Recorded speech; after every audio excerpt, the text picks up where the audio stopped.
95.1 FM, Fort Harcourt. News.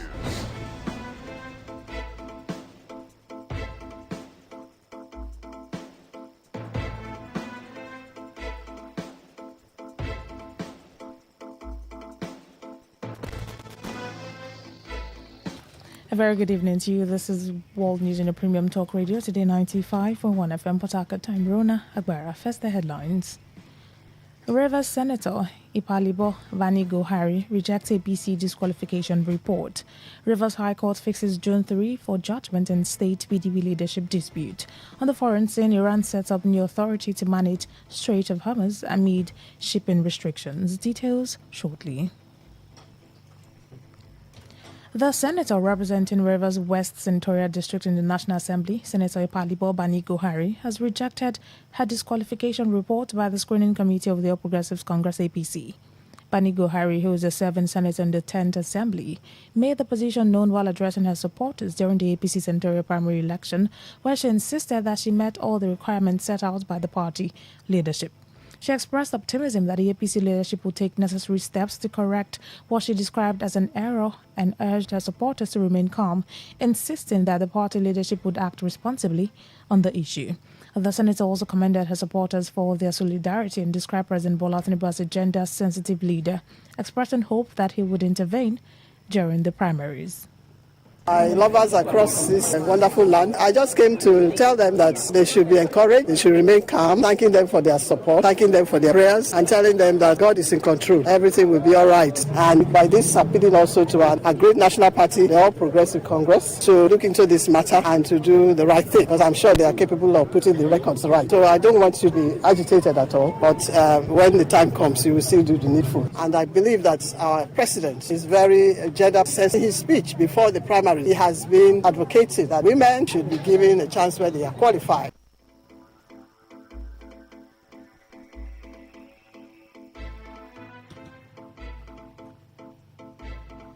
Speaking on the issue of marginalization of women in politics, Senator Bani Gohari expressed concern over the low representation of women in the National Assembly, noting that only 4 women currently serve in the federal legislature.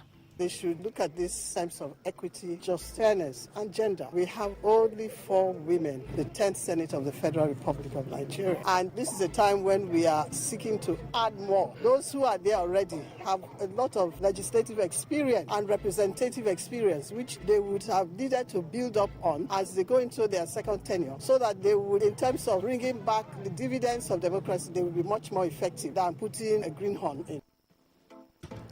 Recall that Senator Ipalibo Bani Gohari was among 7 members of the 10th National Assembly from Rivers State who were disqualified from contesting the 2027 general elections.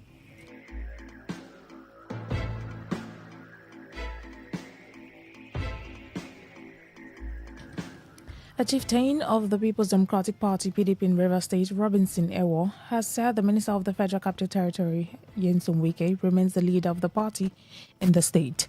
Ewo made the claim during a live television program where he also maintained that there is no division within the PDP in Rivers State and urged aggrieved members across the country to stop further litigation and work towards peace and unity within the party.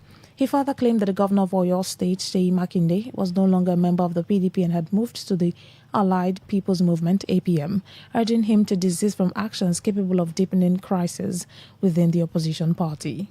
PDP in Rivers State, as I speak now, is no longer factionalized. Our chairman under the serving governor, Siminala Fobara. But unfortunately, December 10th, Fobara left for the All Progressive Congress. Then those of us that remain in the PDP rejoined the faction of the FCT minister, Nyesom Wike. As I speak now, the PDP in Rivers State is one. Even beyond the state, the Supreme Court has ruled that the Ibadan Convention, which I participated, was a nullity. What that means is that what we have in place today in Nigeria is a single PDP under the leadership of the FCT minister.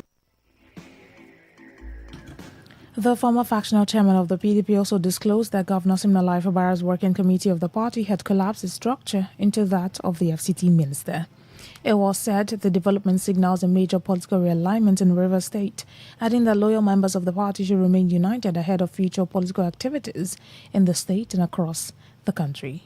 The PDP has undergone a lot of crisis. I think at this stage, the party should be allowed to recover. Makinde himself has left for the Allied People's Party. I don't wonder what guys he still want to maintain a faction in the PDP. Whatever thing they are doing, I think it's a nullity. It won't go beyond what they are doing at the table. Because INEC as an institution that supervises political party, at this material time we are talking, has recognized the Abdurrahman-led faction. I will appeal to Toraki and Co. to give peace a chance. Allow the party to breathe fresh air.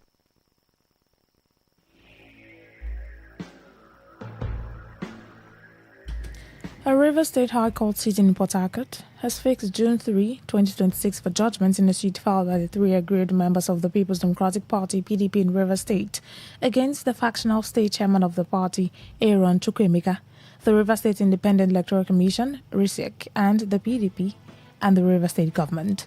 Also listed as respondents in the suit are the chairman of Obiakpo, Port Harcourt City, and Ogba Engbema local government areas, their vice chairman, and the councillors representing all the wards in the affected councils. The presiding judge, Justice Stephen Jumbo, fixed the date after counsel to the parties presented and adopted their final written addresses on both the preliminary objections and the originating summons. Today, FM's Uchendu Ejowo reports that while the Rivers State government did not file any processes in the matter nor adopt any written address, the court had earlier granted the plaintiffs leave and an application for extension of time.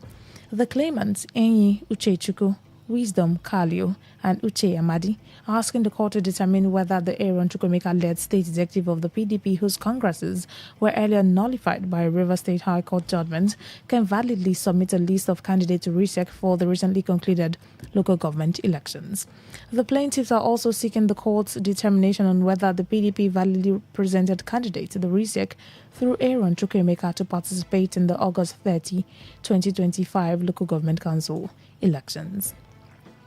Two students of Rumele Mini Community Secondary School in Obiakpo local government area of Rivers State have reportedly been arrested by operatives of the Economic and Financial Crimes Commission (EFCC) over alleged involvement in internet fraud, popularly known as Yahoo.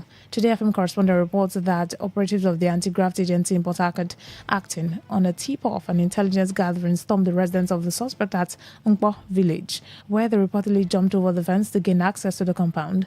An eyewitness disclosed that the EFCC operatives forced their way into the apartment and arrested the suspect, alongside several electronic gadgets allegedly linked to fraudulent activities. The suspect were also alleged to own expensive vehicles and were known for displaying large sums of money within the school environment, a development said to have earned them admiration and special attention from both students and some teachers. When contacted, the head of media and publicity of the EFCC, Dele Yewale, said he would verify details surrounding the arrest and provide information to newsmen.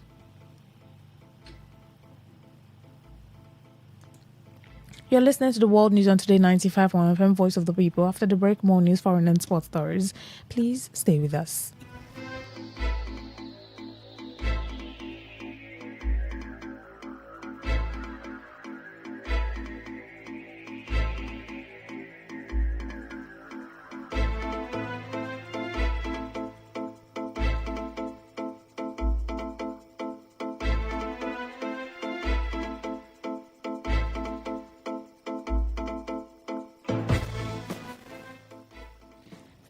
Thanks for staying with us. Now the rest of our stories. The acting head of Department of Mass Communication, Faculty of Humanities, Ignatius Adjei University of Education, Scholastica Amadi, says digital communication has become central to reaching people across different locations and advancing sustainable development. Amadi made the remark while speaking to Today FM's Magnus Mwawa during the maiden conference of the department themed Digital Invasion, Navigating Communication Practices for Sustainable Development in the 21st Century. She noted that the concept of digital invasion has largely brought positive transformation to society, enabling virtual meetings, improved connectivity, and greater access to information without the need for physical interaction. Amadi further added that the smartphones and other devices have revolutionized communication practices and continue to shape in modern society in significant ways. The world using technological devices to transmit information, and that's just what digital has to do. Now, when we're talking of that inversion, it simply means entering into places, because that word inversion has a negative connotation. Moving into areas that is not invited. But for me, in this case, that digital inversion is not for the negative part of it, it's also for the positive part of it. Something can invade an area and become useful to that particular area. The Rivers State Ministry of Health has commenced a 5-day health labor market analysis methodology and data collection workshop aimed at strengthening healthcare workforce planning in the state.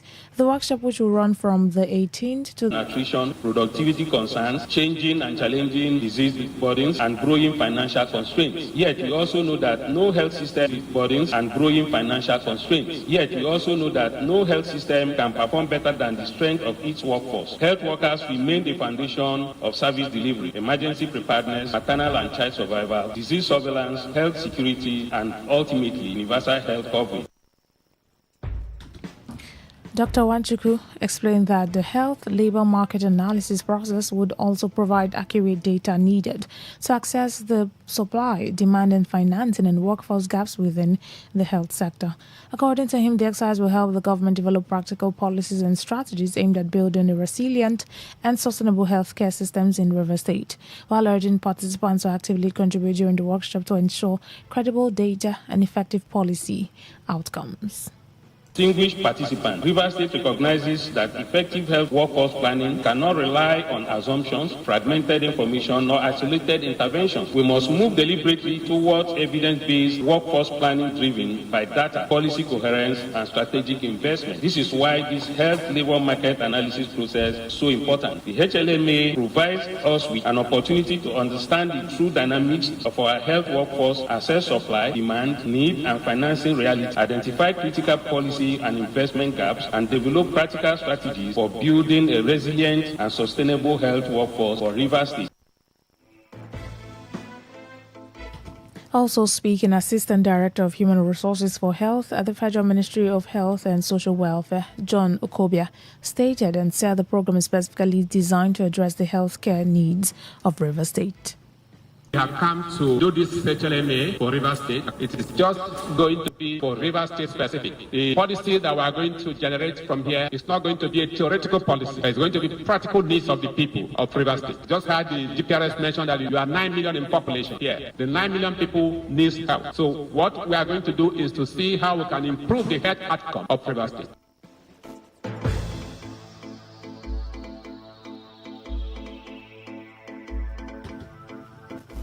In commemoration of World Hypertension Day, the Association of Community Pharmacists of Nigeria, River State Chapter, has carried out a public sensitization campaign aimed at creating awareness about hypertension and the importance of regular health checks.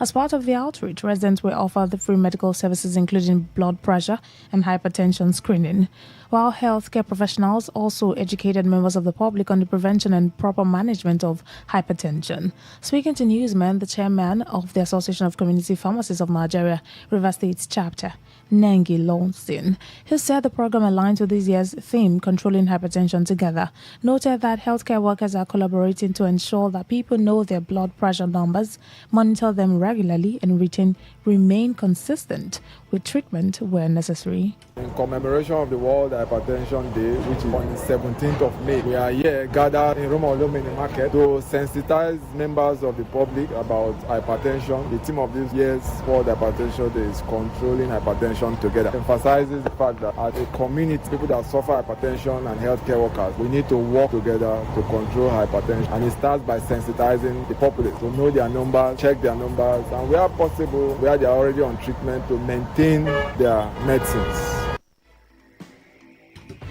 Also speaking, one of the partners of the event, Mark Anthony Ilok of the New Heights Pharmaceuticals, while encouraging members of the public to take advantage of the free screening exercise, said free medications were also provided to individuals diagnosed with hypertension during the outreach. People should come. Let's manage hypertension together. That's the theme for this event. The grand idea is We want to make sure people understand the idea about checking their blood pressure levels. Because most people don't really know what their numbers are. And this can lead to cardiac arrest and other cardiovascular events, so which we are trying to prevent. So we come together like this. We want to make sure that people come out to do a full screening, and we have free medications that we can recommend for you just in case your blood pressure level is above the line and where it's supposed to be or even below. So we can recommend medication for you for free of charge. On their part, some beneficiaries expressed appreciation for the initiative, noting that factors such as the high cost of healthcare and busy schedules have prevented many people from regularly checking their blood pressure.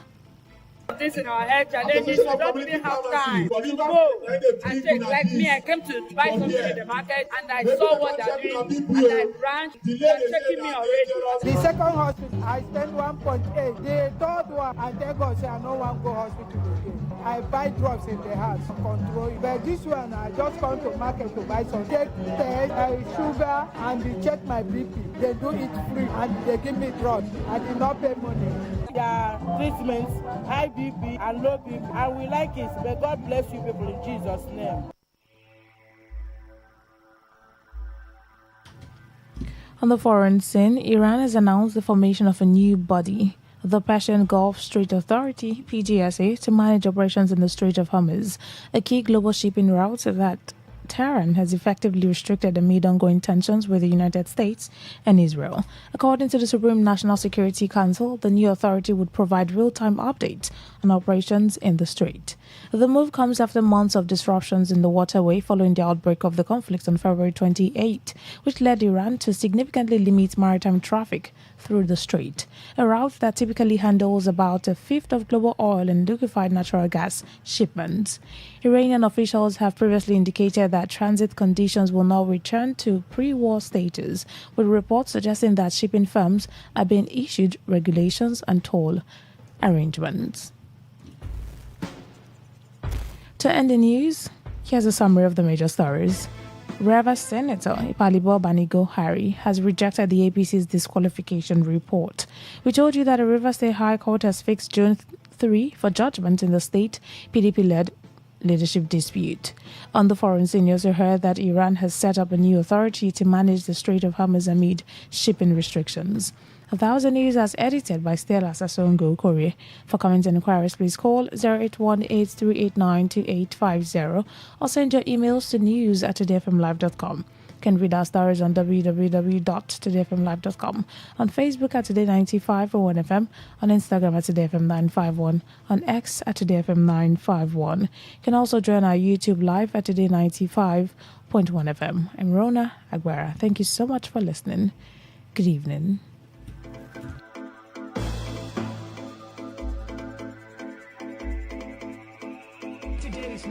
Today's entertainment, today's sports, today's issues. Today on Today 95.1 FM, Port Harcourt.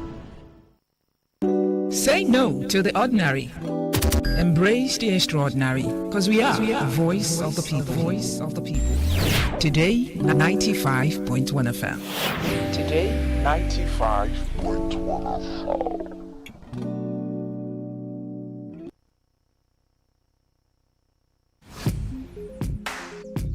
Looking to grow your business? Ready to elevate your brand and reach the right audience? This is your moment to take your brand to the next level with Today 95.1 FM. Your trusted voice, reaching thousands of listeners every single day. From startups to established brands, we create powerful advertising solutions that boost your visibility and drive real growth. Our affordable advertising packages are designed to give your business maximum visibility and real results. Don't just advertise where people are listening. Call us today on 0818-389-2850 or visit our station to book your slot now at Today FM Drive off East West Road, Obiapo. Today FM 95.1. Your voice, your market, your success.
good evening to you. A very good evening to me. A very good evening to every other person listening to me right now. Welcome to What's on Your Mind on this dial today 95.1 FM.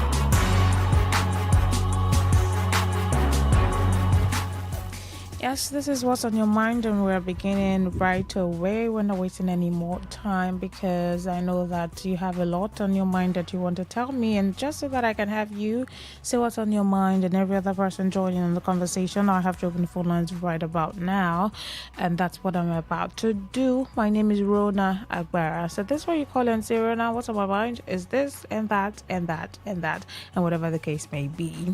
0810-951-0951. That's the number to call to join in on the conversation to tell us what exactly it is on your mind and how exactly it is going on your mind. Okay, so let's start with you. Yeah, of course I have things on my mind too, but I would like to begin with you. Then maybe I can wrap up by saying what's on my mind. Yeah, I think I'll do it that way today. Okay, 0810-951-0951. What is on your mind this cold evening? Yes, it's a cold evening, so yeah. Hello, good evening. Yeah, good evening. My name is Nancy. I'm calling from Pakistan. All right, Nancy, what's on your mind, please? Yeah, when I heard you said what is in our mind, I want to ask Nigerians, especially our leaders, which way are we going? That's my stake. Thank you. All right, which way are we going? Nigerians, which way are we going?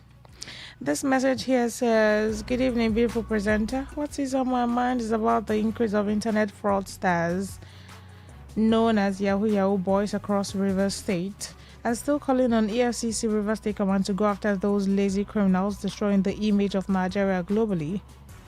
From Dr. Prince Nelson. All right, that's what's on your mind. Okay, thank you for sending that message. Do not forget that you can send a text message. Yes, you can. You can send a WhatsApp message. You can also send a voice note.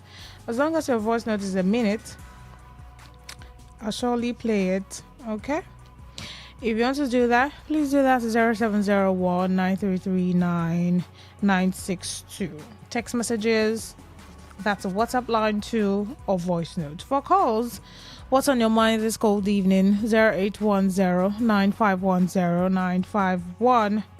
That's the number to call.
True strength.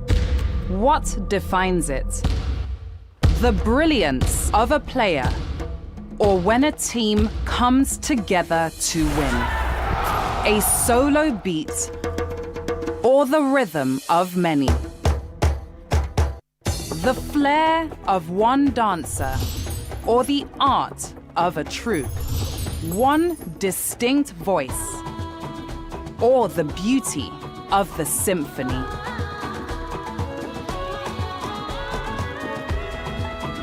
At FCMB Group, we build ecosystems, empower communities, and create the future.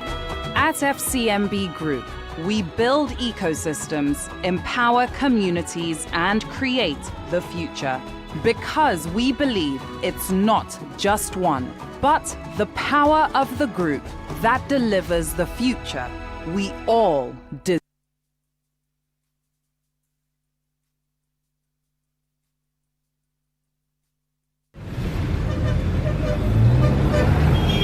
Live from the Garden City of Port Harcourt, Nigeria. This is Today 95.1 FM.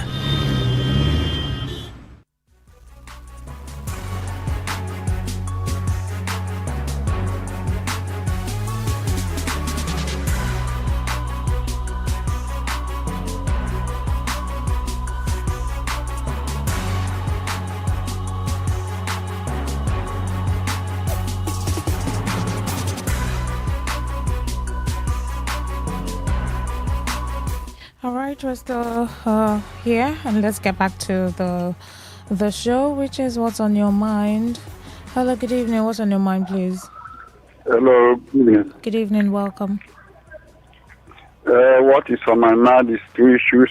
One is the screening of disqualification of lawmakers, either to the state houses of assembly or to the national.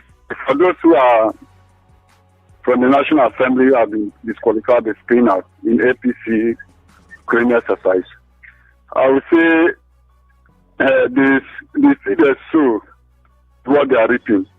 And they are on his mandate they stand. Can they be singing good on his mandate they stand?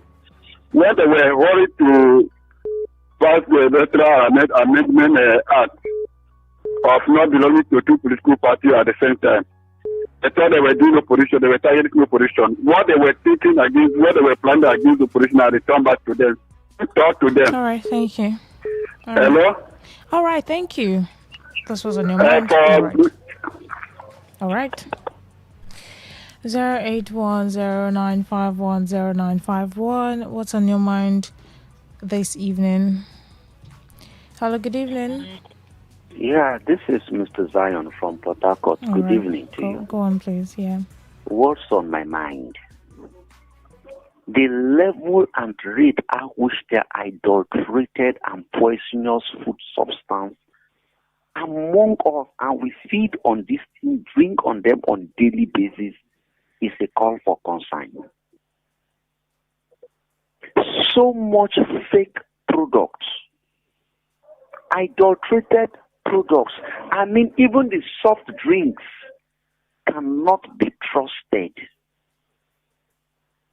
From the counter to the shelves,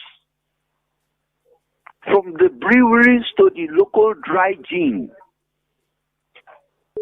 fake chemicals, which they are blending and mixing for Nigerians to drink and to eat. And yet we have regulatory agencies. And sometimes I ask myself a question. Is it that there is a ploy? People have connived and have agreed that this evil should be meted upon Nigerians. All right, thank you. All right. Pharmaceuticals, breweries, soft drinks, mention them. Okay. Thank you. Thank you for sharing what's on your mind. Yeah. Hello, good evening. Good evening. Yeah, welcome. Go on, please. How are you? I'm very well, thank you. Obina is here. All right. What's on your mind, Obina? I want the people that kidnap these people in Oyo State, the children, they should release them. Very, very important. I don't know what to do with small children. And it's discouraging people. There's fear now in the whole of that government because of the children have not been seen. Then I'm joining into this expert commander in River State. We should do anything and raise them so they can meet the family and the children too. Thank you. All right. Thank you. Okay. Let's take this voice note. Keep your calls coming in. Keep your messages coming in, voice notes, however you want to express what's on your mind. You want to call in directly, please do. You want to send a text message, of course you have the number to do that. You want to send a WhatsApp message or voice note, 0701933962. That's for messages. That's the WhatsApp portal also. For calls, 0810951091. That's the number to call to say exactly what's on your mind this evening.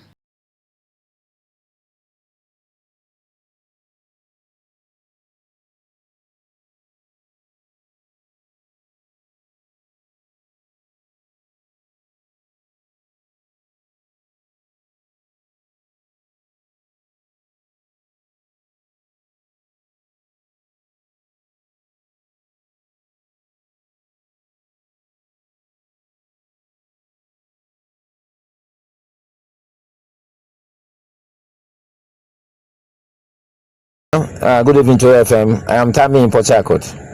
What's on my mind this evening, it has been there for a long time though, is heavy traffic. Lumokoro flyover. Heavy traffic. The young boys around there now do the traffic, try to control traffic. Why? Because the police officers are probably overwhelmed. There should be traffic lights in such areas. Most of the flyovers, even the ones that have them, the traffic lights are not functional anymore.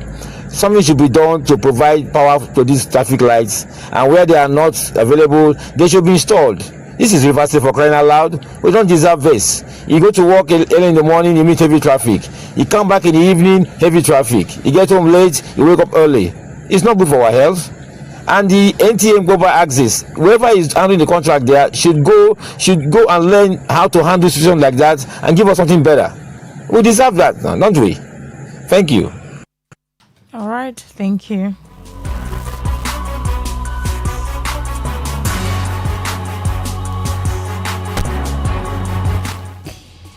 Zero 0810951091. That is the number to call to say what is on your mind exactly as it is on your mind. All right?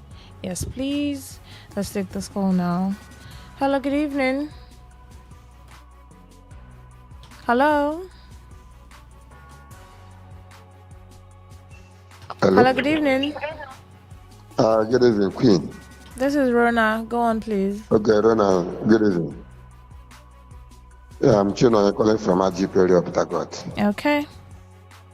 Actually, what is in my mind is the political situation in River State, which has become a problem to not only River State, but to the entire nation. What is actually happening politically in River State is not encouraging. A situation where one man is not controlling all the parties. I will not even say two parties. It's not controlling all the parties in Nigeria. To the very extent that he now determines who becomes what in another party. Look at a serving senator being disqualified by one man who is not even a member of that party. What the president and Wike is doing to River State is very bad. All right, thank you. Thank you for sharing what's on your mind. All right. Okay. Keep your calls coming in. We still have a few minutes, 20 minutes to take all of your thoughts as it is on your mind. This message here says, LOL, good evening. Oh, cold evening. Yeah, I did say it's a cold evening because it is. I mean, it rained earlier. Let me send choco beverage with hot akara as you're talking with us so it won't be cold at all. Please do. I will really appreciate it. Thank you. What's on my mind is to super disappear to America. LOL from PAX. Okay. That's what's on your mind. All right. This message here says, what's on my mind is the type of representatives we have in government. The immediate former deputy governor, who is a senator, appears to have spoken after years of silence because she was disqualified. Many people have forgotten she's a senator. Now she's making it a gender issue. What has been significant of her representation in the Senate? What bills have she sponsored for her gender? She should stop politicizing her gender, please. Flat Heart from Port Harcourt. All right. Keep your messages coming in, your calls and your voice notes. I'll be sure to take them as the time permits. Good evening, presenter. What's on my mind is the disqualification of Governor Siminalayi by our supporters for no cogent reason. The disgrace is too much after purchasing form from party, making money for APC. Next is screened out and disqualification. DK from Port Harcourt. Okay, I have a couple of voice notes here to play. But let's take this call and then we'll see who can do that one. Hello, good evening. Good evening. Welcome. Go on, please. Jonathan will be screened tomorrow by Turakile PDP. Good. There is a political chess game played by the North. For the South, for the Southern majority to split their vote. I think in the Southwest we have Showore, we have Tinubu, we have Shema Kinde and one other person of SDP. Then you come to the Southeast, we have Peter Obi, South Jonathan. By the North, by the time Atiku withdrew his hand in the rain, that is a walkover. It is going to repeat itself in 2016. It happened. You know, the Ebola case happened during the Jonathan. That was one of the factors that led to the removal of Jonathan in 2015. So good and fine. We in the ADC we want the multiplication of more aspirants or candidates from the start, so that we split our vote. So the work. Okay. All right, let's take this voice note and the other one, and then we'll get back.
Lady in the studio.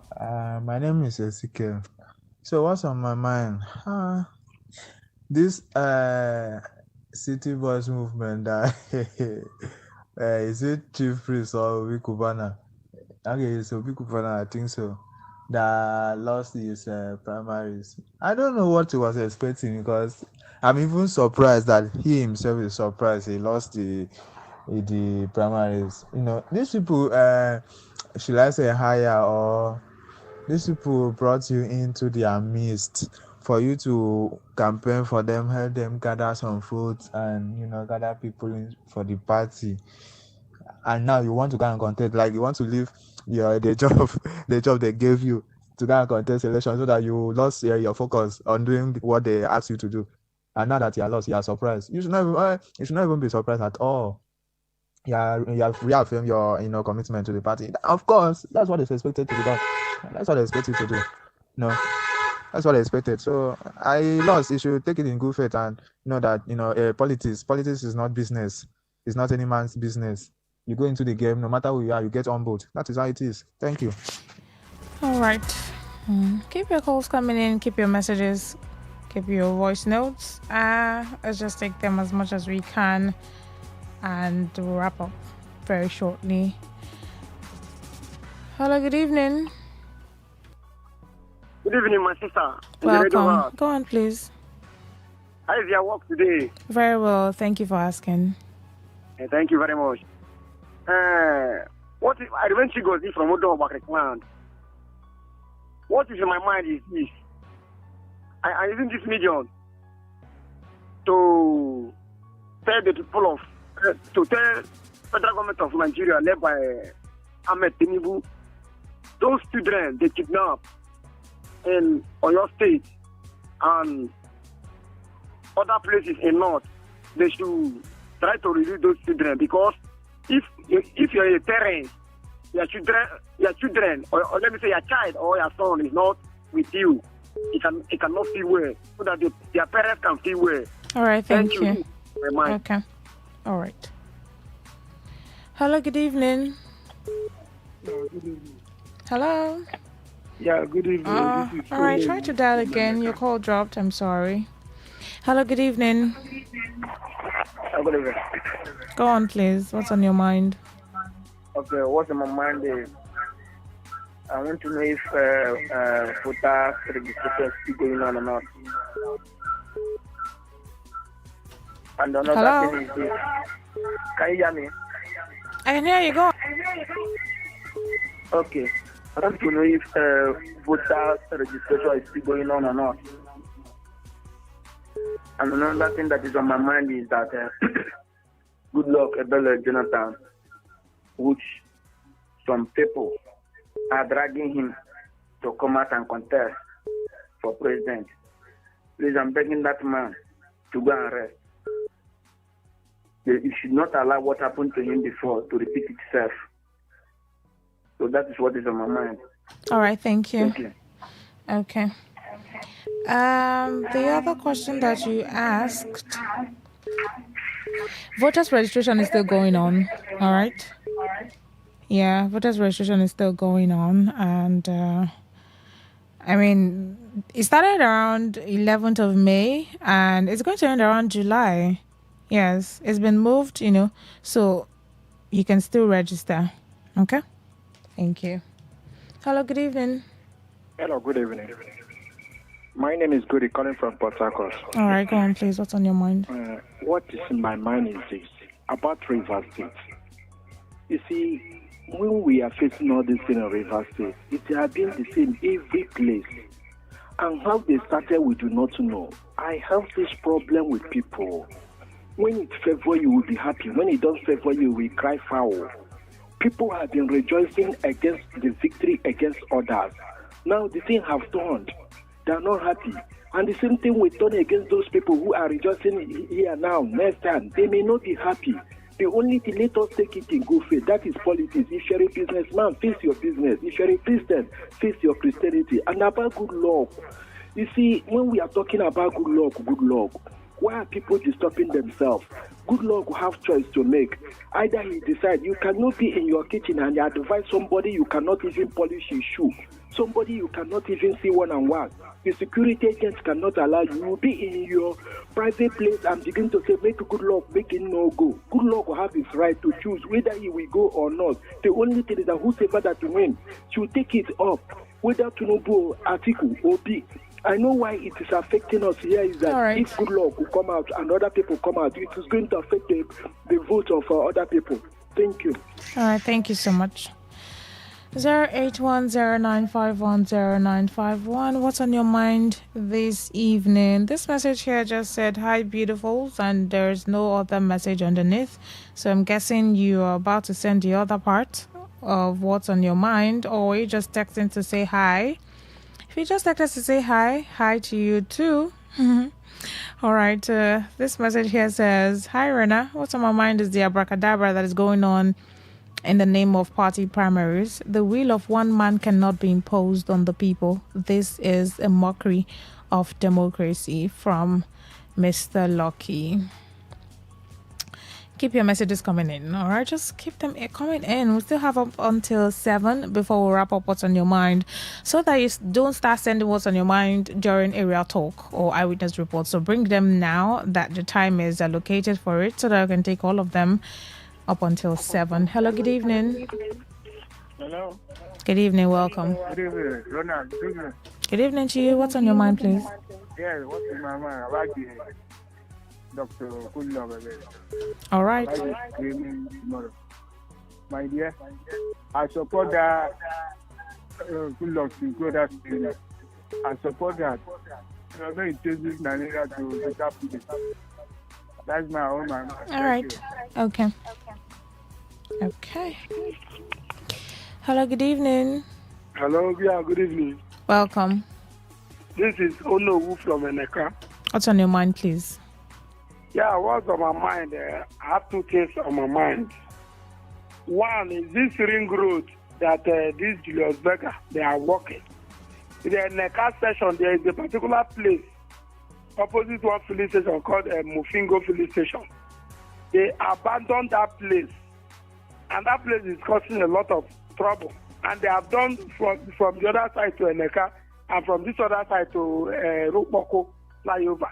I don't know if they are going to abandon that place like that.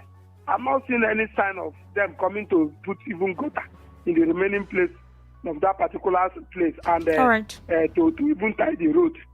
Then another one is this our former president, Goodluck Jonathan. He should go and rest. We don't need this kind of distraction now from him. He should not come and distract us. Let us, all of us, come together and concentrate and see how we take these people out of power. Right, because these people, they are not doing us any good. Mr. Peter Obi is the way. All right. Hello, good evening. Oops, that call dropped. Please dial again. All right. If you're having difficulties trying to get through to me, just keep dialing. You definitely get through. Okay? And if you'd rather send a message or voice note or WhatsApp message, you can do that to 0701933962. I'll be sure to read it. Hello, good evening. Hello, good evening. Welcome. Go on, please. Thank you. What is on my mind is that it's not that we hate Jonathan. We does not hate him. We know that he has a good mind and good will for Nigerians. But the way he was embarrassed by the people that have kept Nigeria in this condition it is today is what we are considering. We don't want his good image to be tarnished again. All right. So we should relax and support P2B. Thank you. All right, thank you. 0810-951-0951. What is on your mind this evening? The person who said you sent me choco beverage and hot akara. I'm waiting for it though. I don't know if you want to use a dispatch rider, but I'll just send it so that it will give me a little warmth. I'd appreciate it. Thank you. 0810-951-0951. That is the number to call to tell me what's on your mind and every other person listening to us right now. You want to send a text message, of course, you're free to do that to 0701-933-9962. Hello, good evening. Hello, yeah, good evening. Welcome. Go on, please. Yeah, what's on my mind is this primary that APC have been conducting in the whole state. Is this how they will conduct the general election that is coming up? Have you people seen the way these people, they were doing counting of results? Somebody will count 1, 2, 3, 4, 5, 6, 7, 8, 9, 10. So from 10, he will jump to 101, 102, from 102 to 8 again, he jump to 200 and something. Is this how these people are going to rig 2027 election?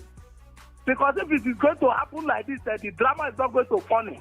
It's not going to be funny at all. Okay. Because we don't want this kind of corruption anymore in our system, in our electoral system. So INEC should be aware. And INEC has seen this kind of election now. All right, they are not saying anything about it. Okay.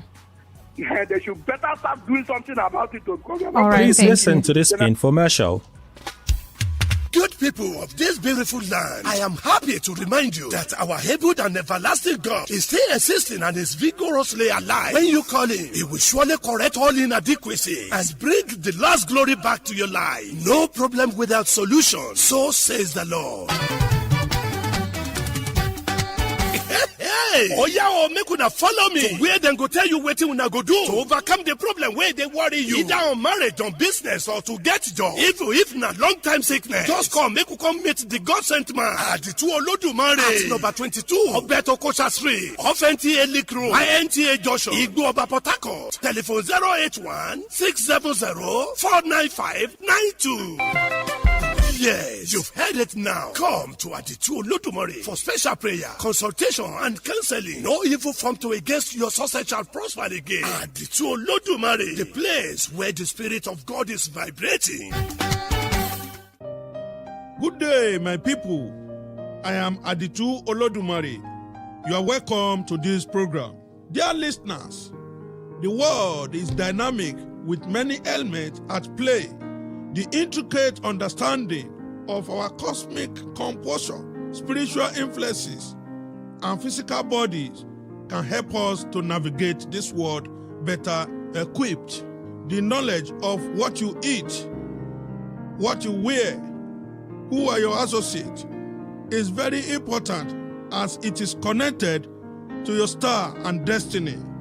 The knowledge of those food you eat and those clothes you wear, the clothes you put on, plus the people you associate yourself with, who your friends are, is very important.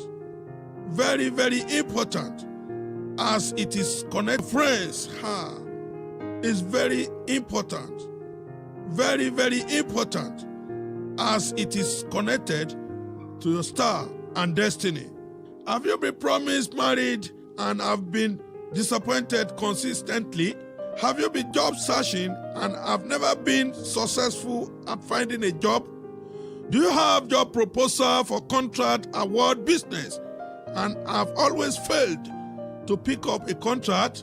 As your business, whether small scale or large scale, be suffering due to the lack of patronage?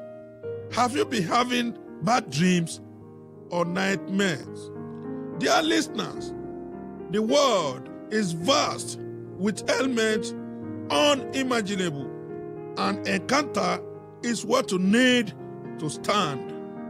So wake up today and come for consultation and counseling. Our address is at number 22 Obed Okosha Close off NTA Link Road, Ugwoba, Port Harcourt. Our telephone number 081-670-495-92. Let me give you the number again. 081-670-495-92. This is our email address at adituolodumare999@yahoo.com. Let me give you the spelling of Aditu Olodumare. ADITUOLODUMARE.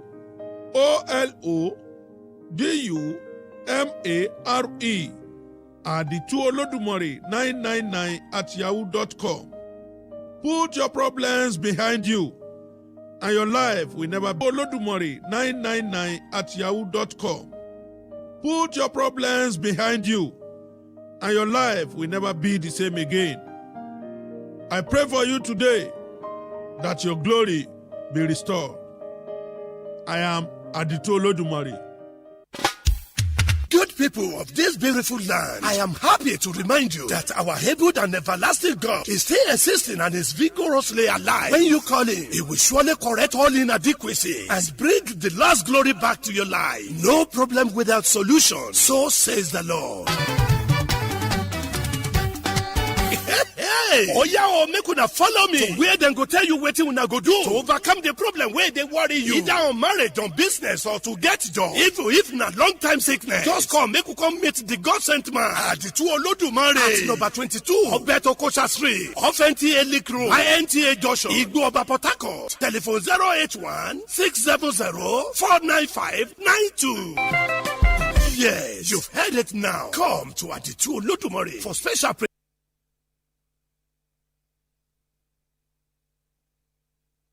Say no to the ordinary. Embrace the extraordinary, because we are the voice of the people. Voice of the people. Today, 95.1 FM. Today, 95.1 FM.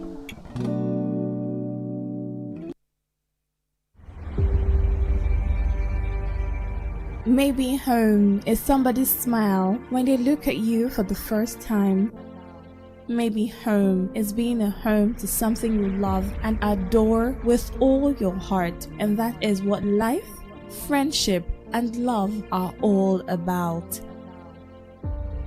Maybe home is listening to all of your favorite shows on Today 95.1 FM. We create memories. We inspire comfort. We are the voice of the people, and we are home away from home.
News and exciting sports updates. Your trusted source for everything you need to know.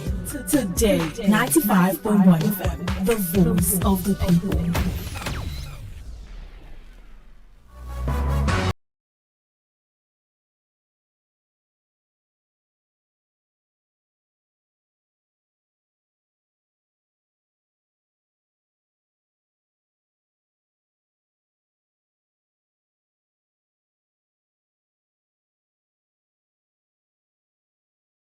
right, let's get started.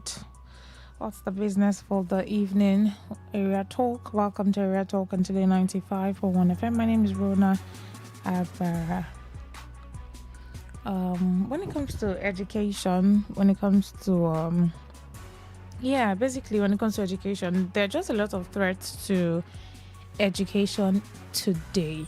And when I say today, I do not just mean today as in today's date, the 18th day of May. I mean as in this day and time and age that we're in, or this period that we're in. There are just a lot of threats when it comes to education.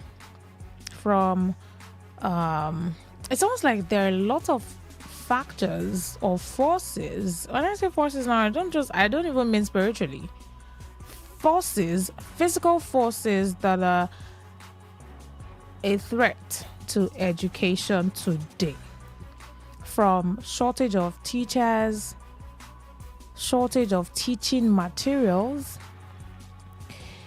books, textbooks, what you need to learn in the classroom, boards, chalk. Okay, for these days, there are still classrooms that use the chalkboard and chalks. There are still classes. There are still schools that don't even have a marker board or a marker or markers to teach.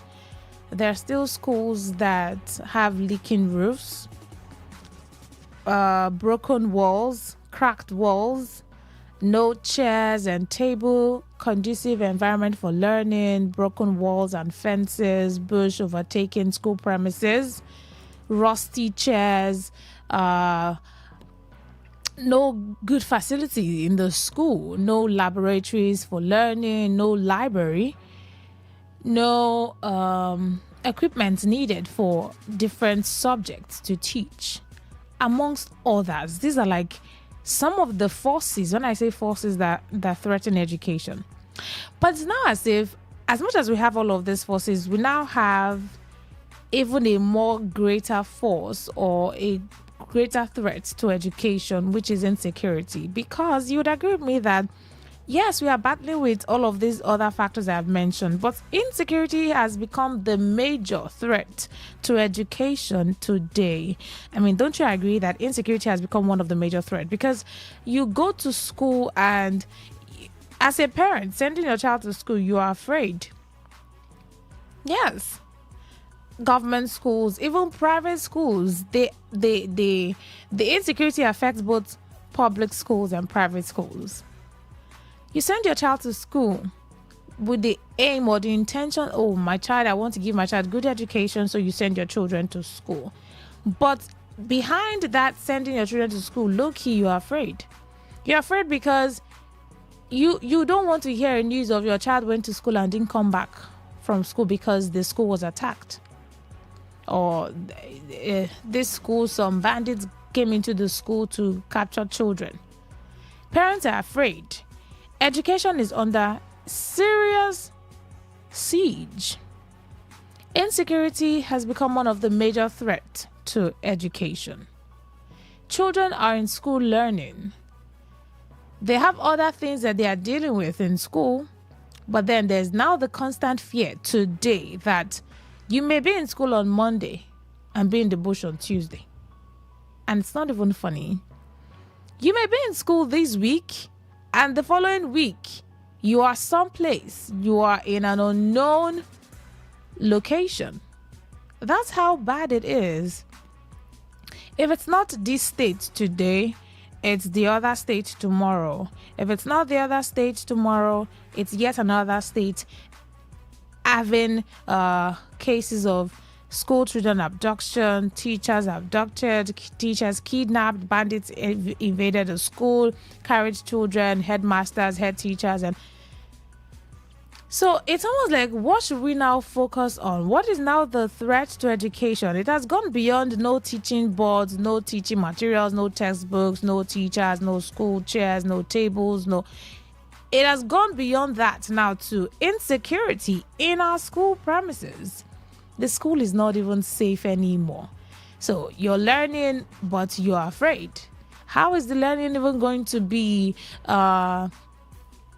passed down? Or how will education survive if insecurity has crept into that sector already and it's prevailing in that sector? In almost every state in Nigeria, there has been one case or the other of school children being kidnapped, abducted, teachers captured. It's just one thing or the other. And so the question on the matter is, we're making reference to the school attack that happened in Oyo State, Ibadan. I mean, it's no news. It's everywhere. Some of us know details of it. Some of us do not know the details. So I'm going to bring the details to us. And then the question we're asking, where you have to give your opinion and contribution on, is insecurity the major threat in education today? Do you agree that education, the forces that are fighting education, has gone beyond school boards, teachers, markers, textbooks, cracked walls? It has progressed to the level of insecurity in our schools today. Should we now remove the attention from, oh, this is a less challenge or a lesser challenge? Insecurity now is the major challenge. Because if insecurity continues to prevail in education will just keep going down. And that sector, if care is not taken, may just, we don't want education to go extinct, where people no longer see it as a thing or a sector that is working, such that, education sector, there's nothing going on there, nothing to write about. There's nothing to say about education. We don't want it to get to that point where people they would rather put their children or make their children stay at home than send them to school, because there's so much fear around it now. How can you send your child to school on a weekday, a Monday? Your children are ready and they're going to school and you're afraid. Now, what if my child doesn't come back from school today? Or what if their location changes from the classroom to the bush or wherever? Okay, let's talk about even teachers. Teachers are employed. Let's say I am a teacher in a school. I get ready, go to school to go teach school children, prepare my books, carry everything I need to teach. I get to school, and for some reasons, the teacher doesn't come back home, because while you were in school, some people invaded the school and captured teachers, and that's it.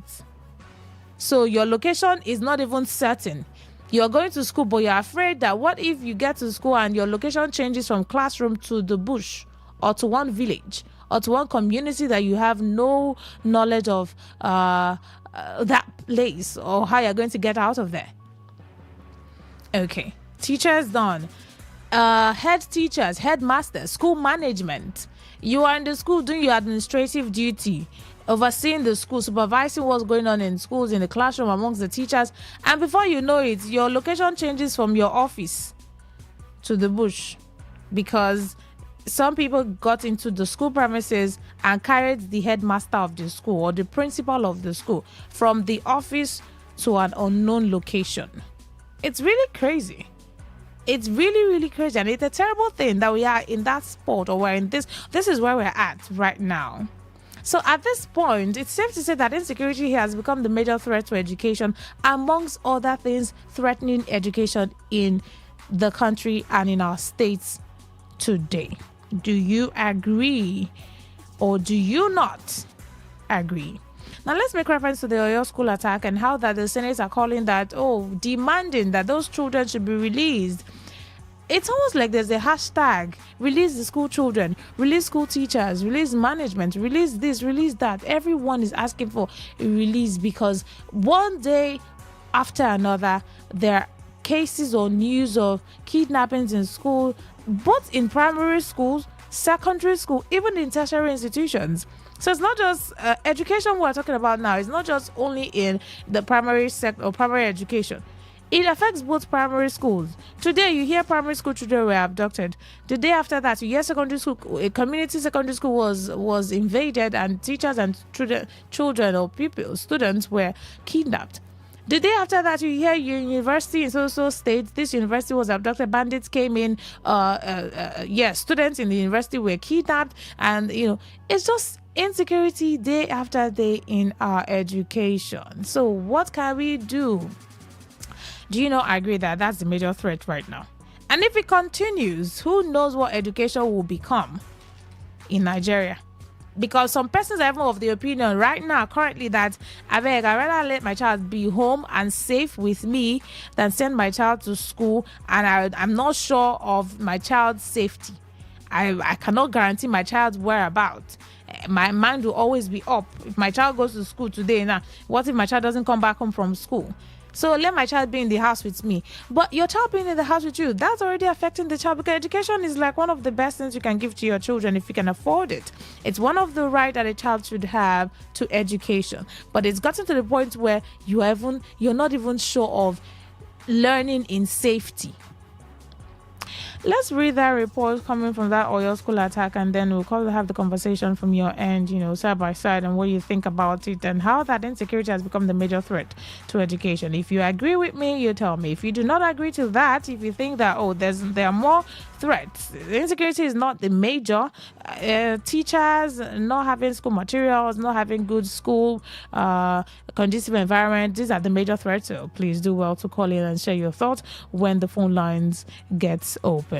But yes, this one is coming from the Senate and some Yoruba leaders. There's a video, but I can't really play that video right now because of time. But in recent development of that Oyo school abduction, right, there's a news of the death of one of the head teachers. A teacher was abducted, and in a few days, we're hearing now that one of the head teachers is dead or was killed or has been killed.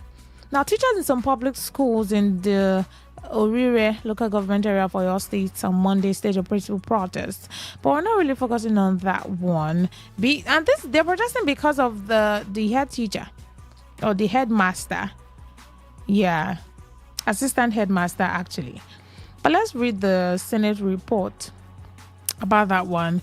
The Inspector General of Police has made a statement that plans are underway to ensure that these people are released. Rewan DC has said that they will ensure that the children are brought back safely and they're brought home to their parents in safety. But now, right, the Senate and some Yoruba leaders are demanding action concerning this school attack. Videos of victims of abduction in Community High School, Ahoro, Esenile, and Baptist Nursery and Primary School, Bomosho, Yawota area in Orire local government area for your state, pleading with the federal and state government to come to their rescue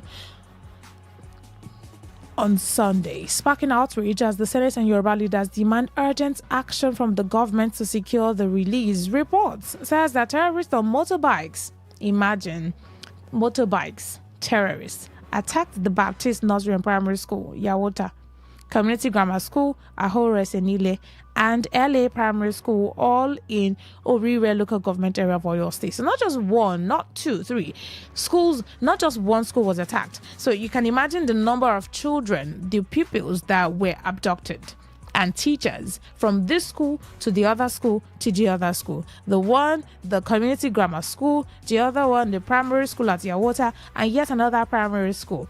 Children, these are little children. Even if they were even adults, even if it was a university, they are there to learn. So why are they tampering with the right of children to learn? What's the plan? Is it to make education go into extinction finally?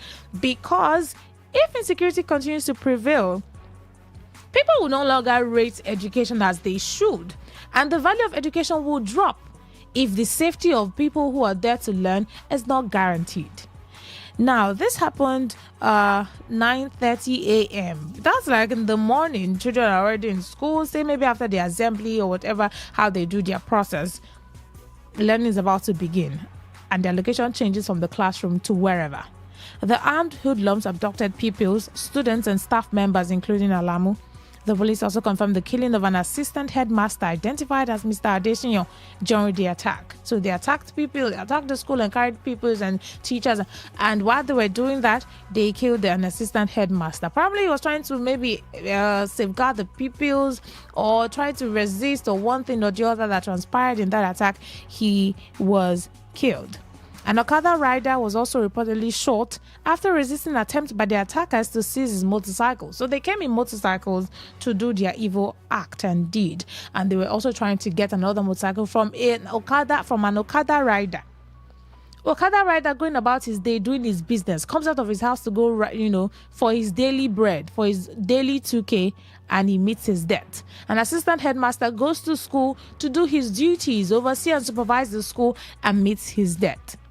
Pupils go to school to learn, and they don't come back from school. I mean, just think about it. One of the videos on Sunday was from the abducted principal of Community High School, Ahoro Senile, Mrs. Alamu, and a teacher at Baptist Nursery and Primary School, Temitope Mary Dahunsi. Speaking from captivity, the visibly distressed school administrator said that several students and staff members had remained with their abductors since the attack on Friday. Today is Monday. He says, I am Mrs. Alamu FR, principal of the Community High School in Orire, local government of Oyo State. On Friday around 9:30 a.m., we were attacked by a certain group of people, and a good number of us were abducted, the staff and students as well, and we have been here since Friday. She pleaded with authorities to ensure a peaceful resolution to prevent loss of lives. There's already been loss of lives, but just so that the numbers don't increase from 1 to 2 to 3 to 4 to 10 to 11 to 20, something needs to be done.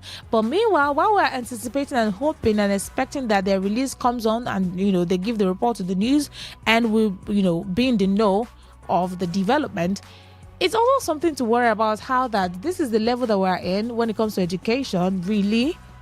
If this is how our heroes passed, if this is how the education was in their time, I'm not sure anyone of them would have survived going to school. Yeah, if this was how it was, would they have been able to go to school, graduate, get all the degrees, and even, get higher degrees? If this is how education has been all these years, I mean, these states that we're in right now, if you can actually go through primary school, graduate, go into secondary school, finish that one, going to university, you should be awarded more than just your BSc, because it's not even an easy feat to achieve. With all of these experiences of kidnappings going on in school and in our education sector, if you finally get through it successfully with your head out, you should really be awarded, because not many people even go through primary school and finish primary school in our present day Nigeria, given the threats that we have in the education sector. Not many persons can even finish primary 1 to 6 or 5, depends on the school. JS1 to 2, JS1 to 3, SS1 to SS3, and get into uni. Going forward on the news now, we need help from our President Bola Tinubu and our State Governor, Engineer Sheyi Makinde, Governor for your state, and all Nigerians. The children are here crying so that we will not waste our lives. Please help us, do not neglect us. The State Police Command confirmed the receipt of the videos in a statement released by the Public Relations Officer Olayinka Ayanlode in Ibadan, the state capital. The police said the footage is presently undergoing comprehensive authenticity and rescue operations, as well as the identification and arrest of the perpetrators behind this heinous act. All right, members of the public. The command therefore urged members of the public to remain calm, law-abiding, and continue to cooperate with the police and other security agencies by providing credible and timely information capable of assisting ongoing investigations and operations.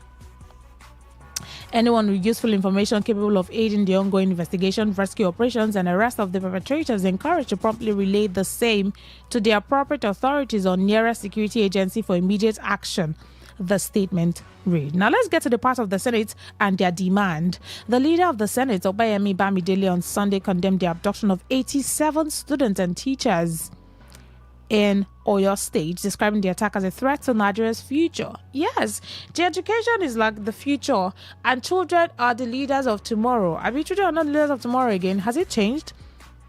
Please, though, someone should tell me. Are children not the leaders of tomorrow anymore? If the leaders of tomorrow are being kidnapped and abducted today, how can they lead tomorrow?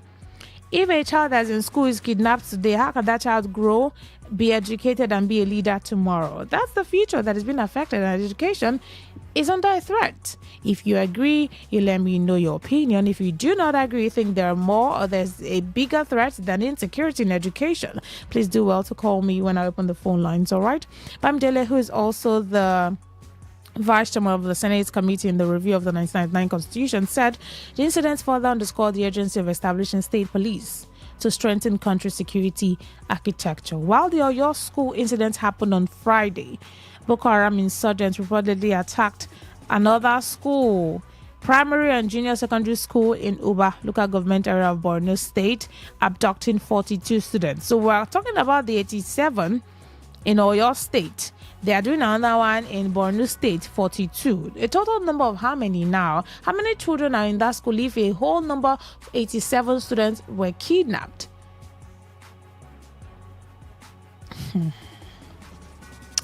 All right.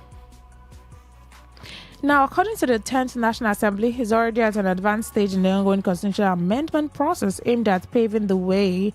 He's saying that state police is something that we should do now so that, before cases like this, the state police will be able to handle it. Bamdele also urged both federal and state government to fully implement Safe School Initiative as a temporary measure to curb insecurity in schools and address the rising number of out-of-school children, which he said is at a very high number. He said the incessant abductions of students and teachers is a tragic national concern that negates our national development indices. We cannot and must not allow it to continue. At the National Assembly, we will rise against this trend and put an end to it through the instrumentality of legislation. We really need to put an end needs to be put to it. It's not just like action needs to be taken and not just talk. Not just talk, because it has become unbearable. It has become too much. The cases of children who are abducted on a monthly basis. Every month we hear maybe bombing in one school, kidnapping, abductions, bandits, unknown gunmen or unknown men attacking the school, carrying children, innocent children who their parents sent to school to learn, teachers who are at their workplace, your workstation, you're working there. Let me do my job and go home and prepare for the next day, and you don't even know if you'll get home to prepare for the next school day. So you're in the classroom teaching, and your heart is, you are scared, you're afraid, you're looking out the window, you don't know what next is going to happen. Headmaster, head teacher, principal, school supervisor, everyone is in fear, down to the parents at home who have sent their children to school. Everyone is afraid. Yeah, it's really that bad. Let me play the short record. I think 2 minutes, 0 to 2 minutes of the Inspector General of Police, what he said about the Oyo State school children attack.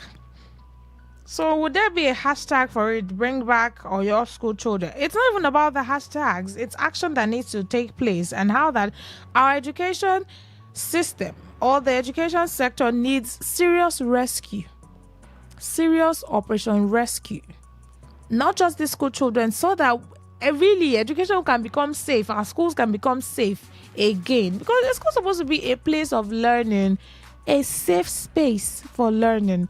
If everyone decides to keep their children at home and not send them to school, what do you think will become of our education? What really will become of it? Can we tell where it's going to, where it will lead to?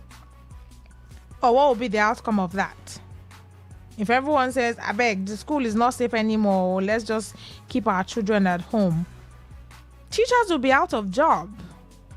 Education will just collapse if it ever gets to that point. And we don't want it to get to that point. And that's why we're saying that the biggest threat to education system right now is insecurity. Do you agree to that? Or do you think there's another threat that is bigger than that one? I'll open the phone line shortly after I play the voice note, and then we'll get back to the conversation. Please stay with me.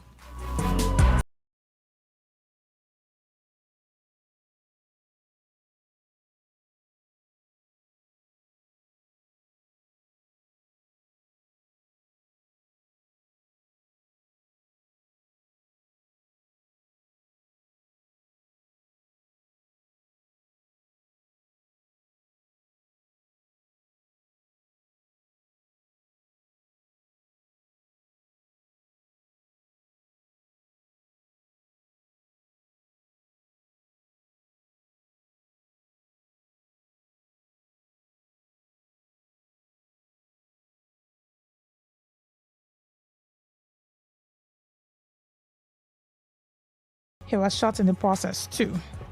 Children, teachers, school management, headmasters, everyone is just involved, and then it affects parents too, and then it affects the whole nation, it affects the whole state. The fact that this is not happening in your state does not mean that you're not affected, because the fact that it happened in Oyo State today does not mean that every other state has become immune. We've had cases of different states.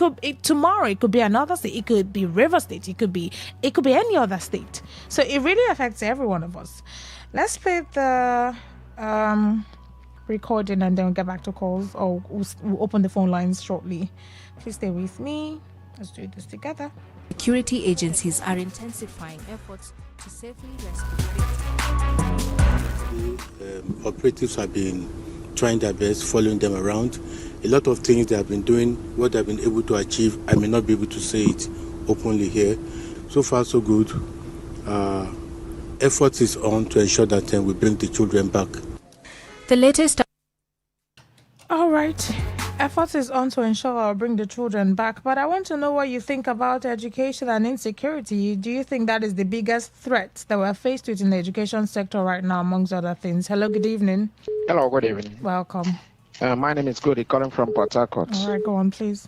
I think what government need to do is to declare the state of emergency over the education.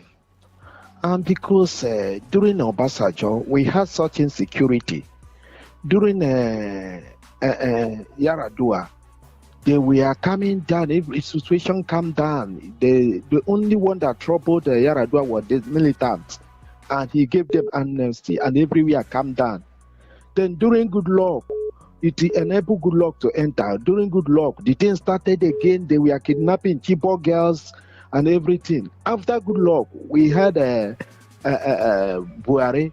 There were insecurity everywhere. Now this is Tinubu. The insecurity continue. Why not they declare state of emergency over the education sector so that they will look into it and know what is happening? Yeah. And looking at it like this, it cannot stop because people are making money out of it. And another one, both communities everywhere. We are still experiencing the same thing.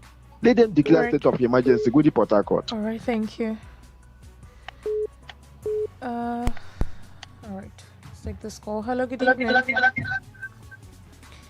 Hello. Good evening. Yes, please. Yeah, Rona, good evening. Good evening to you. Welcome. Thank you. Rona, I listened to Senator Opeyemi Bamidele. Yeah. A very distinguished senator. Distinguished in the sense that he has been in the Senate for a long time. He's not a new politician. These are the kind of politicians we see in advanced countries. But they talk in between their mouths. Why do I say so?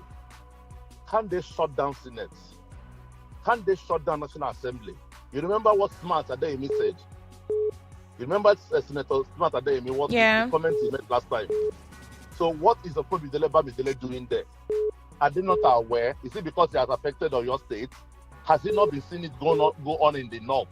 Now it is getting to the west. Because he's from west, he's talking, Senate leader. All right. Our senators, in fact, basically what we are seeing are classical signs of a failed nation, of a failed state. I couldn't say Nigeria has failed woefully yet, but these are signs. These guys are incompetent. They told us, Tinubu brought Buhari and told us he was a retired general. He was coming to fight insecurity. They sent back Jonathan back to Otueke. Buhari thank you. Failed. Okay. Now Tinubu is there and he has failed.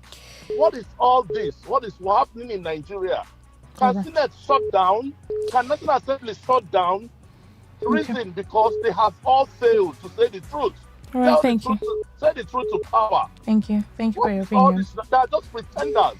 All right. Now they are struggling to go back again and continue their shenanigans.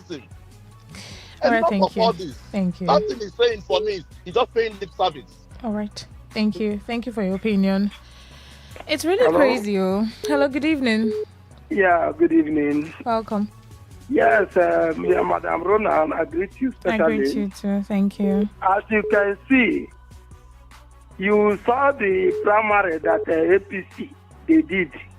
All they are just after is how to revoke themselves into power. Mr. President is trying to do everything possible to bring himself back to power. Why everything this man has used to campaign in 2023, this man have not fulfilled even one of them. He have not even done 1 quarter. You know, insecurity is taking over the country. It was never like this in the Goodluck Jonathan time. It was never like this.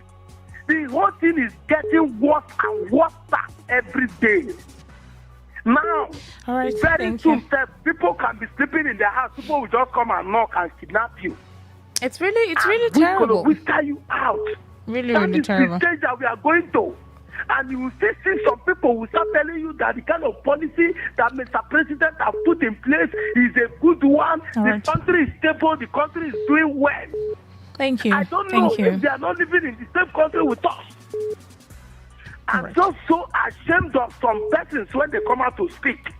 All these children now, these teachers now, what is their offense? Because they went to school to go and learn. What is the offense of the teachers? Because they went to teach students. All right, thank you. Thank you for sharing. Thank you for your opinion. It's really that bad. It's really bad that education is being affected so much so that the school is not even safe anymore for learning. Hello, good evening. Yes, please. Yeah, good evening. Welcome. Yeah, this is Honorable Chris Okwe. All right, go on, please. See, if we are talking about what the people what they really want, they say they don't want Western education. You know what they say? They say they don't want Western education. And the people that are kidnapping those children, and governments are paying money to them. I know when governments started putting some policies, you know that monkey hand have entered the pot of soup. The more you pay bandits money, the more they acquire higher guns and the bullets to fight, because it's a business now. Is it not Gumi that are sourcing for porn, for bandits, that they're supposed to kill chicken for them, give them goats, and then left? And that the reason why, last time, Malai Muhammad told us that the reason why they are kidnapping people is that we don't pay to them. We're supposed to be calling them sweet names, like Keonyes, the sweet boys.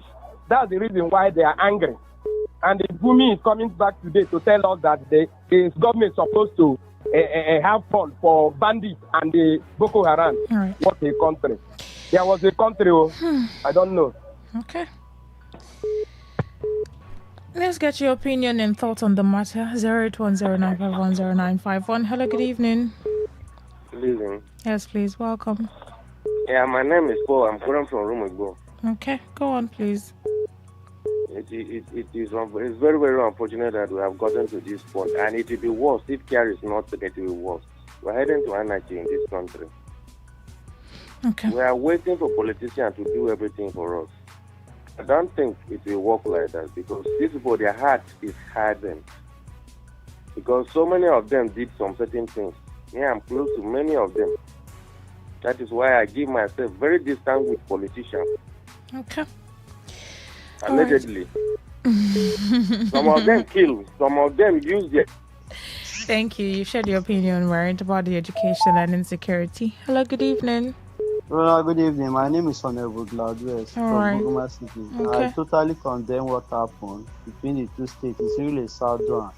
I think the Constitution of enshrining Section 15, I think there should be a free school to the primary to the tertiary. And in our own adversity, it's not going on that way. Now, in the northern part, it has been a social phenomenon in terms of kidnapping of youth. For example, the Chibok girls. Now, I'm wondering why must you come to the southern part of Nigeria? We don't need to experience that. Even here in the southern and the eastern part, too, for instance, in our own terrain, it's not happening. But what we are facing here is dilapidated schools, lack of proper school materials, and again, sorting money from the parents. That is what we are facing in this place. And yeah, in the school in this part of Nigeria, the school is not free. When they tell there's free education, there is no free. Usually, sometimes when you see highway in our highways, you see that there are secondary schools there. There are no road signs that these people are crossing. If these are innocent children crossing now, it's really a sad one. God bless everyone. Gladwell. Thank you. Everyone is really lamenting because it's that bad. Hello, good evening. Good evening. All right. Go on, please. It's very pathetic that the Boko Haram or ISWAP, the terrorist organization, is still rampaging southern parts of that Yoruba land. Yes, I heard it on the news that they kidnapped school children that they went to school. It's very painful. All these things is from our government. They are not putting things. They are not putting measures to protect the citizens. I put it to the federal government. Okay. I put it to the federal government of Tinubu administration. They are not doing enough. Even they are not doing anything. Look at the killings, all the whole country, all the whole states. Okay, before, I think they were telling them they already surrendered the Yoruba land. Yoruba people was romancing the terrorists, doing their propaganda. But now it's happening in their land. It's happening. Yeah, and right. Tinubu is not doing anything. It's very bad. It's very bad. All right, thank you. It's quite time for us to stand up and take measures against these terrorists. All right, and keep our schools safe. All right. Yes. Thank you. 08109510951. That's the number to call to give your opinion. Insecurity has become the biggest threat to education today. Good evening. Hello, Rhoda. Good evening. Good evening to you. Welcome. Yeah, Regina calling from Djibouti. All right, go on, please. Rona, what is happening within our educational system? If you put issue of insecurity, you put issue of collapse infrastructures and everything. Is there any difference if you say that our educational system has collapsed? Well, collapse means like it's entirely destroyed and there's no hope. Just tell me the hope that you have within the educational system. If you talk of what is happening in the classroom. Yeah, I know it really looks bad right now. You are talking about the dilapidated structure.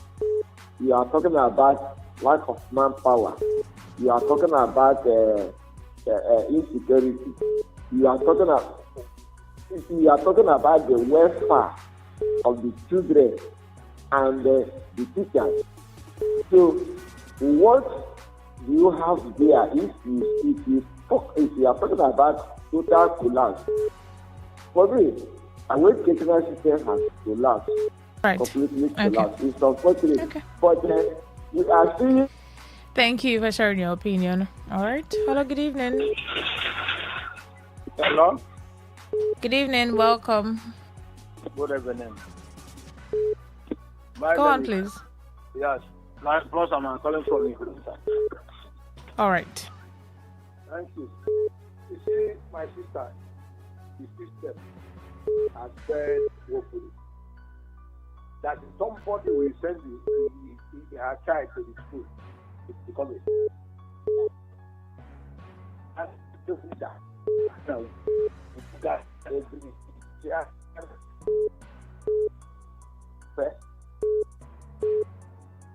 what is that? Yeah. No? Yeah, what is happening is in our hands. We all are in the look at what happened day before yesterday. They are doing primary or what is their college. Yeah. Is it not some people who are suffering all these things are going there having yeah. So the system is that. All right, thank you. Thank you for sharing your opinion. Thank you. All right. Good evening. Hello? Yes, please. Yeah, this is Onowu from NSPAC. Okay, go on. Madam Rona, madam. Yeah. You see why this whole thing is not going to stop. One, we Nigerians, we are always seeing these politicians as if they are God over our life. 2, these same politicians, none of their children will go to those same schools.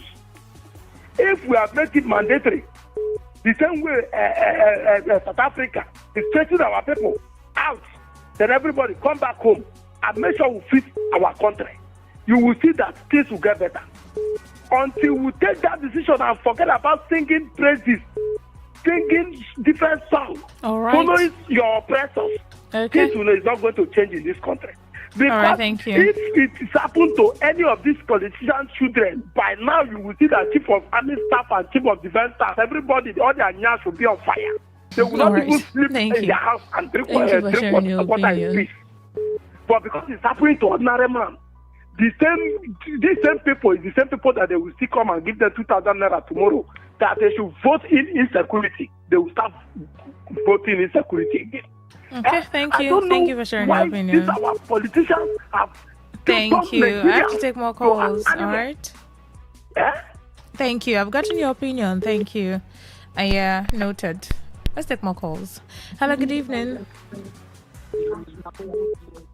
Hello. I've taken your call. Go on, please. Are you there? Hello, good evening. Hello, good evening. Welcome. Yeah, this is Mama. Go on, please. Follow from Bench here. You see, the issue that government of these days are not fighting for the interest of the masses. They are fighting for their own selfish interest, which is very unfortunate. Many lives have been lost. Look at what is happening. But you have a government who took an oath to protect life and property. It's highly unfortunate. It's only going to see us through. Our government has failed for their responsibilities. It's highly unfortunate. Thank you. I remember, Mama. Thank you. All right. Let's take messages. Don't forget that you can send a text message. You can send a WhatsApp message. You can send a voice note. Yeah. Good evening. Today FM Southwest under attack is highly condemnable. Barbaric and devilish. The Yorubas have never in any way romanced or condoned insecurities. Those who are nursing that opinion about the Yoruba supporting insecurity should henceforth desist from doing so. This is not a tribal talk, all right? This is not a tribal thing. We're talking about the education sector and how that insecurity has become the biggest threat to education. We're not doing a tribal or Yoruba, Igbo, Hausa, or whatever tribe. Thank you. So if you're giving your opinion is, do you agree that insecurity has become the biggest threat to education today? Or you think, there are bigger threats than insecurity? And, whatever opinion you have, also reference to the Oyo school attack of school children. That's what the conversation is about. All right. Thank you. Let's read this message here and then we'll get back to taking calls for a few more minutes. My beautiful sister, greetings. Greetings to you too. To be honest, government are not serious in fighting these elements terrorizing the country. I heard one of the teachers that was kidnapped was beheaded by these elements terrorizing the country. Tomorrow they'll tell us that bandits and Boko boys under rehabilitation have repented. Repented for where? From Tanga Ability at Tegbo. Let's take this call. Hello, good evening. All right, 0810951091. It's really crazy how that you send your child to school and you're afraid if your child will really come back from the school that you sent him or her to. As a teacher, you're going to school, you have a job, you're afraid for your life, for your head that I'm going to school to teach now. God, please let me come back from school and be able to prepare for the next day of school. It's really crazy, until you're in that spot before you know how terrible it is. Hello, good evening. Yeah, Rona. Yes, please. Good evening. Welcome. Yes, I'm Chino, a colleague from Ajip area of Port. Go on, please. Yeah, Rona, you see, when you go to insecurity situation in Nigeria. In education. Okay, in education, rather. Education. Okay.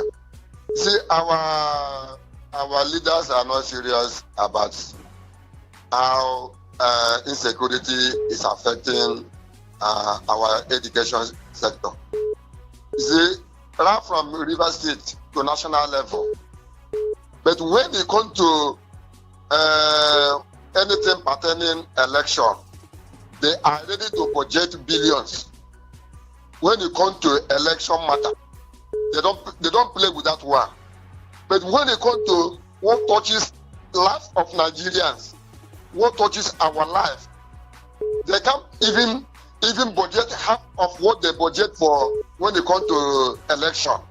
That is very bad.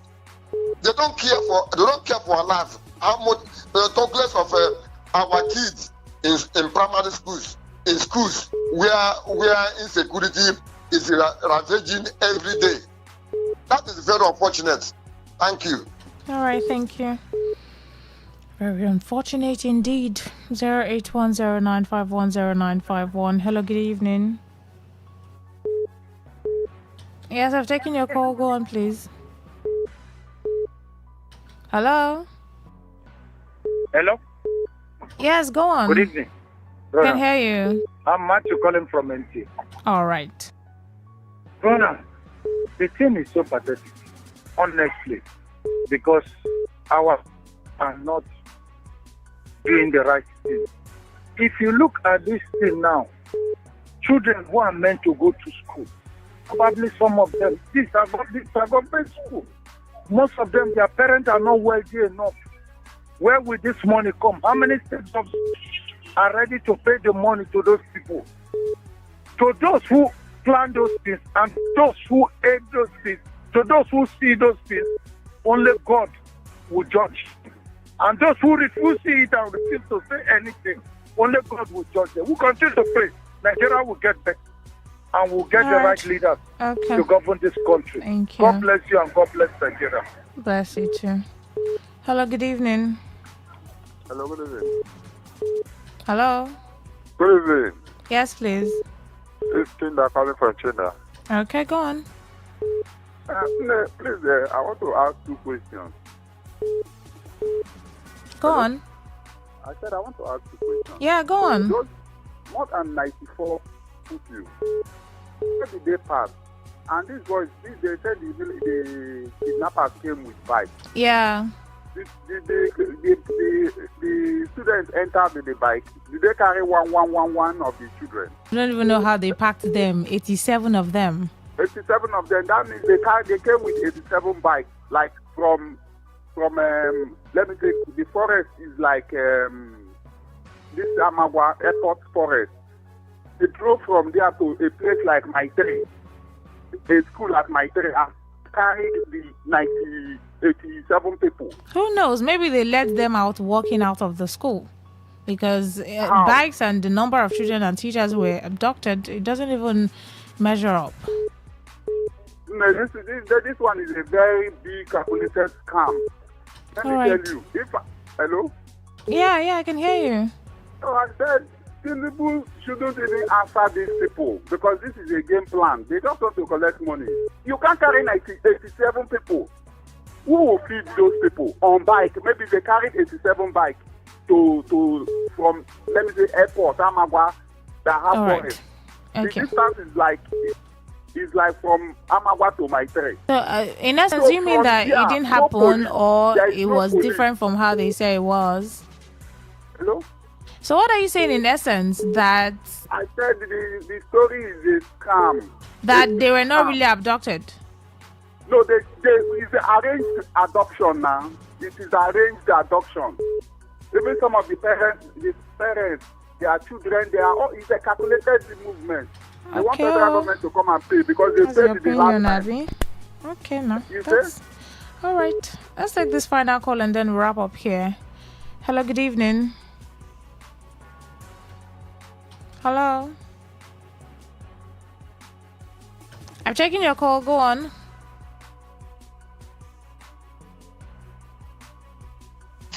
Good evening. Good evening. Go on, please. My name is Cody calling from Port Harcourt. All right. These people that adopted these people, don't they have the state governors? You see, they used to have a security vote for governors. They had a local government chairman. They still have a councillors. What are those people doing with the money they used to give to them? How are they planning over all this thing that is happening? How are they sleeping in their bed? A governor in a state, you are the executive governor. That is executive position. You have the power to control, just like when we are here. Wike used to say, all the local government chairman, if you don't do this, if you don't do that, you must do this, you must do that. When Amechi was here in the state, Amechi used to go to Greek by himself with the military. All right, thank you. you. To look at these people, what are the state governors doing with the security vote? All right, thank you. Thank you. Okay, thank you. Thank you. All right, I'm not sure I can take any more calls. We're already out of time, but I appreciate every one of you who joined in on the conversation to give your bit and lend your voice to the matter. We're just going to follow up on the development of that report and that news to find out when they get released, as the Inspector General of Police says that they will be released and brought back home to safety. So let's hope that they really get... they really achieve that. I mean, for the safety of the children who were abducted, and every other child, every other school child, every other teacher, every other parent, something just needs to be done so that would have this, at least a little bit of confidence that education in Nigeria is not totally collapsed. The education sector, there's still something that can be done, and even if it's a little hope, we can bank on that and improve on it, such that we'll get out of this mess that we're in right now. Thank you so much. My name is Rona Agbara. By 8, Eyewitness Report begins. That's where you call in to bring your eyewitness report of the things going on around you or wherever it is that you are. Please stay locked in. Thank you.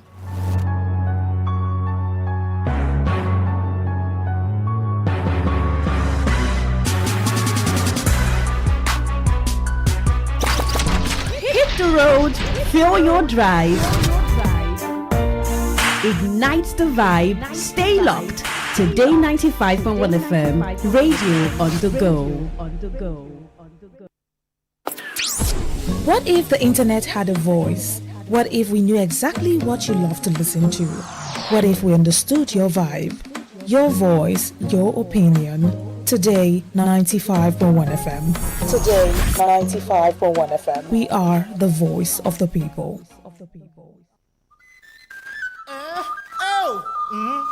Nwaanyị dị mana nwe nwaanyị ka ibe ya enedebe eje ọrụ ofe anya ji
Tune in to Today 95.1 FM, the voice of people. Don't just listen, immerse yourself.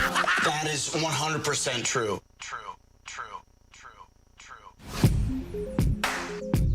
Looking to grow your business? Ready to elevate your brand and reach the right audience? This is your moment to take your brand to the next level with Today 95.1 FM. Your trusted voice, reaching thousands of listeners every single day. From startups to established brands, we create powerful advertising solutions that boost your visibility and drive real growth. Our affordable advertising packages are designed to give your business maximum visibility and real results. Don't just advertise where people are listening. Call us today on 0818-389-2850 or visit our station to book your slot now at Today FM Drive off East West Road, Obiapo. Today FM 95.1. Your voice, your market, your success.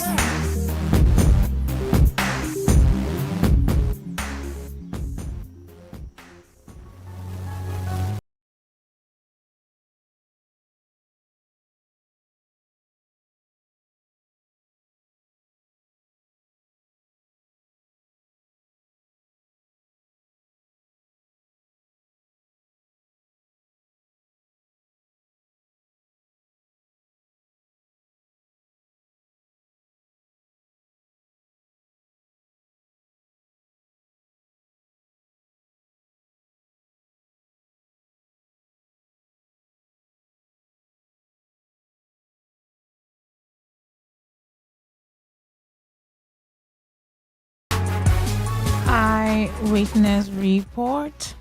Eyewitness report present. Yes, active. That's how I say it. I'm active. Yes, I'm active to take all your eyewitness report at this hour up until 8:45. So we have 45 minutes to do this together. So you have to start bringing on your eyewitness report early enough so that I can take as much as possible, as many calls as I can, as the time will allow, as many messages as the time permits, as many voice notes, a minute voice notes that I can play. If it's more than a minute, I promise you I won't play it though. So please help me to help you so that your reports would be heard and your report would be reported. So you have to make it a minute voice note. Send your text messages, WhatsApp messages, or calls. And let's begin your eyewitness report.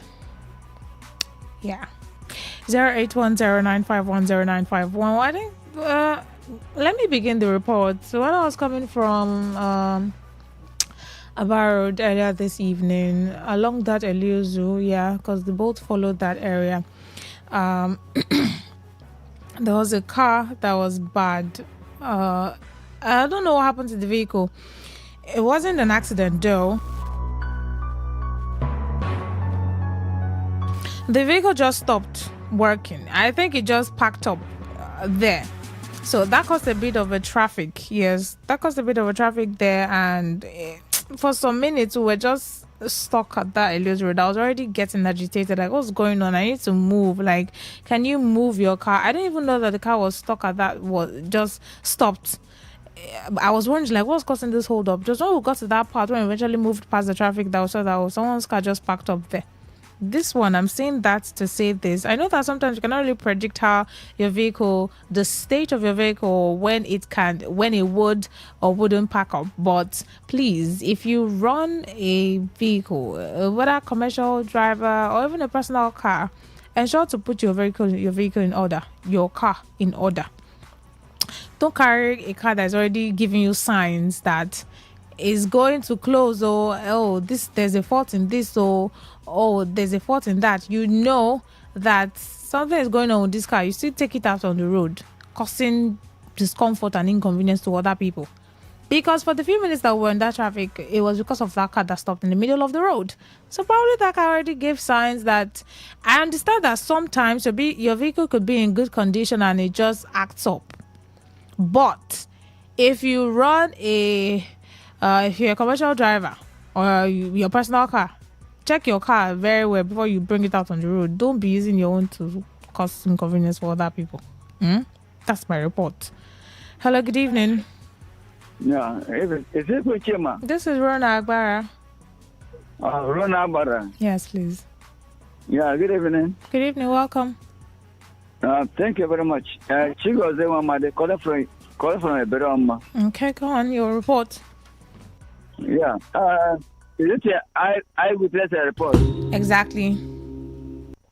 Hello? This is eyewitness report. Go on. Oh, yeah. My eyewitness report is about Oba Femi of WWE. All right, what's going on? Are you hearing me? Very well, go on. Yeah, Oba Femi of WWE. Is he a Nigerian man? Oba Femi, you mean? Is he a WWE man? Is that what you mean? Yeah, wrestling, yeah. Yes, Oba Femi is a Yoruba name now. Brock Lesnar. That's a Yoruba name. Yoruba name, yeah. So that's your eyewitness report? Renabra. Yes, please. Help me tell the federal government to welcome him in Nigeria as a superstar. Okay, so that's your report. I beg. I'm a part of him. Oh, okay.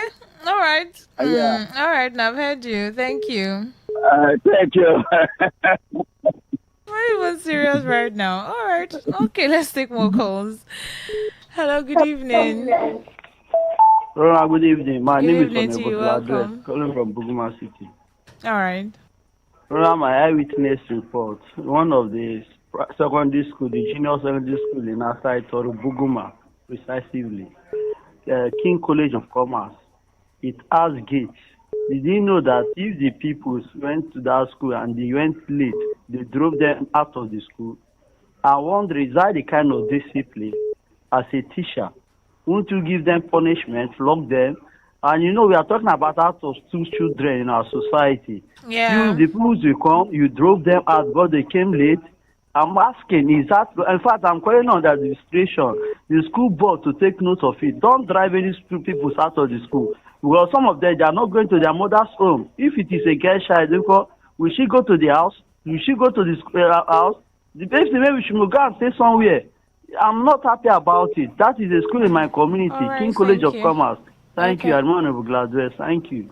All right. We're talking education every day. Education. We will not stop talking about it, especially when it comes to eyewitness reports, because there are lots of reports about schools, community schools, secondary schools, primary schools, and the state and condition of these schools are really, really, really bad. Good evening. Good evening, Rona. Yes, please. My name is Goody, calling from Port Harcourt. All right. I was traveling today. Our bus went into the Omagwa Park, and I saw the motorists. Everyone was shouting, "Were Lele, Port Harcourt." I was happy. That is how it's supposed to be. It's not picking passenger anyhow. I have to congratulate this Ikpere local government chairman. And that man is coordinated. That man knows how to handle an issue. Unlike some other local governments, somebody was asking me, he always hear in the radio, this HA local government chairman and the Ikpere local government chairman. I say it's because of what they are doing. They say that these people are trying. What are other local government chairmen? And when I went to that park, I was happy. I remembered when my train park was as rowdy as that. Unlike now, the motor can stop you at Rumokoro and they will go back. Somebody is coming from Bayasa. Immediately he touches Rumokoro, he will stop. Motor coming from Owerri, reach Rumokoro, stop. Right. Motor coming Thank from you. Aba, reach Rumokoro. Now, you can see before when you go to my train, the Yeah. whole motor will go get down there. And you see the road very free. Now they don't get there again. What you see in the Rumokoro, my train park is maybe traders and every other thing. Please, they should help the state, organize the state, motorists, Ministry of Transport. Yeah, Please, they to the help state so that the movement, river state help will be help organized. each other. Thank you. Exactly. Thank you. Thank you for bringing that on here, that report. Hello, good evening. Good evening, Rona Amara. Yes, please. I beg, I don't want to ask you a question. When first I go to resume? Faustina is no longer here. Okay. Yeah. Okay. Let me go to my Your eyewitness report, okay? Yes, my eyewitness report. Go to my local government. Okay. Why? Local government is the worst local government among the 23 HGA of Rivers State. Why is it the worst? Yes, nothing is working in Emma local government. Let me take for instance now. If you come to Emma local government, our general hospital is not working. We don't have bank in Emma local government at large. We're supposed to have a bank in Emma local government. Nothing is working in Emma local government. Nothing is working in Emma local government. If you want to go to bank now, you go to Port Harcourt before you do a bank transaction. Before you do a bank transaction, which is very, very bad, especially in health sector in the local government. I went to Asaretoro local government. I see General Hospital, Uguma, Asaretoro local government. I went to Aponima, Akutoro. I saw the General Hospital in Akutoro. If you come to Emma local government, that place is taken over by weed. So I'm begging River State government to come to the aid of Emma people. I beg. Emma local government, Abby. Schools, hospitals, banks. This is like a major report, right? Okay. Hello, good evening. Hello, good evening. Hello, good evening, Rona. Good evening, welcome. Thank you. I still remember the Maja the farmer. All right, go on, please. Rona, eyewitness report. Yeah. Now, do you know Element Junction? Yes, I do. I don't know whether I will call on the federal government to go and look at what is going on there. Or I will call on the president of Federal Republic of Nigeria.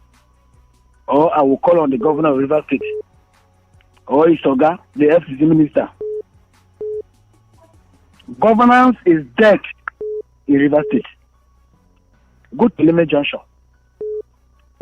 The road is gone. Go and look at the type of structure they are putting up there.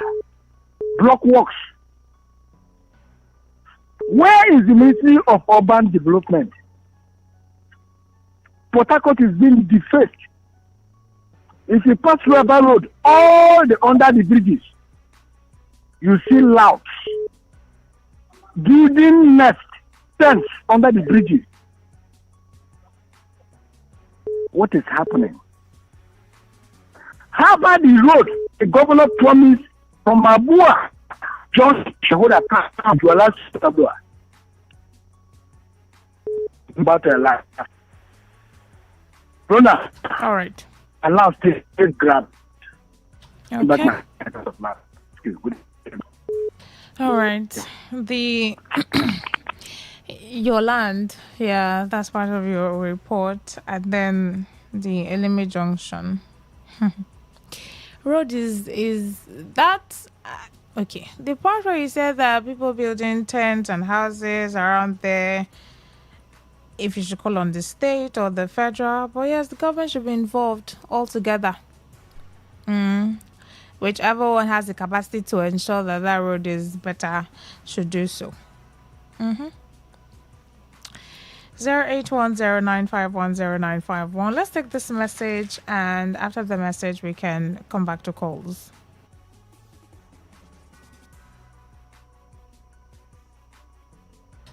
All right, this message here says, "Good evening, my sister in the studio. My name is Miriam Chitu from Umodogo. I have said it before and I'm still repeating it again. The sorry situation of the poor infrastructure of community secondary school Rumodogo is disgusting and worrisome. The people of Rumodogo have decried the poor state of infrastructure of the school, which hosts 100 students ranging from grade 1 to grade 8. Has only 3 classrooms. Wow. How do they manage? How do they teach over 100 students in 3 classrooms? How do they? Okay. The rest are forced to learn under the tree in this modern world now. Please, we need a conducive and inspiring environment for both students and teachers. Improving infrastructure is central to fostering positive learning atmosphere. This is Chinemere Chitu, a concerned citizen from Umodogo. How can they be housing or accommodating 100 students in 3 classrooms? Who still teaches a child under a tree? Sure, we're talking about education in area talk an hour ago. Imagine children under the tree learning. Is that not like free access for anyone to just come into the school and carry those children away because they are under a tree? Even the ones inside classrooms, they are not, we hear stories and news of, children were abducted from the classrooms, let alone those under a tree in a school. This message here says, Rena, good evening. Please, my eyewitness report is about our bad road at Umucholu Farm Road. Please, we need the presence of state, local government, and NDDC representative. Gochukwu Ewule. Good evening, Rena. Please, our community secondary school, Odoha, Emoha, is in bad condition. Please, we need the presence of state and Emoha local government area comrade. Unable. So the Emoha school, the secondary school, the community secondary school is really bad. State government, local government chairman should be aware. And then the farm road you mentioned, state government, local government, and NDDC representative should also be in the know. That's the report. Bring your reports in and, send them as messages or a call and we'll take them. Hello, good evening. Hello? Yeah, good evening. Yes, please. Yeah, this is Onowu from Menaka. All right. Yeah, my eyewitness goes like this. I want to draw the attention of, I don't know if we have Minister of Works in River State, concerning this ring road that Julius Berger is working. I don't know if this Julius Berger, they manufacture them from China or is the real Julius Berger that have been doing work. Because the way this particular Julius Berger have been doing this work, in fact, all the work that they have been doing now currently is just like, I don't know if they are one of these bricklayers that they just hired. They are doing the job scatter anyhow. Look at the next section. You can't even get hold of, okay, this is particular place that they have finished. How can you do here? You jump and you go and go on that place. You leave this particular place, but somebody will drive. When you get to a bad spot, you will struggle with that bad spot. You go front again, you see good road, you go and you start moving on that bad spot. There is a very bad place that they left at the middle of this road in between Eneka and Rokmoko. They should come and fix that place opposite Mofingo filling station. That place is causing us a very big problem here. All right. Why now Julius Berger is like this? Julius Berger does not do their job like this before. I don't know. So please, whoever that is in charge of supervision of this job, they should come and supervise these people and check what they are doing. It's not only to release money to these people. Check what they are doing to know if they are doing it well or they are not doing it properly. That is how it's supposed to be. All right, thank you. Exactly. The people in charge of the road should ensure. It's not just awarding the contract, it's ensuring that it is done, completed, and commissioned, and usable, and accessible, and people start enjoying the road and using it and applying the road. That's the end point of every construction of a road, isn't it? Hello, good evening. Hello, Rena, good evening. Yes, please, welcome. Yeah, Regina, I come from Today. Go on, please. Rena. Yeah? You can see the speed, the effort, and the financial commitment where politicians they do their political something. Those ones that will benefit them. Because those ones will benefit, you can see from the registration of parties to registration of members, anti-primaries and all the rest. You can see the amount of money, the resources, the effort, commitment they are using. to fix it because it will benefit them. Why not these same persons use such effort, such commitment to fix our schools, to fix our roads? How long, you can see how long I've been calling about my people to indicate pipeline roads. But government just keep quiet, behaving as if they are not hearing. Somebody call you now and tell you that children are learning under tree. It's not a collapse system. So I wish and I know that since the politicians saw the masses, the citizens that we are sleeping, one day we will wake up. And when we wake up, this country will not be comfortable with both of them. Gracious Lord. Hello, good evening. Hello, my sister Rona. Welcome. Go on, please. I'm calling you from Iguacha. Okay. I'm calling you from Iguacha. Yes, I can hear you. Go on. Whether I beg, eyewitness, Abby. Yes, eyewitness report. Good. The kind of engineer we will get for this country, where they from come, I beg. Why are you asking that now? What happened? Let's go they do express road. You don't go about of recent. No, not recently. They do cut and join road, cut and join. I think say na cut and join Paris away in there, no in there for road. Which kind engineer would they get for road, I beg? Person go leave this place, now he go jump, go another place, they do another road. All right. I don't understand I understand your point. Yeah, I get it. I understand your point. I made the airport also, and you see this Imo bridge here. This is bridge where they are. The thing don't spoil. I don't dare complain this is. Okay. Let person no go fall inside that place. All right, thank you. God bless you.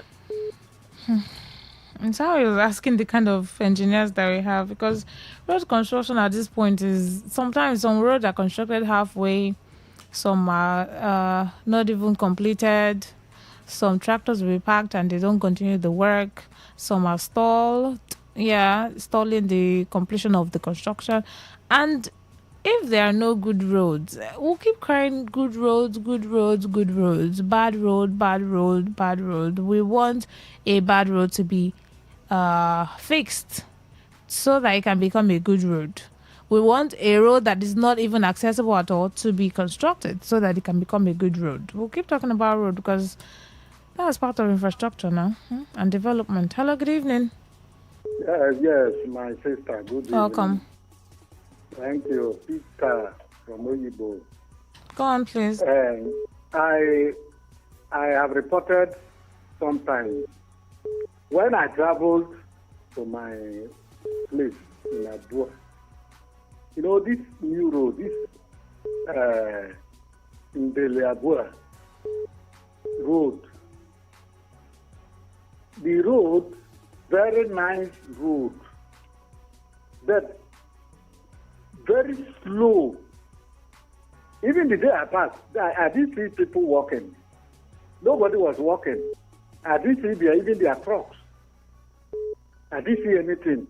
And I wonder, is the governor, is he going to complete this road before leaving office? What road is that?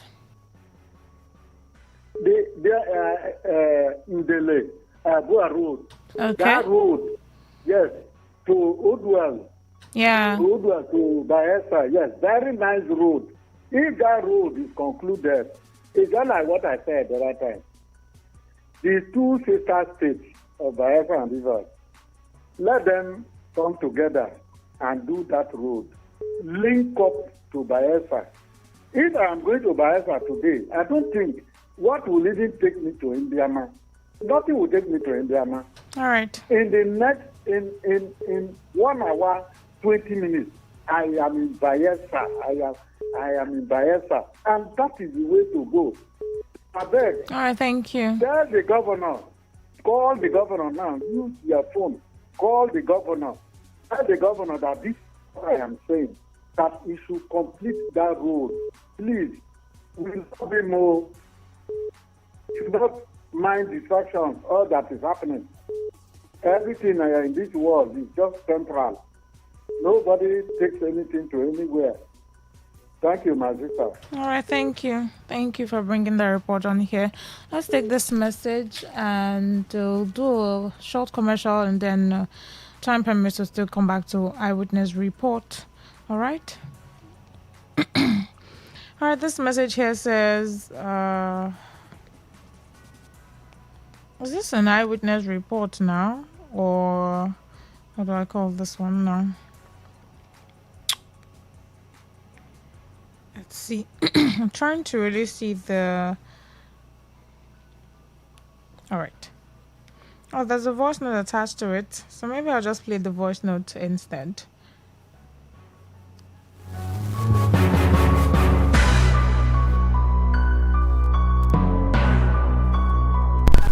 Good evening, my sister in the studio. This is Chinemelem Chetu from Omodogo. My eyewitness report is it is an any hesitation of this country with a grand touch of corruption. Even the presidency gave up on PHC and their electricity campaign promises to Mansola and Asorok. How much more the promises? Please, this is almost 5 months now, no electricity supply in Omodogo community. Please, I'm pleading with the relevant authority to do the needful because we have been staying without electricity for almost 5 months now. Please, the relevant authority to give us attention. All right, electricity report. Okay. True strength. What defines it? The brilliance of a player, or when a team comes together to win. A solo beat, or the rhythm of many.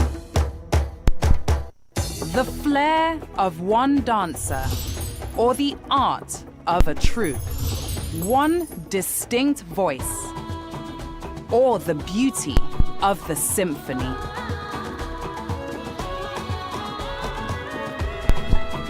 At FCMB Group, we build ecosystems, empower communities, and create the future. Because we believe it's not just one, but the power of the group that delivers the future we all desire. FCMB, the power of the group.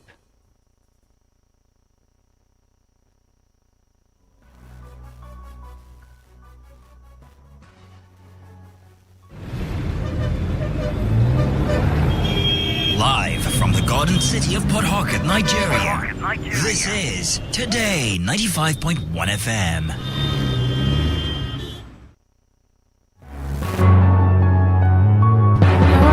Still Eyewitness Report on this dial Today 95.1 FM. If you just joined in, this is Eyewitness Reports. We call in and talk about the things happening around your community or around you or wherever in River State. Bring all your reports on here. And the right authorities, they're supposed to hear the state government, the one that involves the federal government, the one that involves local government, will all be informed. And we're hoping that attention will be brought to that area. Hello, good evening. Yeah, my own sister, I greet you. I greet you too. Welcome. Good evening. Go on. I am Oti Obogoman. What's your eyewitness report? I said it. I will not stop until the government do something. What I'm talking about, I always say it. Local government pensioners, are they not part of River State? Governor should pay local government pensioners. So since 2012 up to today, they don't see their money. Is it when they die before they will pay their children? Everything about retirees, nothing goes to local government pensioners, which is very bad. Are they not part of River State? They should help them now. That is one. Secondly, Obogo, the village is Nemo and local government. I don't know what you have done to River State government, even the local government. I don't know what you have done. Nothing goes well there. School, no way, no teacher. road pit. Imagine my own sister fell on the pit of that road. My sister broke leg. Investigate in Ovugo. My sister is in the house now. What have we? Because that road is the road that are making the door complete. What have we done? No light since 2013 up to today. Right. No way. Nothing goes well in Ovugo community. I'm begging the governor to help Ovugo people now. My sister, I'm not happy because of this my leg that went broke because of road. I beg, if you can beg government for us, I shall be happy. Thank you very much. Thank you. Obugo man. I will not stop to talk. All right, thank you. Thank you. I'm sure that you're listening, and your report is not just ordinary talk. It's getting to the ears of those it's supposed to get to. Okay? Hello, good evening. 08109510951. 10 minutes more and then we'll wrap up. So bring your eyewitness report right away. Hello, good evening. Good evening. Good evening to you. Hey, Chief Solomon. All right. Well, I want to tell Rivers State government, Rumokwachi, Ozoba, Obogoro, flood, that ring road, everywhere is filled up. Everywhere now is flooded. So, I think the primary thing now to this ring road is that big gutter.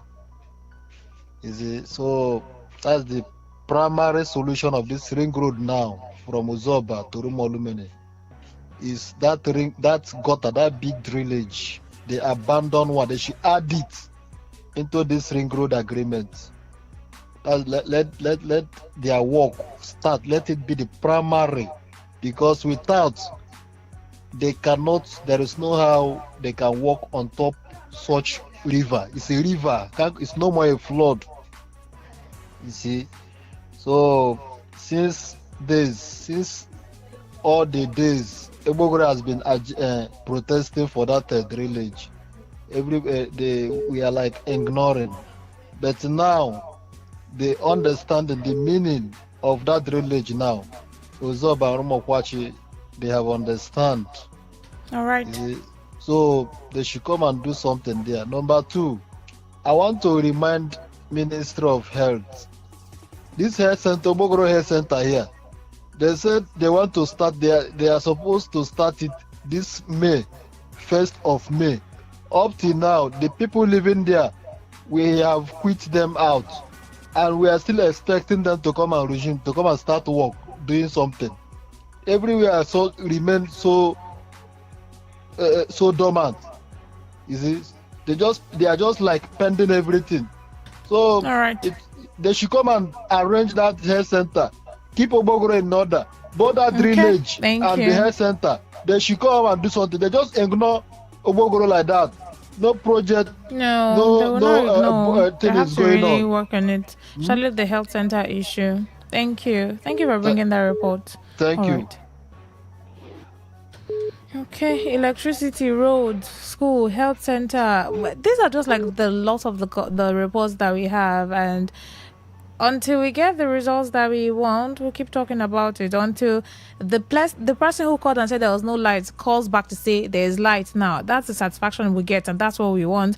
Only then would we stop talking about that one. Until the person who made the complaint about road says, oh, that road has been fixed, or contractors are already here and they're working on it, that's when we would relax and say, okay, it has been done, attention has been placed on it. Until the health center, the person who complained about health center in their community says, oh, they've started working on it, they are revamping it, or they're renovating it, or they're working on it. Until then, would we know that, okay, we've gotten what we want, and, we'll stop talking about it. Hello, good evening. Hello. Yes, please, go on. Yes, I'm Chima, calling from Ajipori. All right, go on, please. Actually, my concern is on the environment, as Port Harcourt City environment being the capital of Rivers State.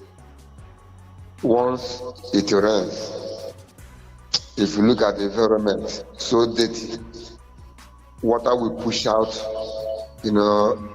dirty things from the gutter. Through the street. When you are looking at them, it become an eyesore.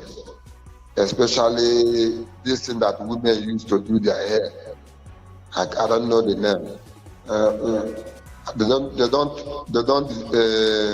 Attachment, you mean? Attachment, yes.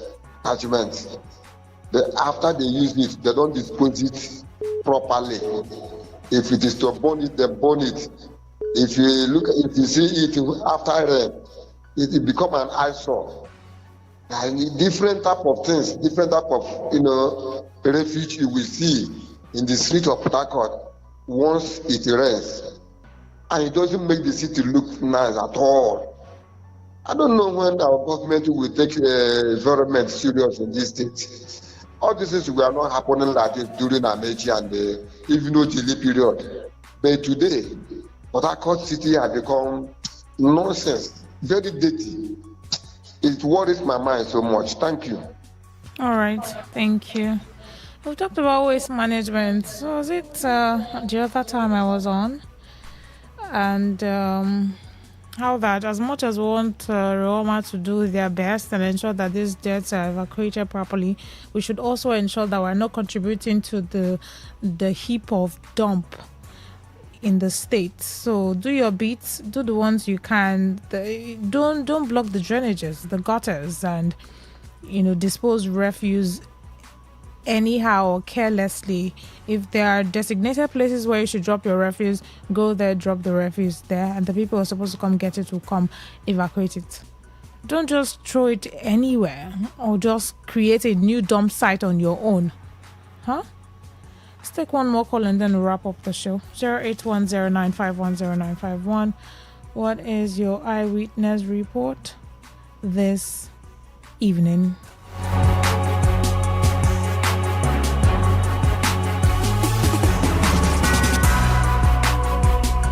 Alright, we'll wrap up with these text messages here. You need to see the bad state of Ogbogoro Road off St. John's Junction. It's barely passable because of the construction ongoing. Since the government would do things at the right time, that road has been bad for a long time. They waited until it became totally dilapidated. Now it is raining daily. They want to fix road. Uncompleted projects everywhere. They should finish what they started. People are just suffering. Flat Hat from Port Harcourt mentioned that one the other day. My name is Imaman from Mbaiche. My area report is 5,000 teachers recruitment ongoing in Rivers State is not transparent, rather politically motivated. Many people apply, but test messages was given to few people for the exam. What about other people? How can you disqualify them for nothing? Therefore, the state governor should call the committee in charge to be transparent for the process, and everybody will go to CBT test for the exam, not by appointment or selection and nepotism. The Commissioner of Education, Dr. Peter, should be transparent, not by selecting his own people and leave others behind. Sent by Imaman. Alright, thank you for bringing that report. This is where I'll wrap up Eyewitness Report. Thank you all who joined in on the show. My name is Rona Agbara. Good evening.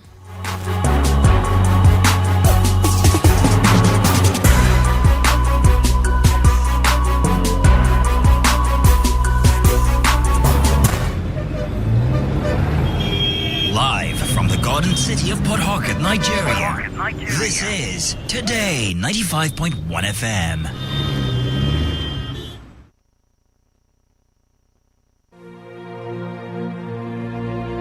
Today is business. Today is a new trend for your businesses. We give you all the information you need to grow your business, new ideas and innovations that keep you earning more and staying relevant. Every day, we engage in business, buying and selling, trading, and exchanging of services as individuals or as a country. Money goes round, it goes up and down. But have you ever wondered what business is all about? And have you ever wondered how you can stand out in your business? Today FM has got you covered every Wednesday between the hours of 1 p.m. to 2 p.m. Learn all you need from professionals on how the country runs its business affairs and how you can be an outstanding entrepreneur and grow your business. Business Today.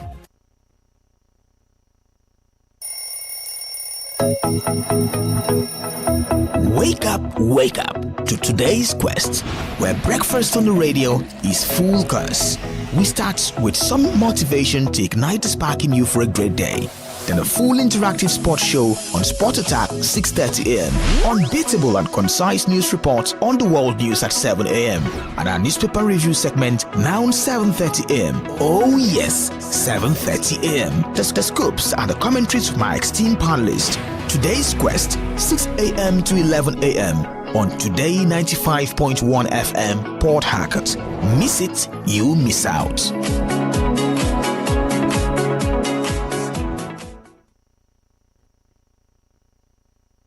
Get ready to feel the rhythm, the groove, and the true vibes of Africa. This is not just music. This is High Life. From the legends to the latest, we're bringing you the best of palm wine grooves, jazzy horns, and soul-stirring melodies.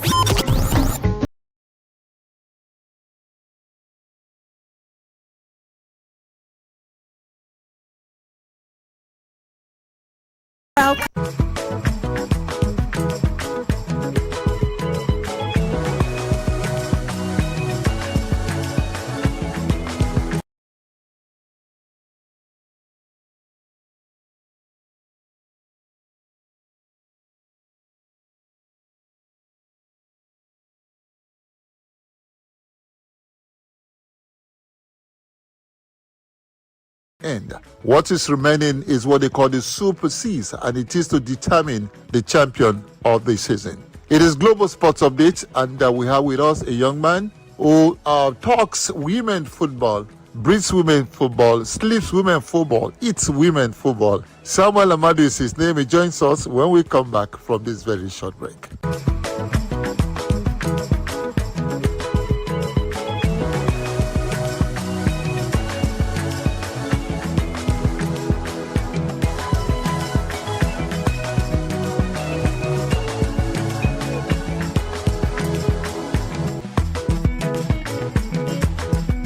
Many thanks for staying with us. Sam, how are you doing? It's a pleasure having you on the show once again.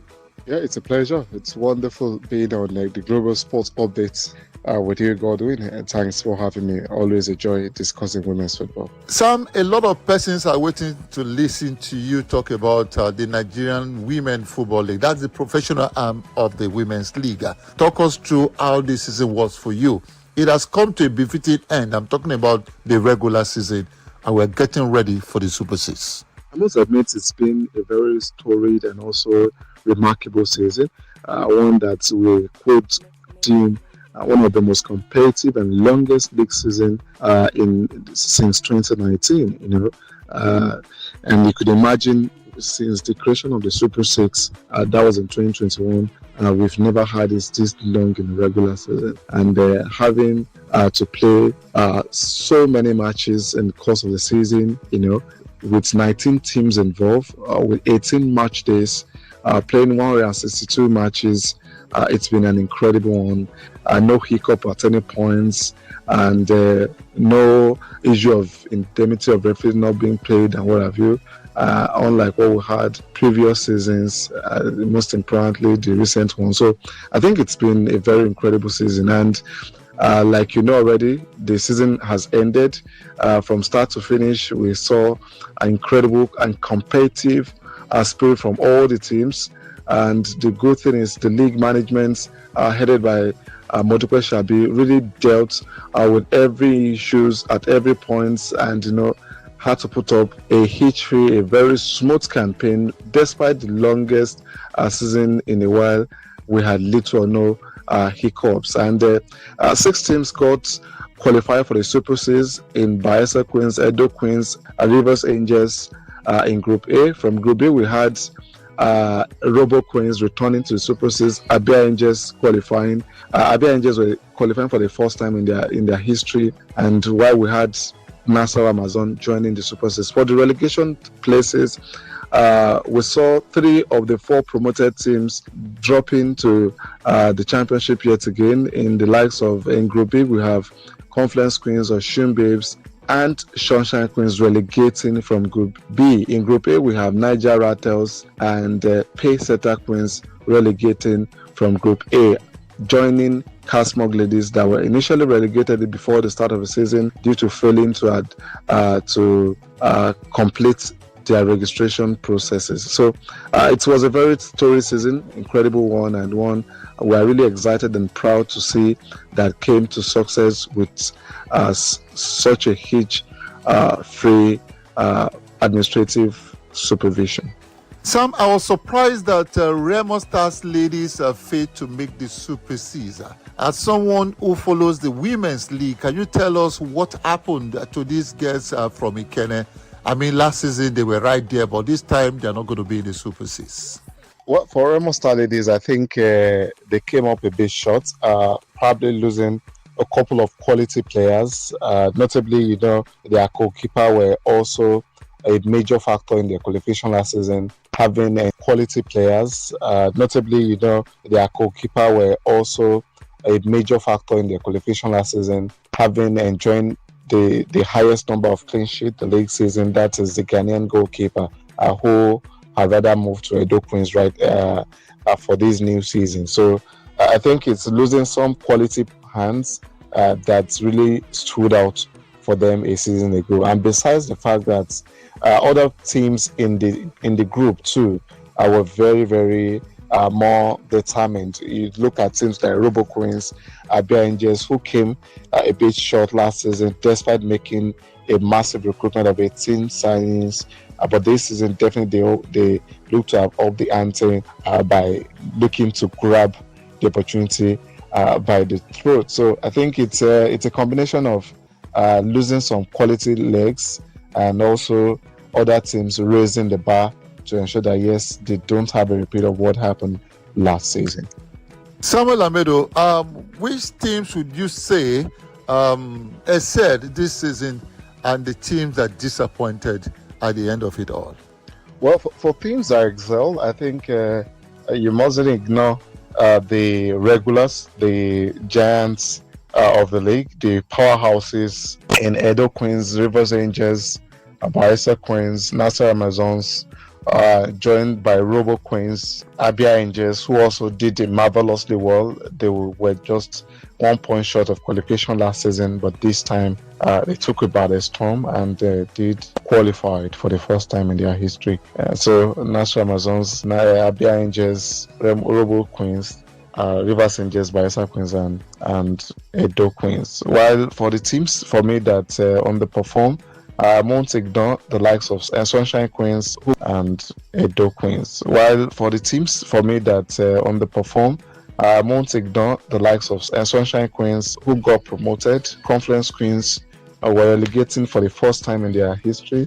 Last season, they were fortunate to escape relegation due to the league not proving of relegation of any team. But unfortunately, they still finished bottom again this season, and that reflects a lack of ambition. That reflects a poor managerial capacity for the management of the team, and sadly, they will not be playing any part in the league. So I won't say, beside the regulars, I would say one of the most storied team for me is the Abia State teams, Abia Angels and Ahudi Anem teams. These are the teams for me that really created a story and also made a very major statement during the entire campaign. Go Samuel Amadu, the female football expert.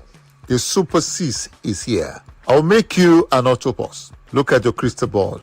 Who is going to be the champion of the 2025-2026 Nigerian Women Football League season? This is a hard ask a tough call, I must admit. It's definitely going to be another incredible Super Six. I surely know that last year would never imagine having a dramatic final day where 4 teams could have emerged champions. But this time around, we are having 6 teams that really have made their mark during the league season. You could see Robo Queens, you could see Abia Angels, you could even see Nassau Amazon, who finished as runner-up. I just look at the quality of teams from Group B and the quality of competition they face from start to finish. I think they were well tested, and Group B and the quality of competition they face from start to finish. I think they were well tested, and they definitely would be one side that would give the Group A side, Rivers Angels, Bayelsa Queens, and Edo Queens, the run for their money. Those are the superpowers. Those are the powerhouses in the game. But I just won't be surprised that Nassau Amazon, Robo Queens, Abia Angels will potentially pose a big threat to the title, if not eventually nick the title. So I think Nassau look experienced. I expect to see a potential title winner in Nassau, but definitely would be a very tightly contested one. So you never can tell. It will also come down to how motivated the players are, and come down most importantly to the tactical strategy of the team, the technical know-how, the coach management of the game from the bench. This is what stood out for Bayelsa Queens last season. Definitely will be a major factor for the teams this season. And I'm surely looking at Nassau Amazons to potentially enjoying that rich vein of form, building on the experience they had last season, losing the title by just a point difference. Sam, you also didn't talk about Niger Rachels, the Abuja team. A team that once attracted a big player, former captain of the Super Falcons of Nigeria, Onome Ebi. What happened to them? They are relegated, not just about not qualifying for the Super Six, but they will be playing in the lower division of the Women's League come next season. What happened to them? Yeah, well, I think you definitely could relate with the fact that as a club manager, with realities of a team getting relegated or team struggling in seasons, with realities of a team getting relegated or team struggling in seasons, are always down to maybe limited motivations and also poor pay. I just want to feel that these could be factors that conspired against Nigeria Tels, and realistically, it is worth talking about because they were involved in the last Super Six, but unfortunately got relegated this season. But you also could imagine the quality of competition and how that has also impacted them, and not ignoring the fact that they also were faced with loss of a lot of quality players. Rattles has become a focal point for player search, and teams who have the finances to take care of a lot of players always look to teams with private teams that probably do not have enough to motivate their players to cut them away. So it's one of the many factors that conspired against Niger Rattles and brought their journey in the Nigerian top flights to an unfortunate end. So so many factors, and definitely for one who also look over a team, you could imagine some of this you could relate with some of these factors. I want to say thank you so much, Sam Amadou, for talking us through what's happening in the world of women football in our country, Nigeria, the Premier League precisely. Super Six beckons time, venue, and of course dates will be communicated to us by Sam Amadou himself. Thank you again for being part of the show. Yeah, thank you once again for having me. It's always a delight and a pleasure. I hope fans have a delight listening to this wonderful show. Thank you, and have a wonderful day as well. Of course, no one does it better than Samuel Amadou. To this wonderful show. Thank you, and have a wonderful day as well. Of course, no one does it better than Samuel Amadou. He's a communications director.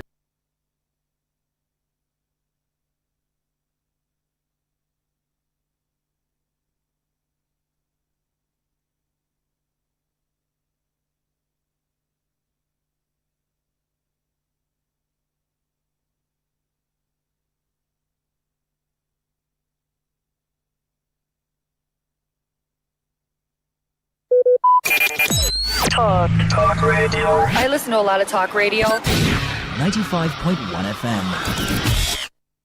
Port Harcourt, are you ready? Today, 95.1 FM, the voice of the people.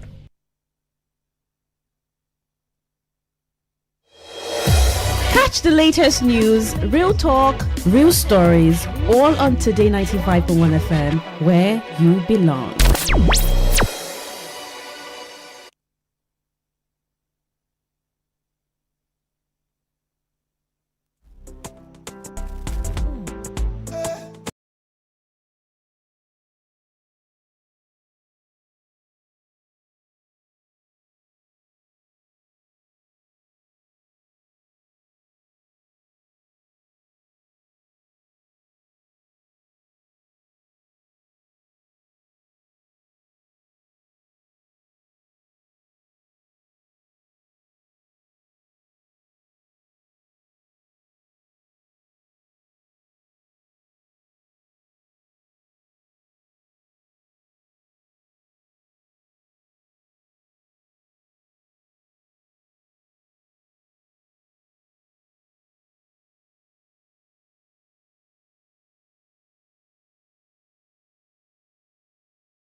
So when they produce stronger, correct medicine, they take it, they support with country healthcare system. Country man, correct bakelistic ogbonge herbal medicine there. We know they come out for public anyhow like a big basket. Full ground as every Christmas have been boundary. Sickness self sabi medicine will pass them. After all, monkey smart now because tree near tree is our forest. Heritage International go use the technology of computer testing machine to see and know before attacking that your health condition. We don't become ubarugba for your life with the correct treatment. Therefore, whether definition or without definition, make you visit Herbal Heritage International offices way near you. Herbal Heritage International. Now Hello and welcome to the program Roots and Herbs. Roots and Herbs is a program that discusses health-related challenges and suggests possible ways out from the herbal medicine perspective. Roots and Herbs is put together and sponsored by Herbal Heritage International, also known as Baba Yoruba. Baba Yoruba is currently having a special promo package. This promo package will give you the opportunity to enjoy 50% discount on all their products and services. This offer runs while the stock lasts. And at the same time, it will give you the privilege of meeting Baba Yoruba himself at the venue at number 24 Ikwere Road, Mile 1 by Education Bus Stop, Port Harcourt. For details and inquiries, the telephone number to call is 080 33 111 946. I repeat, 080 33 111 946. 080 33 111 946. On today's edition of the program, our topic for discussion is staphylococcal infection. And I have with me in the studio Dr. Otumba Abiodun. Sir, you're welcome to the program. Thank you, Mr. Moderator. Staphylococcal infections do occur in the body system as a result of invasion of Staphylococcus bacteria into the body system. Staphylococcal bacteria are of three different important ones. There is Staphylococcus saprophyticus, there is Staphylococcus aureus, and Staphylococcus epidermidis. Staphylococcus epidermidis is seen on body layers, that is on the skin. It doesn't cause any challenge if immunity is not compromised. But if immunity is compromised, it can result to skin challenges like boils, blisters, and other problems. Staphylococcus saprophyticus can be found easily in the alimentary canal. But if there is no challenge or immunity being compromised, it can live with the body system without causing any problem. The last one, which do attack the body system of human beings, is Staphylococcus aureus. When Staphylococcus aureus is allowed to thrive whether as a result of immunity being compromised, definitely it is possible for it to pose a serious challenge to the body system. Many things can lower the immunity, part of which can be infections that have stayed too long in the body system, can also lower body's immunity. Malnutrition can lower body's immunity, and at times stress, starvation, and other things can make immunity to become very lowered to the extent that organisms that are able to live in the body system without causing any challenge will now start posing challenge to the body system. Don't forget that drug abuse also have a lot to play under this condition. And when staphylococcal infections are able to thrive in the body system, there can be burning sensation that will be seen as internal heat. There can be serious night sweat that can start draining the body system, and you discover that you start emaciating, you start losing weight. It is possible, as you have lost volumes of water, to affect the blood volume. As a man, the ability of a man to satisfy his woman will disappear from that. When infections are able to thrive in the body system, nerves can be damaged. And when they are damaged, there can be loss of desire for opposite sex in a man that we call poor libido. Under that condition, definitely inability of a man to satisfy his partner has entered. Not only this, when staphylococcal infections are able to stay in the body system for longer period of time, they tend to open window for other infections to thrive as immunity is lowered. And that is why it is possible for one to have repeated boils. It is possible for one to have pimple-like eruptions. Some can even have boils all over the body from the head to toe as a result of manifestations that they get from lowered immunity. And that's why we do tell us that whenever we experience anything that are similar to this, it is very important for one to visit a competent healthcare giver who will be able to evaluate one on the root cause of the challenge and way out to be totally free. And that's why we're saying that in the face of challenges that have to do with staphylococcal infection, it is very important for one to avoid self-medication. Ensure that you are being monitored and given directives to get out of the challenge early enough. As staphylococcal infections can pose challenges in men, the same challenges can be witnessed in women, part of which can be burning sensation or movement in the body system, and a situation where one will start losing water, leading to loss of weight. In fact, if any infection is able to thrive very well in the body system, the whole immunity can be affected. Hormonal system can also change, leading to serious challenges that can even lead to infertility, whether primary or secondary, in women, as the case may be. If one is faced with anything related to what we have mentioned or other things, it is very important for one to visit a competent healthcare giver who will be able to evaluate one on the root cause of the challenge and way out to be totally free. Having all these challenges is not the end of the road. For further inquiries, the number you can call is 080-33-111-946. 080-33-111-946. I repeat, 080-33-111-946. Thank you. All right. You've been listening to the program Roots and Herbs. Roots and Herbs is a program that discusses health-related challenges and suggests possible ways out from the herbal medicine perspective. Roots and Herbs is put together and sponsored by Herbal Heritage International, also known as Baba Yoruba. Baba Yoruba is currently having a special promo package. This promo package will give you the opportunity to enjoy 50% discount on all their products and services. This offer runs while the stock lasts. at number 24 Equator Road, Mile 1 by Education Bus Stop, Port Harcourt. For details and inquiries, the telephone number to call is 080 33 111 946. I repeat, 080 33 111 946.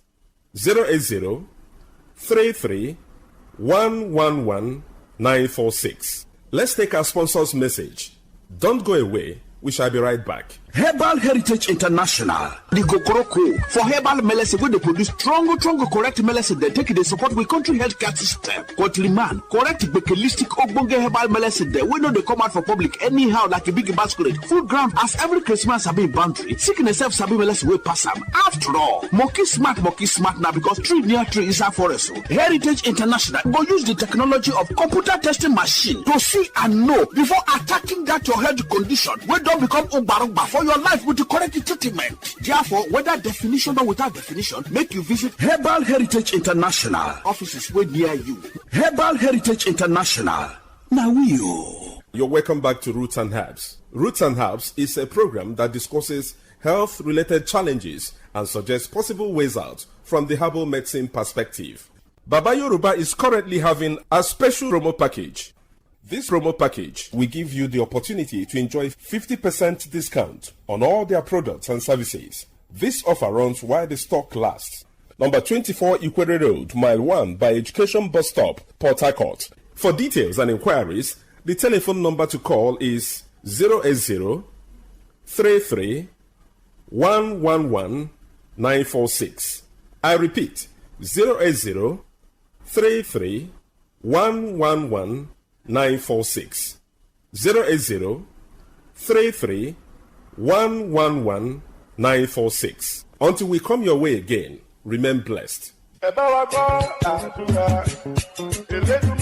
And that was a paid infomercial.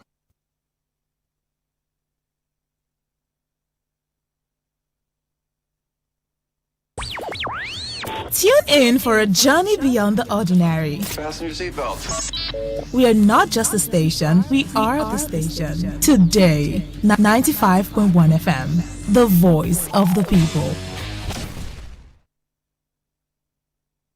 Get ready to feel the rhythm, the groove, and the true vibes of Africa. This is not just music, this is High Life. From the legends to the latest, we're bringing you the best of palm wine grooves, jazzy horns, and soul-stirring melodies.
101.1fm.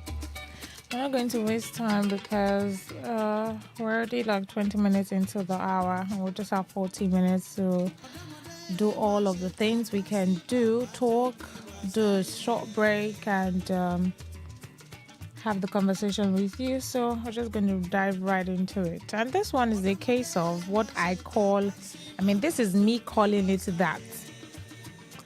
What I want to call it right now is my own idea, but I'm sure you also have your own idea about it. So I call this one a case of two fighting and a peacemaker. Two fighting and a peacemaker. I call it so because someone was trying to, someone had an altercation with someone else and a physical fight ensued. A totally different person came in, intervened in the matter. And in the process of intervening in the matter of two fighting, trying to make peace, the person died. The person was stabbed. So, a case of two fighting and a peacemaker comes in between the two persons to try to mediate, be the mediator, bring peace, and try to intervene. That person that came in between the both of them became the victim, became the diseased. Yes, it's good to make peace. It's good to advocate for peace. But in doing that, put your safety first.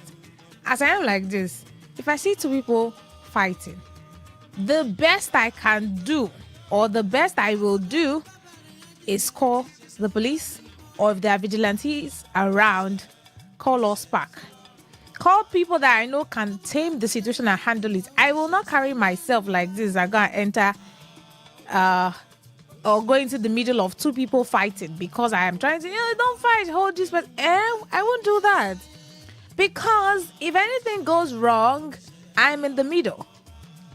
I may just suffer for it. So this is also me telling you or asking you, because I don't know your opinion about it, but I'm just saying that in a case of two fighting, even if it's not physical fights yet, two persons exchanging words and increasing their tone and becoming, aggressive with their words, I will not go into the middle. There are other ways I can make peace without being in the middle. This person who died, he was stabbed during an argument, the birthday party in Ogun State. That's what happened. And the question of, do you think it's advisable? Is it advisable to intervene in a case of physical altercation with people? Are you a peace-loving person? That's fine. But is it advisable, you as a person listening to me right now, will you go into or will you intervene physically? It's okay. Stop fighting. It's okay. It's different from you enter the middle, trying to separate this person from that person. That's how they carried bottle. And they stabbed the person that was trying to make peace. And he became the diseased because he was trying to, intervene in the matter. And there are other ways you can intervene in. Let's say you're at a bar or a lounge, or you're out or on the road or wherever you are, maybe in any place, and you see two people exchanging words and getting physical and trying to fight. Is it advisable that you go into there, even if you know the person? No. Is it advisable to enter their middle and try to separate them, or just get involved and intervene? Are there other ways to do it than entering it? Because this person was a case of two fighting. He was trying to intervene, or he intervened and he lost his life. An argument that broke out during the birthday celebration along Ayetoro Road in Ado-Odo, Ota local government area of Ogun State, has left a man, Kunle Akinlose, dead after he was allegedly stabbed with a broken bottle. Fights led to fights. He entered to settle, and they stabbed him with a broken bottle. So sad. But then there's also a lesson to learn from there. I don't know if you think so. Now, from sources within the community on Sunday, said that the incident occurred around 2 a.m. on Saturday at a bar in the area. So let's picture the scenario now. People are at a bar, 2 a.m. on Saturday. Oh, it's the weekend. You go drink, eat peppered, whatever. You are trying to relieve the stress of the week you've had. So let's relax for the weekend. So this man is at a bar on a Saturday, 2 a.m. Saturday night. The community member who pleaded for anonymity discussed because of the sensitivity of the nature says, during a telephone conversation with our correspondent on Sunday, that the deceased and the suspect, Damilola Fagbemi. So the person who did the stabbing is Damilola Fagbemi. He is one of the party involved in the fight. We're members of the same cult group. So cultism is also inside. But we're not focusing on the cultism itself now. Yeah, it's part of it. But even if it was not even a cult-related matter, let's say it was just normal persons, two people fighting, is it advisable that you enter to intervene? Say it's a normal person, it's not a cult issue. You go in and try to make peace. Is it advisable to do that? Because for your safety and your security first, I don't know if you think it's advisable to. I don't know other ways you can make peace without putting yourself involved. Now, the source noted that the trouble began after the suspect had an altercation with the bar owner. So, a customer, the suspect who did the bottle thing, had an altercation with the owner of the bar that they were at, drinking and eating or whatever. And so, he allegedly attempted to attack him alongside some of his friends. So, this man, the Damilola Fagbemi, who is the suspect, had, back and forth. I don't know what they were arguing about with the owner of the bar. And he wanted to attack the owner of the bar and his friends. Now, the source said that the diseased intervened to prevent the assault. Now, the man who was stabbed in that bar, he intervened to prevent the assault. This man is trying to assault the owner of the bar and his friends. This man now steps in and said, "You should not do this. Oh, that. No, don't do that. Don't do that. It's okay, which later resulted in a fight between the two men. People around even told him that the man did nothing wrong, but he became aggressive. Initially, the matter was not between this, let me try to call their names to be able to differentiate it, right? The matter was not initially with the man and the Damilola Fagbemi. Now, let's see this. Trying to get that one. Okay, Kunle. Yes, that's the name of the deceased. Kunle Akinloshe. The fight was not initially between Kunle and Damilola. The fight initially was the Damilola man and the owner of the bar and his friends. But this Kunle Akinloshe intervened in the altercation and started trying to make peace. Don't assault this person. He intervened to prevent the assault. And that later resulted to a fight between the Kunle now and the Damilola. So, people were even saying that they were telling, the Fagbemi Damilola, who is the suspect, that the man did not do anything. He did not do anything. He's just trying to intervene when he wanted to attack the bar owner. So when that man wanted to attack the owner of the bar, which was the initial person that was having issues with, that's when this Kunle stepped in. All right? To calm the situation and stop them from beating the man. That's what the source said. Now, the source added that the confrontation later degenerated into a physical fight during which the deceased allegedly overpowered the suspect. So while you're trying to say, don't beat the owner of the bar, the man not do anything wrong. Hold on, it's not like that. Calm the situation, this Kunle stepped in, and that's when he overpowered the suspect. They were trying to fight, and so he overpowered him, probably had more strength than him. Now, the source also said that the suspect broke a bottle. When this Kunle overpowered the other man, this is looking like Nollywood, but it's real life matter, and it involves the lives of people. But I'm trying to paint a scenario so that we understand. So when the thing involved that fight and the Kunle, which is the deceased, the man who was stabbed, overpowered the Damilola, who is the suspect. When that one saw that he has overpowered him, maybe push him on the floor or something, he carried bottle and he broke a bottle. So after breaking that bottle, the deceased now brought out a knife. Now some persons in the scene intervened and seized the weapon from him. So one brought a knife, that's the person who was stabbed, and the other one had a broken bottle. Other people now intervened and separated it and collected the knife from the Kunle. People separated them and collected the knife from the victim, But the suspect still held the broken bottle. So they collected knife from this one. They did not collect the broken bottle from the other person. Probably they thought broken bottle, he would not do anything with it.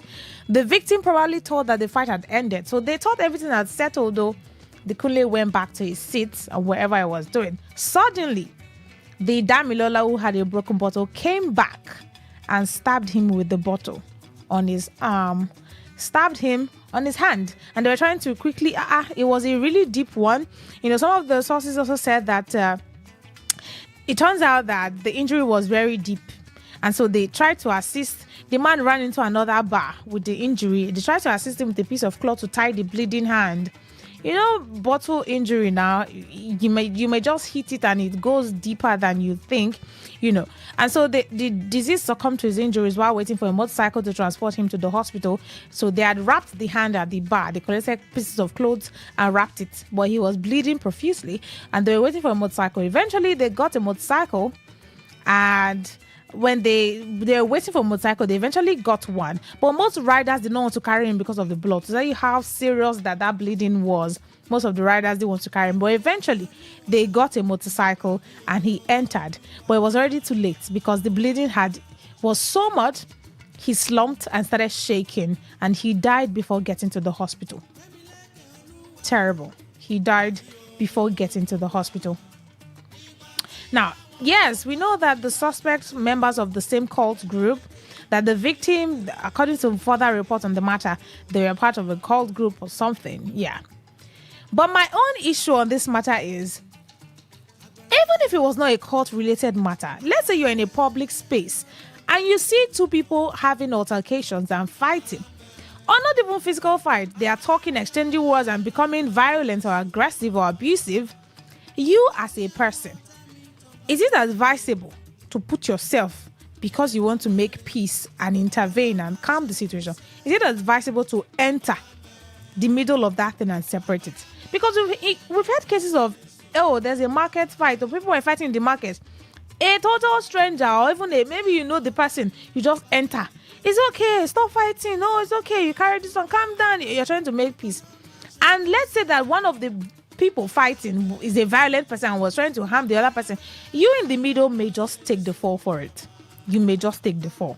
That's what happened in this case. Now, he was stabbed. When he thought that the matter had been resolved, that other one had it in mind and came back and stabbed him. Tried to tie the hand, get a bike, get to the hospital. The bleeding was already too much. He slumped, started shaking, and then he died. It was already too late. When they got to the hospital, he had already, he had already given up because the bleeding was just so much. Are there no other ways? Now, this is a safety concern, though, because you see people fighting on the streets. Somebody will just enter the middle, showing strength and flexing muscle. It's okay, don't fight anymore. You enter the middle and try and say, sometimes it works well, and eventually everybody will settle the matter and there will be peace and calm. But that's not always the case. Some other times, it may just boomerang and you take the fall for it. A case of two fighting, I said earlier, but I will not carry myself and put in the middle of two people fighting. First of all, I don't even have the strength for it to withstand any of those force. Secondly, I don't have the body for it to get injuries or scars or marks because two persons are. The best I said I will do is call, if there are local vigilante around there, call them to get involved or call the police if it warrants calling the police at that instant. But say entering as the mediator, I won't do that. So I'm asking the question on a matter of this. That's why I call it two fighting. Let's say in your compound or in your street or in your area, you see two people having back and forth, going back and forth. What's the advisable thing to do? Because if this man, the Kunle, had not stepped in and intervened between that Damilola guy and the bar owner, he probably would have still been alive. His death could have been prevented. Don't you think if he had not gotten involved, intervened and tried to calm the matter, don't beat the bar owner, he didn't do anything, don't do this, don't do that. If he had not tried to be the peacemaker, don't you think he would probably have still been alive, or that bottle wound would have gotten to him? There are no other ways you can make peace without taking the fall. That's the question on the Thrill tonight and on this matter. Why isn't the case study of the man who got stabbed at a bar? And you know that all these public places, anything can happen. Yeah, anything can happen. It's a public space. Anybody, you don't know the intention of anyone. You don't know what's on their mind. You don't know what they have on their clothes, on their pockets. You don't know the weapon or whatever it is they have. And you don't know the extent to which people are angry and can do anything. So let's say you're at a bar. A group of people, mixed people, you don't know who is who. And you see people, a fight erupts in the bar like that, or a lounge, or wherever public place. And you just get involved to intervene, to be the hero.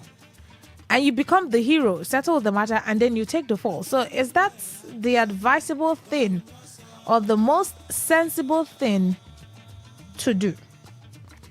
We'll do a 5 minutes break. We'll come back from that one. We'll take calls. We'll hear what you think. Because I really want to know. Men do this a lot. Yeah. Men do this a lot. Because sometimes I see street fights. And you see some men just come from their shop and enter the fight. They don't even know how it started though.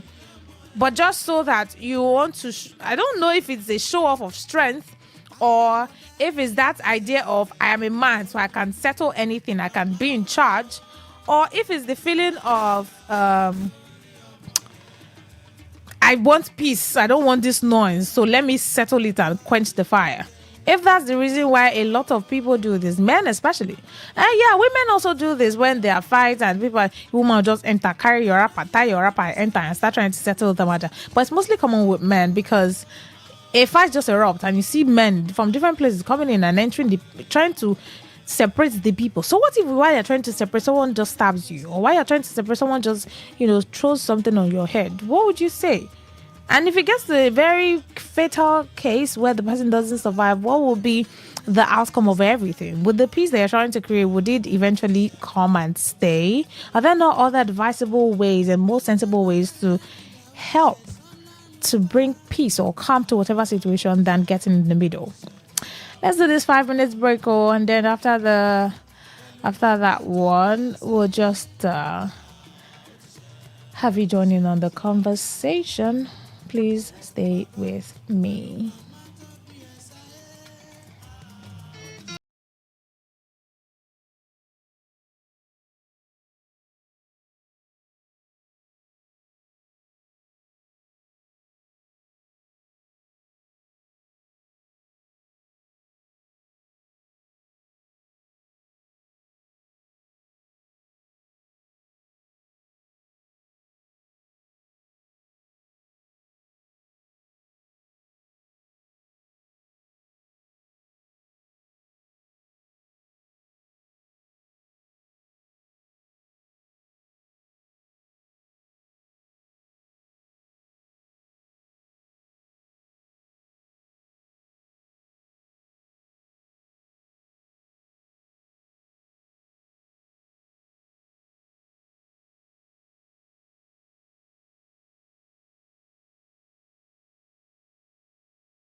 to fighting. That's what I want to call it, because that's like the easiest way, I think, for better understanding and assimilation. If you are in a position where you encounter a public fight in whatever environment, whether you are at a bar, at a club, a lounge, a birthday party, a wedding ceremony, a burial, an event, your compound, your street, your area, your junction, what is the most advisable thing to do if you really want to make peace amongst them? Getting involved in the middle or doing something else? Hello, good evening. Good evening. Welcome. Yeah, this is Rona. Go on. This is Rona. Go on, please. Okay, Rona, good evening. Good evening. I'm Chino, calling from Ajip area, Port Harcourt. Okay. Yeah, I had this experience many years ago. Okay. Yeah, some group of boys were fighting. And I have to say, let there be peace. Yeah. I went in among them. You entered to settle the matter? To settle the matter, yes. Yeah. Before I know it, one of them pulled out their belt and used, the iron head. Okay. And they flogged me in my eye. As I'm talking to you now, gracious, one of my eyes not seeing. Like after that event. Say what? After that situation, it affected you. After that forward, it affected my eye permanently. Now I don't see with that eye again. Jeez. You see, so and another experience I have again was, and I didn't know that I was the target of that very one. Oh, you see, two people can be fighting better. Yeah. They are targeting somebody. They are just waiting for the person to join or enter, and then they will strike. Exactly. So as soon as I went in, I didn't know that I was the target. As soon as I went in, then I have share of my trouble in that fight. All right. Thank you for sharing your experience. But at least going forward now, if you see cases like that, there are other ways to help now, don't you think? I will. I've learned my lesson. Oh, you will not even be involved again at all.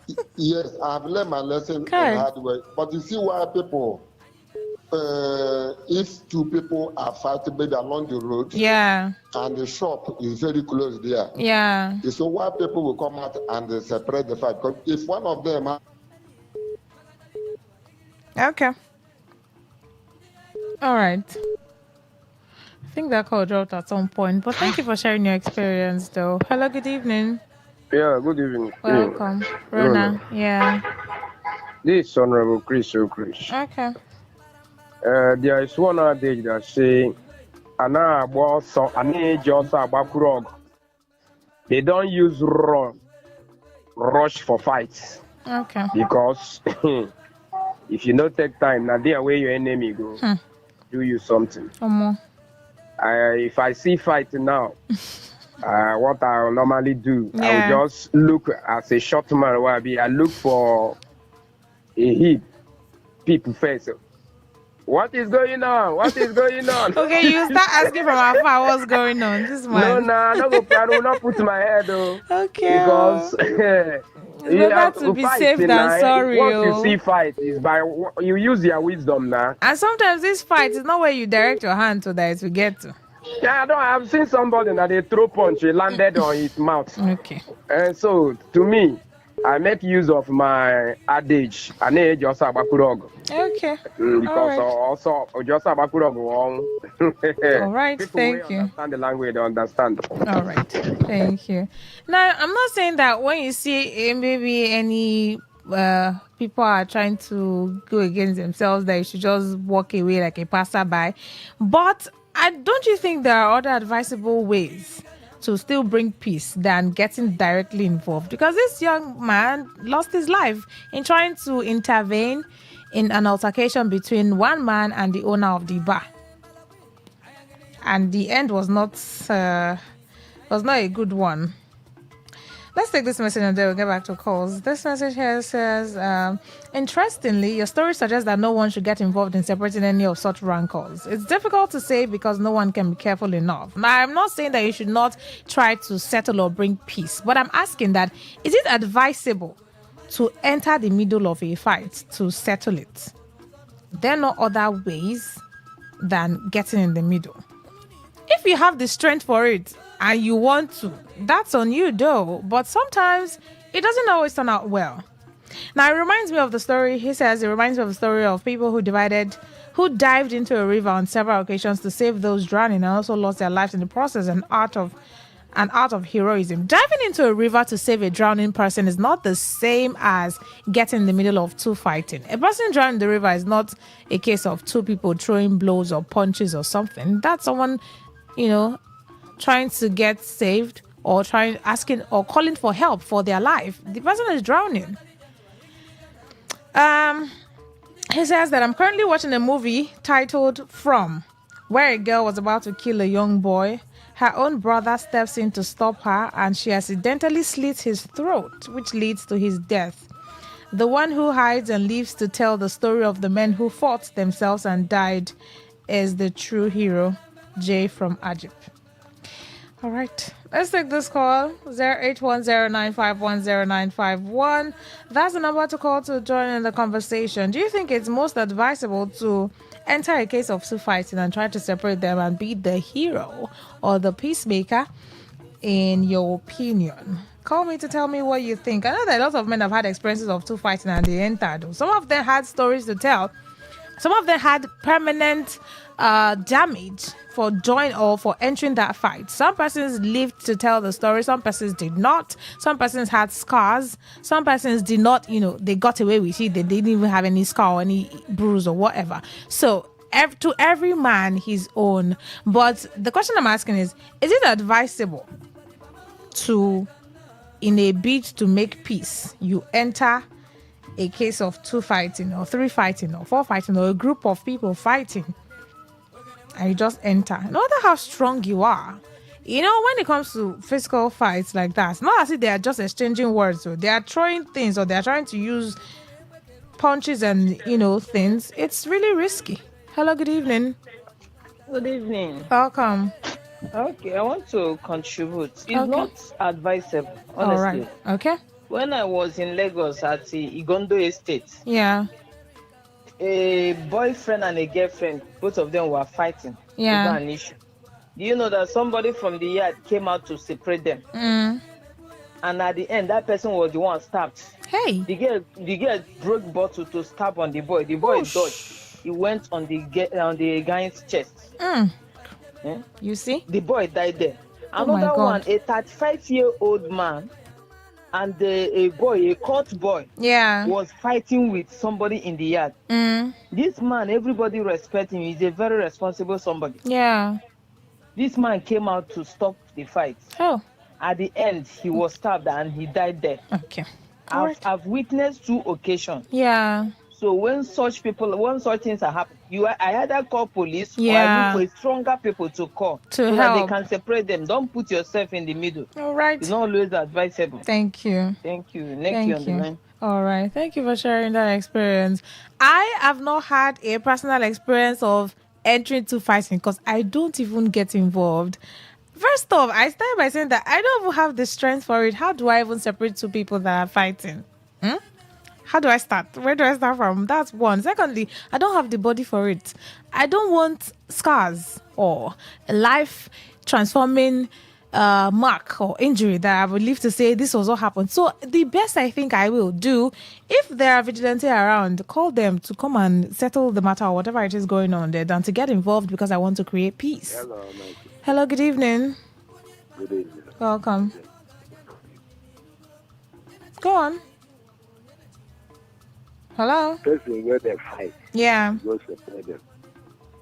My brother, the thing don't happen to me before. My brother with his wife, they fight for shop. At Aba. Yeah. As I want to go separate them, now me where they take now me carry the bullet too. Were the fight involve gun or what? No, that one fast bullet. Okay. Oh. I think one hit his wife. Yeah. Now me carry the bullet. Hey, well. So you don't think it's advisable to try to settle people like that or settle issues like that? Yeah. Yeah. Even though they could kill herself to go from backyard after come back. Okay. I tell you, that person don't put himself for trouble. All right, thank you. Now, as much as we know that sometimes if you leave people like that, they can, get to the point where they even hurt themselves or harm themselves or even kill themselves.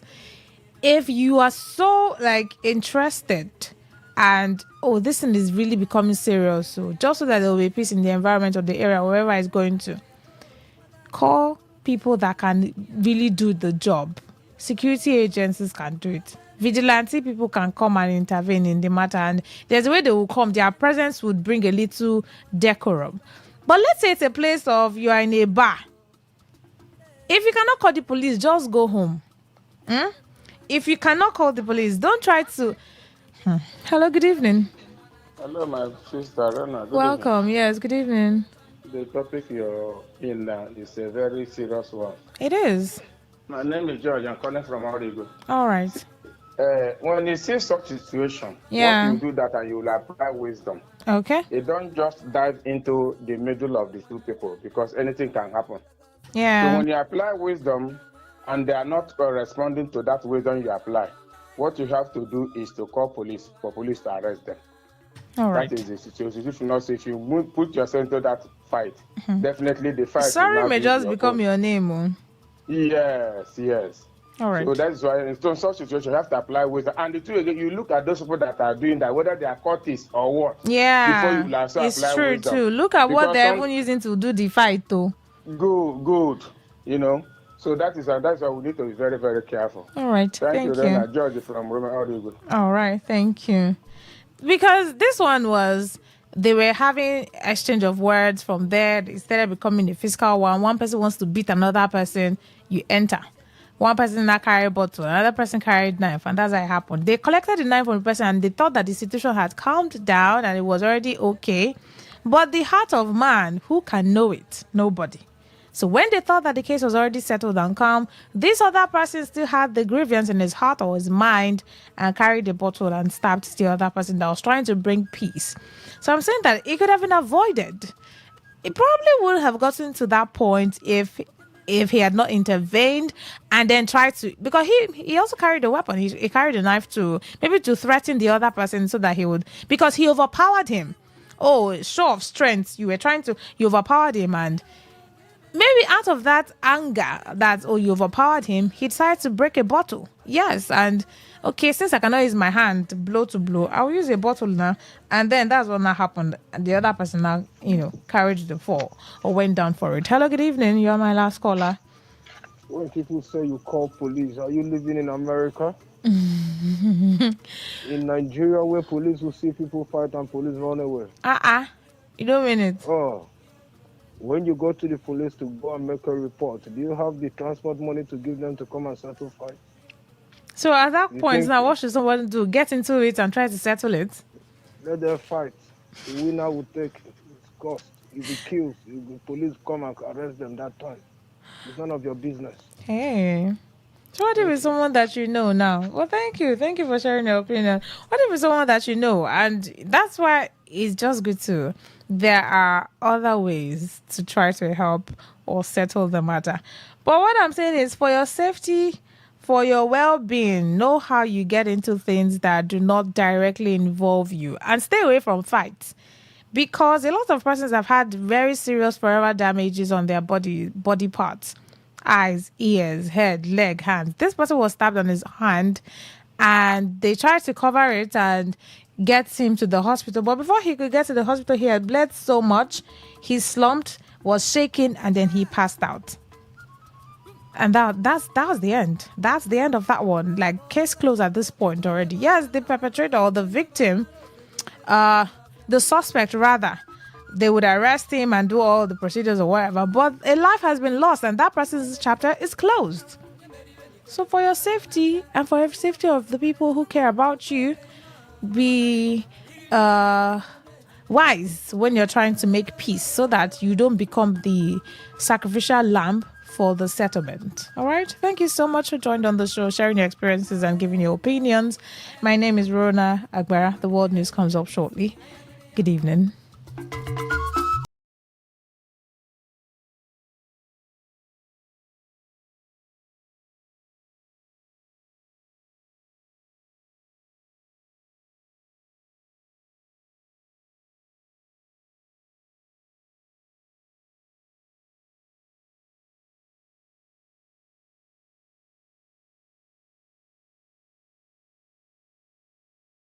Talk radio. I listen to a lot of talk radio.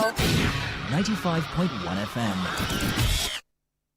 Whether it's happening in Port Harcourt, South South, Nigeria, or around the world, we've got you covered. On air, online, delivering balanced news and unbiased analysis. Today, 95.1 FM. This is Today, 95.1 FM, Port Harcourt. News.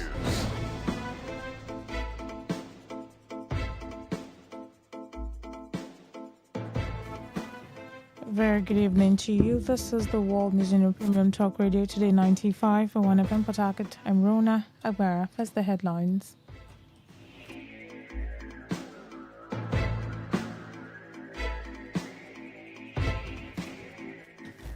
ASU accuses federal government of failing to fully implement 2025 agreement. Former presidential candidate Peter Obi raises alarm over Nigeria's rising debt burden. Accord Party in Rivers State releases timetable for 2027 elections. On the foreign scene, UN General Assembly to consider weakened climate resolution amid global tensions. Details shortly. The Academic Staff Union of Universities, ASU, has accused the federal government of failing to fully implement the 2025 federal government-ASU agreement barely 5 months after both parties signed a deal aimed at restoring stability to Nigerian universities. Speaking during a press conference at Nasarawa State University, KEFI, the ASU Abuja Zone Coordinator, Adamu Al-Abdullahi, dismissed recent claims by the Minister of Education, Tunji Alausa, that the agreement had been fully executed. He said lecturers across federal and state universities were still grappling with unpaid entitlements, salary shortfalls, unresolved pension issues, and irregular welfare packages. He said, according to him, the government also failed to inaugurate the implementation monitoring committee agreed upon during negotiations, thereby allowing universities to implement the agreement in what he described as a distorted and uncoordinated manner. ASU warned that the continued failure to faithfully implement the agreement could trigger fresh industrial unrest in public universities. The union alleged that some university administrations were selectively paying approved allowances, including the Consolidated Academic Tools Allowance, Earned Academic Allowance, and professorial allowance, while several states' government has allegedly abandoned commitments made during negotiations. ASU further criticized the continued application of the no work, no pay policy against lecturers and lecturers involved in the 2022 industrial action and raised concerns over alleged irregularities in university administration, including questionable appointments and the emergence of positions such as professor of practice and diaspora professors outside established university procedures. Former presidential candidate Peter Obi has expressed concern over Nigeria's projected $11.6 billion debt servicing bill for 2026, warning that the country's growing debt profile should trouble Nigerians and prompt deeper scrutiny of the federal government's fiscal priorities. In a statement shared on his official X account, the former Anambra State governor said borrowing is not inherently bad when it is prudently managed and tied to productive investment. However, I argue that Nigeria's borrowing pattern has largely funded consumption rather than sustainable development, which he said would lead to visible impact to justify the mounting debt obligations. Obi noted that a significant portion of the debt currently being serviced was accumulated under the administration of President Bola Tinubu, while fresh borrowing has continued aggressively. According to him, recent external loan commitments include about $6 billion from First Abu Dhabi Bank and UK Export Finance through Citibank London. An additional $1.25 billion been considered from the World Bank and another $516 million arranged through the Deutsche Bank. The former Anambra State governor further argued that Nigeria's 2026 budget reflects a troubling imbalance with allocations of 2.46 trillion naira for health, 2.56 trillion naira for education, and 865 billion naira for poverty alleviation, totaling about 5.885 trillion naira, far below the estimated 17 to 18 trillion naira expected to be spent on debt servicing. Obi warned that the rising debt burden is crowding out critical investment in human capital and social protection, adding that even the limited allocations to key sectors are often poorly released or mismanaged. The senator representing Rivers West Centoria District in the National Assembly, Senator Ipalibo Bani-Gohari, has rejected a disqualification report by the Screening Committee of the All Progressives Congress, ABC.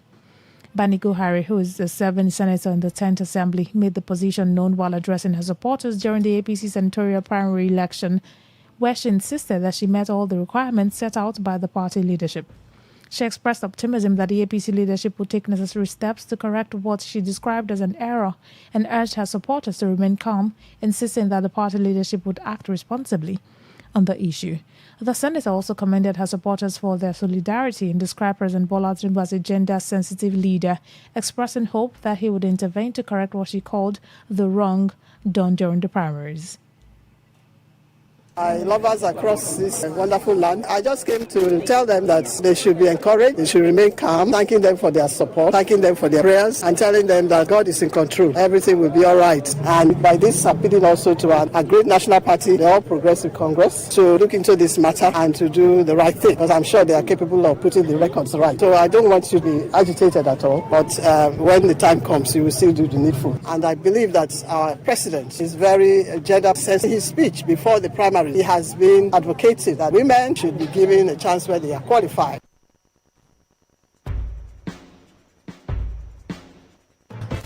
Speaking on the issue of marginalization of women in politics, Senator Bani-Gohari expressed concern over the low representation of women in the National Assembly, noting that only 4 women currently serve in the federal legislature.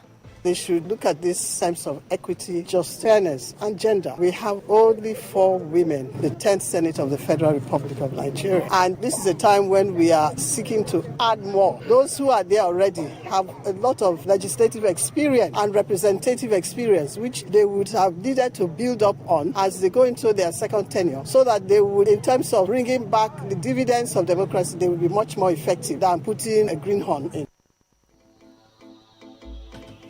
Recall that Senator Ipalibo Bani-Gohari was among 7 members of the 10th National Assembly from Rivers State who were disqualified from contesting for the 2027 general elections. A chieftain of the People's Democratic Party, PDP in Rivers State, Robinson Ewo, has said the Minister of the Federal Capital Territory, Nyesom Wike, remains the leader of the party in the state. Ewo made the claim during a live television program where he also maintained that there is no division within the PDP in Rivers State and urged aggrieved members across the country to stop further litigation and work towards peace and unity within the party. He further claimed that the governor of Oyo State, Seyi Makinde, was no longer a member of the PDP and had moved to the Allied People's Movement, APM, urging him to desist from actions capable of deepening crisis within the opposition party.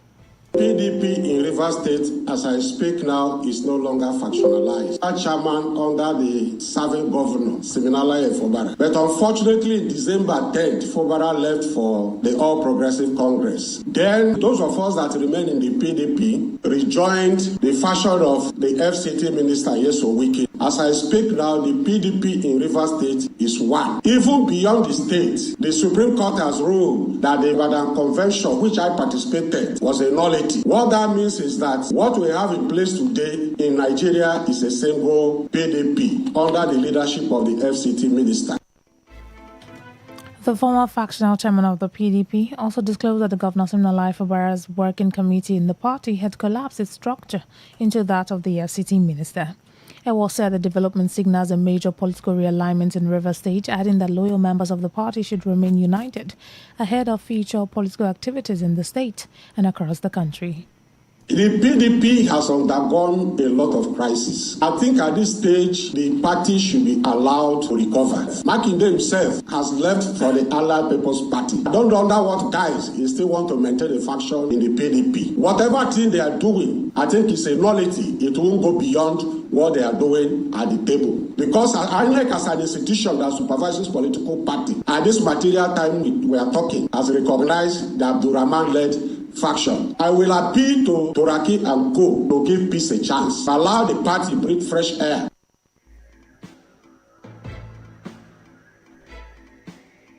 A Rivers State High Court sitting in Port Harcourt has fixed June 3, 2026 for judgment in a suit filed by 3 aggrieved members of the People's Democratic Party PDP in Rivers State against the factional state chairman of the party, Aaron Chukwuemeka, the Rivers State Independent Electoral Commission, RISEC, the PDP, and the River State government.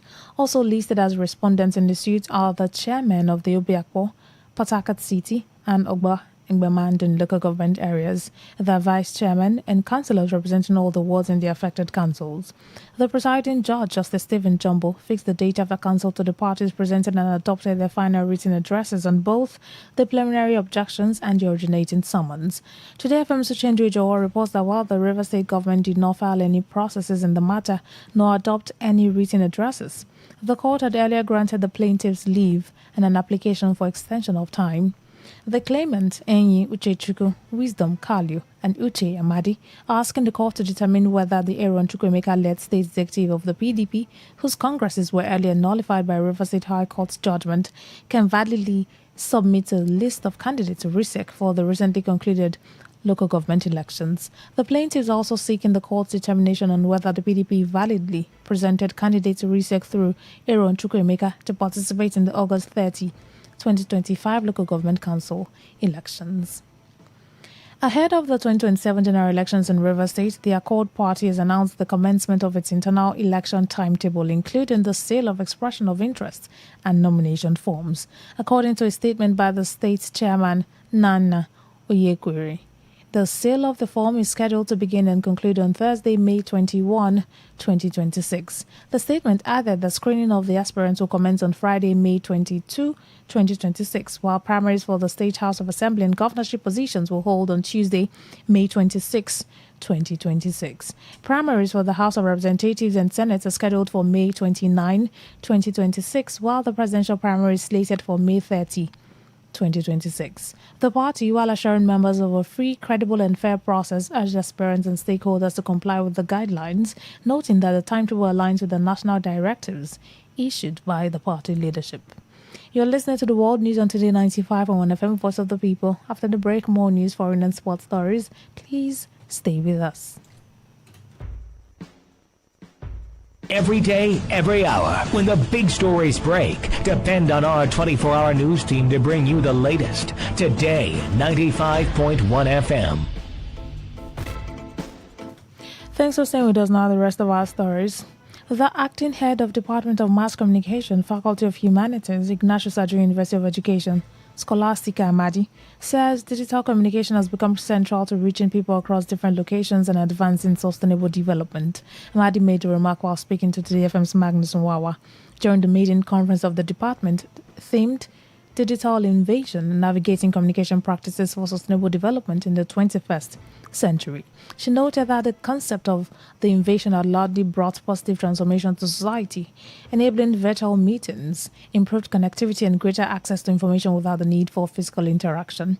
Amadi further added that smartphones and other digital devices have revolutionized communication practices and continue to shape modern society in significant ways. The world using technological devices to transmit information, and that's just what digital has to do. Now, when we're talking of that inversion, it simply means entering into places, because that word inversion has a negative connotation. Moving into areas that is not invited. But for me, in this case, that digital inversion is not for the negative part of it, it's also for the positive part of it. Something can invade an area and becomes useful to that particular area.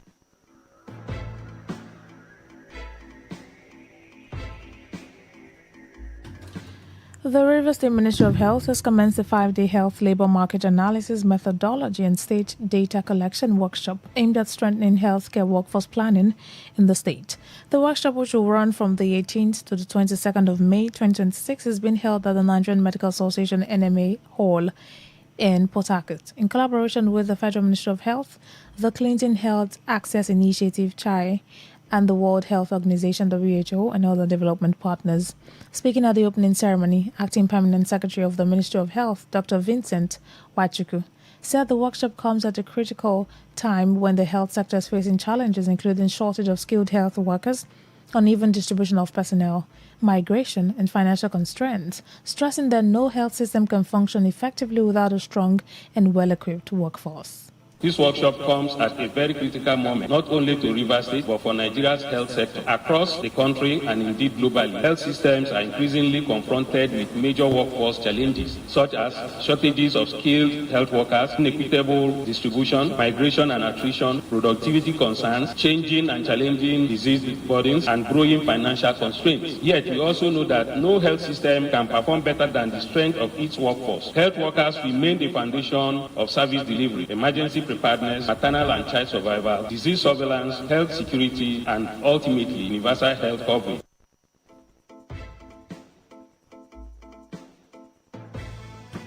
Dr. Wachuku explained that the health labor market analysis process would provide accurate data needed to assess the supply, demand and financing and workforce gaps within the health sector. According to him, the exercise will help the government develop practical policies and strategies aimed at building a resilient and sustainable healthcare systems in Rivers State, while urging participants to actively contribute during the workshop to ensure credible data and effective policy outcomes. Distinguished participants, Rivers State recognizes that effective health workforce planning cannot rely on assumptions, fragmented information, or isolated interventions. We must move deliberately towards evidence-based workforce planning driven by data, policy coherence, and strategic investment. This is why this health labor market analysis process is so important. The HLMA provides us with an opportunity to understand the true dynamics of our health workforce, assess supply, demand, need, and financing reality, identify critical policy and investment gaps, and develop practical strategies for building a resilient and sustainable health workforce for Rivers State. Also speaking, Assistant Director of Human Resources for Health at the Federal Ministry of Health and Social Welfare, John Okobia, said the program is specifically designed to address the healthcare needs of Rivers State. We have come to do this HLMA for Rivers State. It is just going to be for Rivers State specific. The policy that we are going to generate from here is not going to be a theoretical policy. It's going to be practical needs of the people of Rivers State. Just had the GPRS mention that you are 9 million in population here. The 9 million people need help. So what we are going to do is to see how we can improve the health outcome of Rivers State.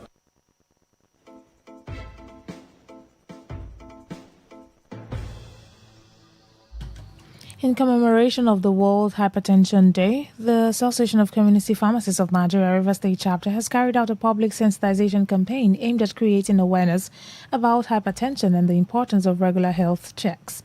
As part of the outreach, residents were offered free medical services including blood pressure and hypertension screening, while healthcare professionals also educated members of the public on the prevention and proper management of hypertension. Speaking to newsmen, the chairman of the Association of Community Pharmacists of Nigeria, Rivers State Chapter, Nengi Lawson, who said the program aligns with this year's theme, Controlling Hypertension Together, noted that health workers are collaborating to ensure that people know their blood pressure numbers, monitor them regularly, and remain consistent with treatment where necessary. In commemoration of the World Hypertension Day, which is on the 17th of May, we are here gathered in Roma Olomini Market to sensitize members of the public about hypertension. The theme of this year's World Hypertension Day is Controlling Hypertension Together. Emphasizes the fact that as a community, people that suffer hypertension and healthcare workers, we need to work together to control hypertension. And it starts by sensitizing the populace to know their numbers, check their numbers, and where possible, where they are already on treatment, to maintain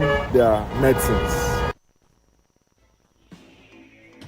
Also speaking, one of the partners of the event, Anthony Ilok of the New Heights Pharmaceuticals, while encouraging members of the public to take advantage of the free screening exercise, said free medications were also provided to individuals diagnosed with hypertension during the outreach. People should come. Let's manage hypertension together. That's the theme for this event. The grand idea is we want to make sure people understand the idea about checking their blood pressure levels. Because most people don't really know what their numbers are. And this can lead to cardiac arrest and other cardiovascular events, which we are trying to prevent. So we come together like this. We want to make sure that people come out to do a full screening. And we have free medications that we can recommend for you just in case your blood pressure level is above the line and what it's supposed to be or even below. So we can recommend medication for you for free of charge.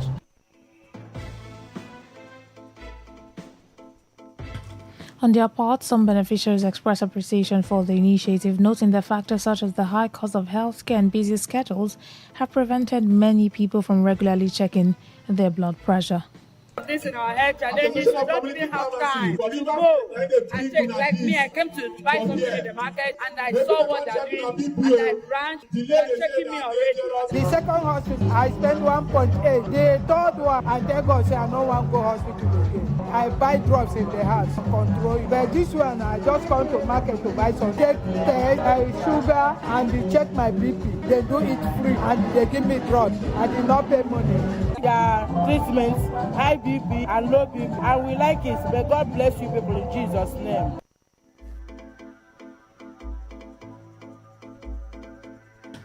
On the foreign scene, the United Nations General Assembly is set to vote on a draft resolution reaffirming state obligations to address climate change, following months of negotiations that significantly diluted the original proposal.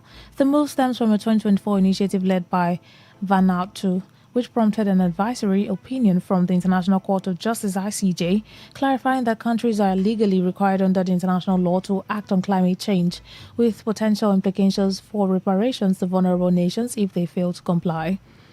While the ICJ ruling was widely welcomed by climate-vulnerable states, including Vanuatu, the revised resolution has removed key elements such as the proposed International Register of Damage after resistance from major emitters, including the United States, China, the European Union, Japan, and several oil-producing countries. However, diplomats expect a vote rather than a consensus adoption, reflecting ongoing divisions over climate responsibility and accountability within the UN system.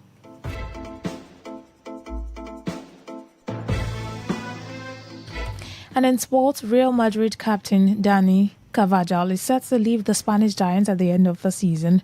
The 34-year-old defender will leave the club after an illustrious spell at the Santiago Bernabeu, where he made 450 appearances and lifted 27 trophies, including 6 UEFA Champions League titles and 4 La Liga crowns.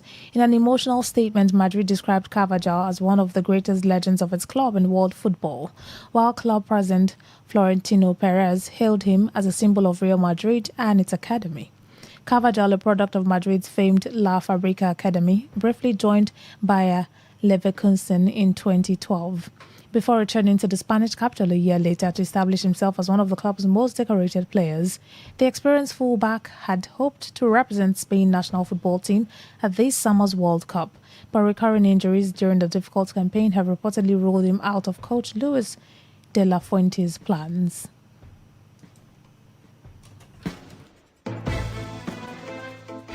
To end the news, here's a summary of the major stories. ASU has accused the federal government of failing to fully implement the 2025 agreement. Former presidential candidate Peter Obi has again raised the alarm over Nigeria's rising debt burden. We told you that the Accord Party in Rivers State has released its timetable for the 2027 elections. On the foreign scene, you also heard that the UN General Assembly is set to consider weakening climate resolution amid global tensions. The Thousand News is edited by Stella Sasongo-Okore. For comments and inquiries, please call 081-838-92850. Send your emails to news@todayfmlive.com. You can read our stories on www.todayfmlive.com, on Facebook at Today95.1fm, on Instagram at TodayFM951, on X at TodayFM951. You can also join our YouTube live at Today95.1fm. I'm Rona Agbera. Thank you so much for listening. Good evening. Today's news, today's entertainment, today's sports, today's issues. Today on Today 95.1 FM, Port Harcourt. Hit the road, fill your drive. Ignite the vibe, stay locked. Today 95.1 FM, radio on the go. Time for us to take you through the stories from the newspapers. It's the newspaper review segment on Today's Quest, Today 95.1 FM.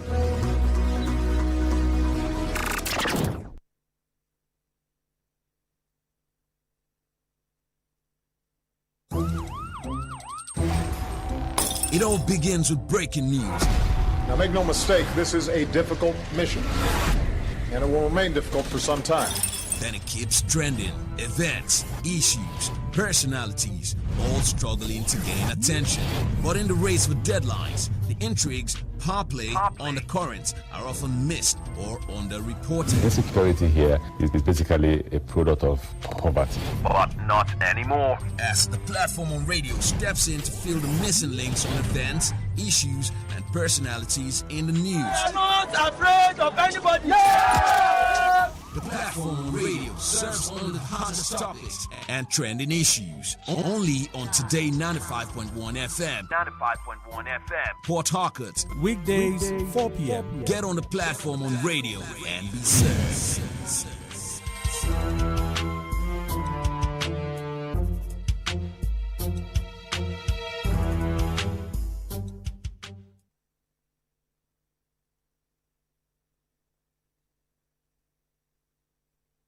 Say no to the ordinary. Embrace the extraordinary, because we are the voice of the people. Voice of the people. Today, 95.1 FM. Today, 95.1 FM.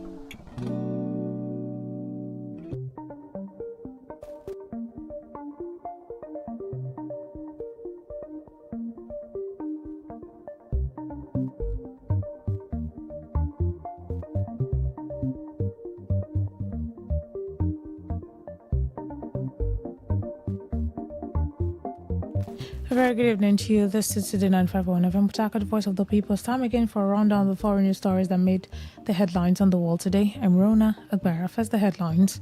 Uganda enacts law to protect sovereignty despite opposition. Ebola outbreak kills 88 people in DRC as WHO declares global emergency. Cape Verde votes in legislative race as 5 parties vie for power. Israel built 2 military bases in Iraq before war in Iran. U.S. military carries out more strikes against ISIL fighters. Details shortly.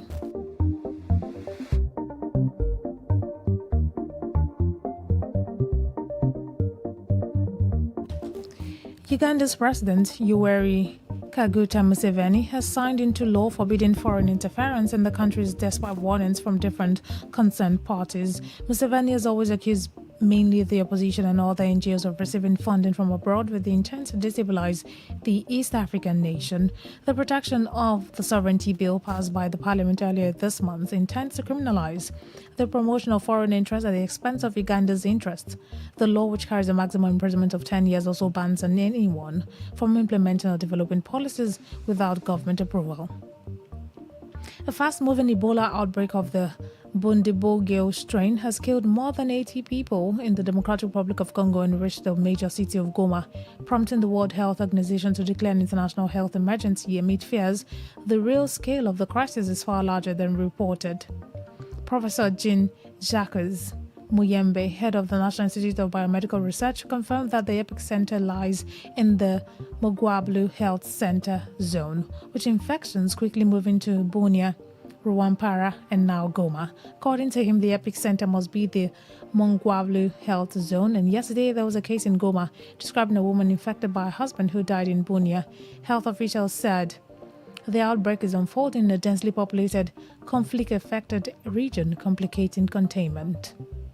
However, WHO Director General Tedros Adhanom Ghebreyesus announced that the situation now constitutes a public health emergency of international concern, the organization's second highest alert level. He stressed that the outbreak does not meet the criteria of a pandemic emergency, but warned of major uncertainties around the true number of infections and the geographic spread.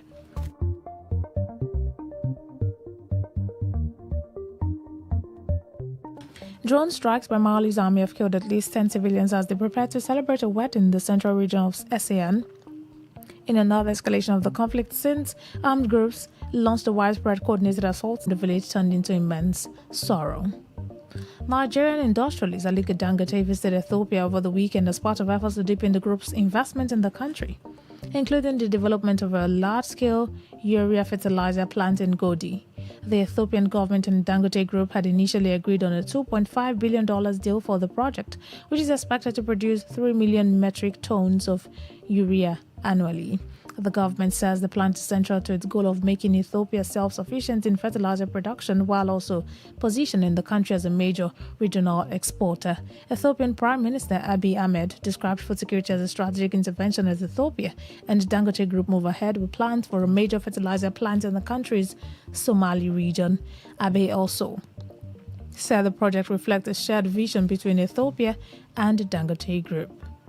Cape Verdeans has headed to the polls in a legislative election marked by uncertainty, with 5 parties competing in Prime Minister Ulysses Correa E. Silva seeking a rare third term in a country long praised for its political stability.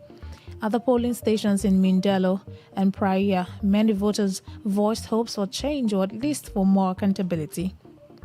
Elisangela Brito, a poll monitor, said the country's transport woes were top of mind, with the citizens currently facing many difficulties both in terms of ships and flights, hoping that with these votes, regardless of who wins, it will be the best outcome for Cape Verde, while others stressed the need for stronger institutional checks. Foreman Joao Fortes said and argued that parliamentary balance is essential, adding that when these parties make proposals, they are never beneficial once they take power, and there should be more balance of power. Now away from Africa to the rest of the world. Russian drones have hit 2 ships in the Black Sea approaching ports in Ukraine's Odessa region, including a Chinese-owned cargo vessel, one day before Russian President Vladimir Putin's head to Beijing to meet Xi Jinping. Ukraine's seaport authorities said the strikes hit 2 civilian vessels earlier today, one under a Marshall Islands flag and the other under Guinea-Bissau's flag, both of which were heading to ports in the region. The Ukrainian Navy reported a strike on the KSL Dayang, a Chinese-owned cargo ship with a Chinese crew under the Marshall Islands flag. Russia has regularly attacked civilian vessels in the port area of Odessa, a vital maritime hub for Ukrainian agricultural exports since it invaded Ukraine 4 years ago.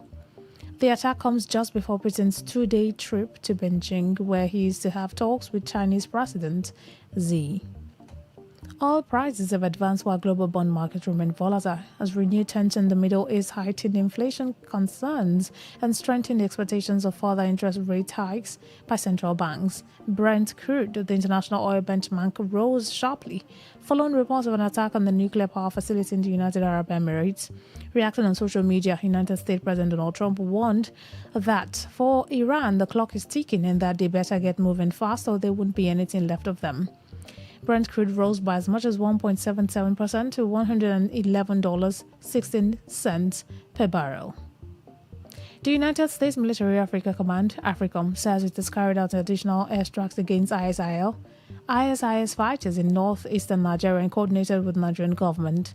The additional kinetic strikes happened yesterday when AFRICOM said in a statement that no U.S. and Nigerian forces were harmed during the strikes. The removal of these terrorists diminishes the group's capacity to plan attacks that threaten the safety and security of the U.S. and their partners. AFRICOM remains committed to leveraging specialized U.S. capabilities in support of our partners to defeat shared security threats. However, the U.S. attack in coordination with Nigeria came 2 days after the president of both countries announced the killing of the Abu Bilal al-Minuki, described as the second-in-command of ISIL. Amnesty International says recorded executions worldwide rose to their highest level since 1981, with at least 200,770 people put to death in 2025, driven largely by a dramatic surge in Iran. According to the rights group, Iran alone accounted for 2,159 executions, more than double in 2024 figure, marking the country's highest recorded execution toll in over 4 decades. Amnesty said the spike followed intensified political repression after the June 2025 conflict with Israel, with authorities increasingly using the death penalty against the protesters, dissidents, and members of the banned groups. Amnesty said the growing use of capital punishment reflected a broader crackdown by governments seeking to tighten control, restrict civic freedoms, and silence dissent. Israel has built 2 covert military outposts in Iraq Western Desert in advance of the U.S.-Israel war on Iran. The report says the Iraqi officials had identified 2 covert Israeli-operated bases in Iraq's Western Desert, citing an Iraqi official and a lawmaker. It said Israeli forces had been preparing to build all of the makeshift sites since late 2024, citing a regional official. Meanwhile, last week the Wall Street Journal reported that one base was established shortly before the war began and operated with the knowledge of the United States. It said an installation housed Israeli special forces and served as a logistical hub for their air operations. That story from Israel concludes tonight's edition of The World Today, produced by Oloma Wosu of the News Department. But before we go, here's a summary of the stories that made the headlines. Uganda has enacted a new law to protect sovereignty despite opposition. We told you that Ebola outbreak has killed 88 people in DRC as WHO declares global emergency. You heard that Cape Verde has voted a legislative race as 5 parties vie for power. We also told you that Israel has built a 2 military base in Iraq before war on Iran. And finally, US military has carried out more strikes against ISIL fighters. Till same time tomorrow, do have a lovely evening. Thank you so much for listening. Good evening.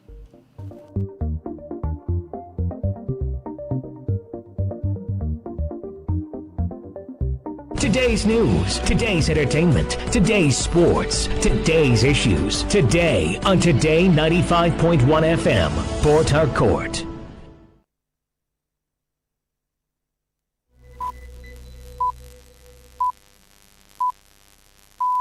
BBC World Service. I'm Nkechi Obonna in Nairobi with Focus on Africa.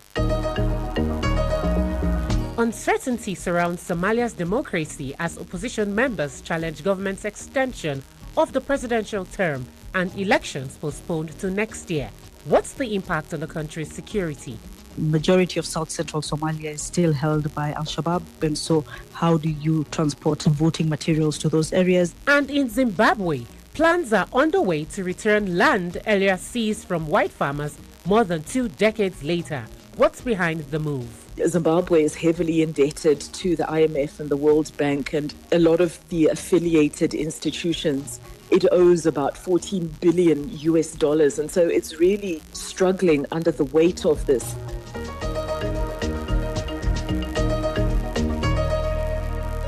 That's all on the BBC Tonight in Focus. First, the news.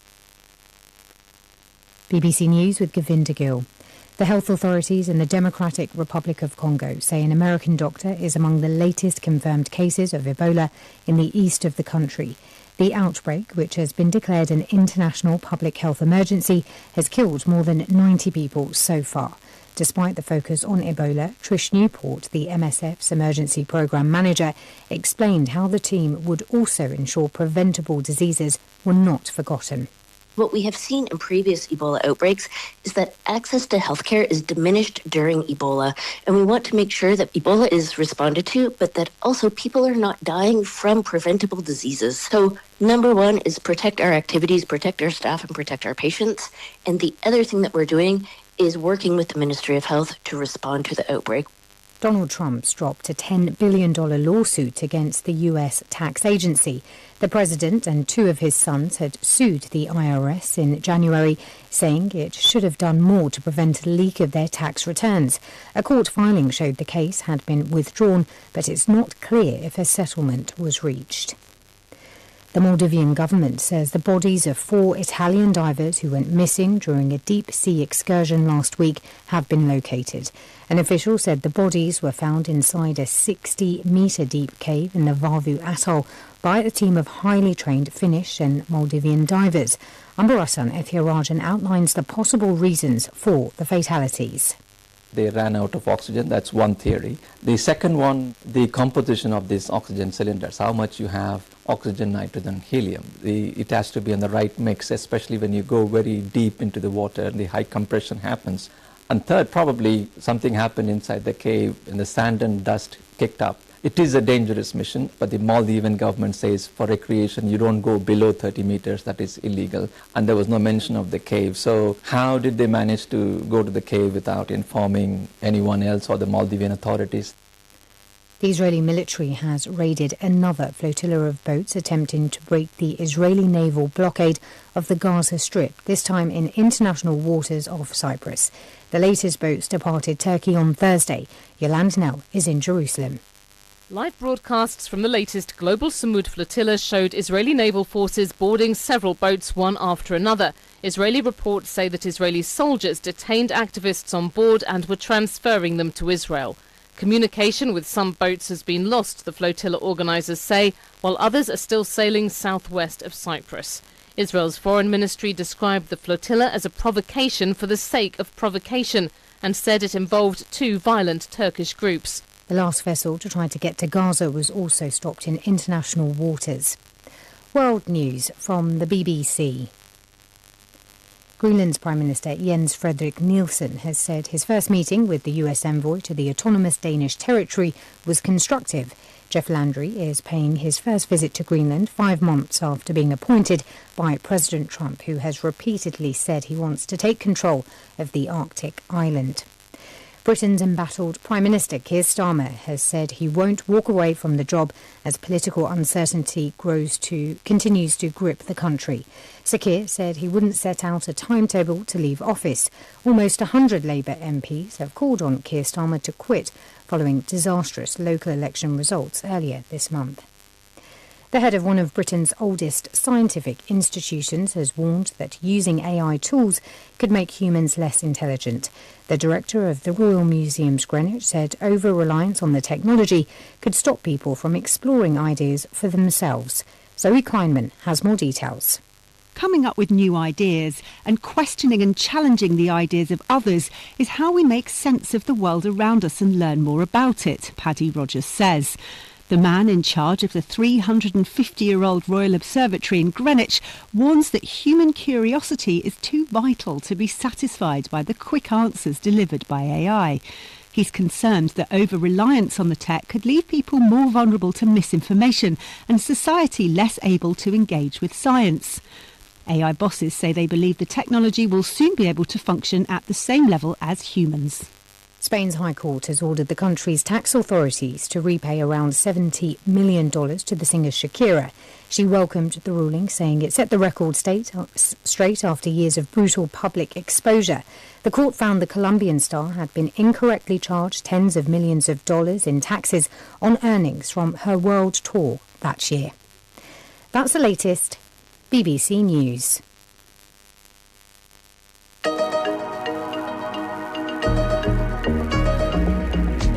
Hello there and welcome to Focus on Africa. I am Nkechi Obonna in Nairobi. Somalia's presidency insists that the term has been extended till next year, despite opposition's move to block it. What's the impact of this constitutional amendment and delayed polls on the country's democracy? I think eventually it will result in an indirect process, at least for the federal government level, meaning the MPs and the president will have to be selected through that indirect process. But there might be an agreement to allow for local council elections to be done directly, and I think that's some of the progress everyone wants to see. Also, Zimbabwe has begun returning land to white farmers more than 20 years after they were seized in a land reform by former President Robert Mugabe. What's behind this move? It's a trade-off. What the Zimbabwean government has essentially been forced to do to placate the foreign funders is to honour the commitment that it made. Even before the land takeovers, the government had signed a bilateral property protection agreements with citizens of foreign countries. And so when this land was taken over, it was essentially a violation of that agreement.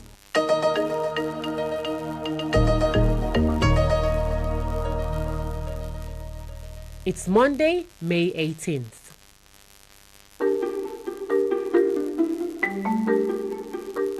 We begin in Somalia, where ideally President Sheikh Mohammed's tenure should have expired last Friday.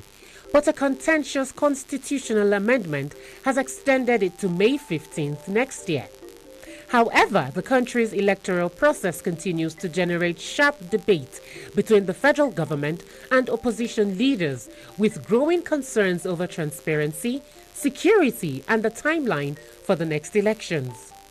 Government officials say reforms are necessary to strengthen democratic institutions and ensure stability, while opposition groups accuse the administration of attempting to influence the electoral framework in its favor. Opposition leaders argue the current direction risks undermining trust among stakeholders and voters. We heard from Farhan Ali Ahmed, a former State Minister of Internal Security and now an opposition member. We are saying that is the end of the term. But the government, they are claiming that there is a new constitution, and that new constitution says the term of the government is extended until next year, 2026, 15th of May. But this constitution was not agreed upon. All parties or political organizations or member states of the Somali Republic. It is only unilateral decision taken by the current government. The opposition wants a free and fair election. We want an agreed electoral terms. We want to have an electoral commission that is neutral. From now on, we wanted to pressure the government to come out and agree upon the election models. The term has finished. Farhan Ali Ahmed there. Now, defending the government's position on the electoral process, I spoke to Dr. Suleiman Ali Hussein, the State Minister for the Ministry of Livestock. He responds to the claim that the government's term is over. The government constitution continue functioning while the national leaders work peaceful and democratic process. Our electoral commission is going on and working among the local council and regional parliamentary federal member states. So the work is going on. Why has the election process taken so long? Because we understand that the elections were meant to happen earlier, but they didn't happen. So what exactly is responsible for that delay? The electoral process has taken some time due to the several challenges, political consultation, and completing the constitution. Our constitution was drafted previously, so Somalia is recovering. Everything will be going on as well as the government want and as well as our people want. Right. And can you state categorically what concrete steps are being taken to resolve the standoff regarding the elections? The federal government of Somalia has continued dialogue with the federal member states, opposition leaders, and other stakeholders to continue for one month vote election. And this has been already established technically, politically. Everything is going on nowadays, and the electoral commission is going on. So we are committed to resolve differences and to finalize for that mechanism. You mentioned a one person, one vote. What does this mean in real terms regarding the election process? Somalia was been in an election for a long time, has been in an indirect election. So nowadays we have started one person, one vote for the election among the federal member states. So participation of this program, we are focusing on that one. So the Electoral Commission of the Somalia is going on and working with that thing. That State Minister, Dr. Suleiman Ali Hussein in Mogadishu. Now, to help us unpack the implications of the ongoing electoral debate and its impact on the country, I spoke to Samira Gaib, a regional and security analyst, also founder of Balkis Insights, a think tank dedicated to advancing peace and security in the Horn of Africa. She first explained what the election process is in Somalia. At the moment, we really don't have an election process agreed. There is different points of view on what that election process should look like. The mandate for the current government ended on the 15th of May. And as of that moment, the government has been insisting that it passed a new constitution, new amendments to the constitution that grant it an additional year. And they plan on implementing it, the electoral process eventually through one person, one vote. That's not really accepted by the rest of opposition and the federal member states. The federal member states say that the two elections that the government has held supposedly under one person, one vote did not meet that criteria at all. So what has usually happened whenever we get ourselves in this situation, because this is the fourth time a mandate is ending in Somalia without an agreement, there's usually a negotiated settlement between the Somali political elite, and that usually results in an indirect way of electing whoever becomes president, which means initially it used to be clan elders. Then we started saying that the clan elders select delegates, who delegates again select the members of parliament, and then members of parliament select the eventual president. So is that the same process we're going to see now, or it's still uncertain what this procedure would entail? I think eventually it will result in an indirect process, at least for the federal government level, meaning the MPs and the president will have to be selected through that indirect process. But there might be an agreement to allow for local council elections to be done directly. And I think that's some of the progress everyone wants to see. Samira, I spoke to Government Minister Dr. Suleiman Ali Hussein, and he told me that President Hassan Sheikh Mohamud's term has not come to an end. It has been extended to the 15th of May 2027. Could you tell me what that means for Somalis and how people are reacting to that constitutional amendment, and if people accept it? I think majority do not accept that amendment, other than the president, his cabinet, and not even majority of his cabinet, the parliamentarians that support this government. Those are the ones who are pushing for this amendment. Majority of Somali stakeholders, the Somali public, all recognize that every 4 years there has to be a change of government and that there has to be a negotiation on how that change of government happens. So there is, I think, widespread opposition to that extension of government. The same thing happened during President Farmajo's term last time. And what that resulted into is armed conflict that again forced the president to negotiations and agree on an electoral path. I think there will be a technical extension for sure, but terming it a constitutional extension, granting himself a constitutional extension, is what I think no one agrees to. And you spoke earlier about the one person, one vote system that President Mohamud is trying to introduce. Why is the opposition rejecting it? I think it's not that it's rejected. I think that's the ideal. Everyone recognizes that we do need to eventually get to people selecting their own representatives, that the system that we have is quite difficult. The president, the candidates, they all recognize that the last process, which was led mainly by the federal member state leaders and were determining who the MPs would be, was quite difficult for them to maneuver, and they don't want to go back to that system. But a one-person, one-vote system that is equal and fair to everyone is what everyone is looking for. But with the current system that the president is using, first of all, he determined that it will be just two parties that can run, his party and one other party. I think they eventually accepted that a third party can run. Second issue is that the electoral commission that is running this election is completely selected by the president. One of his campaigners during his campaign is the head of that electoral committee. And so there's a question about the impartiality of that committee.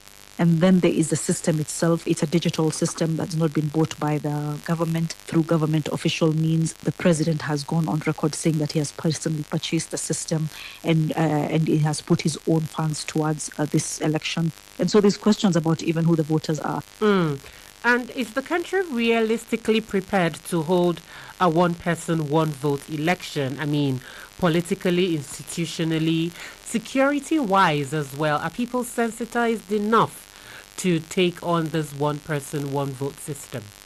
Majority of South Central Somalia is still held by Al-Shabaab.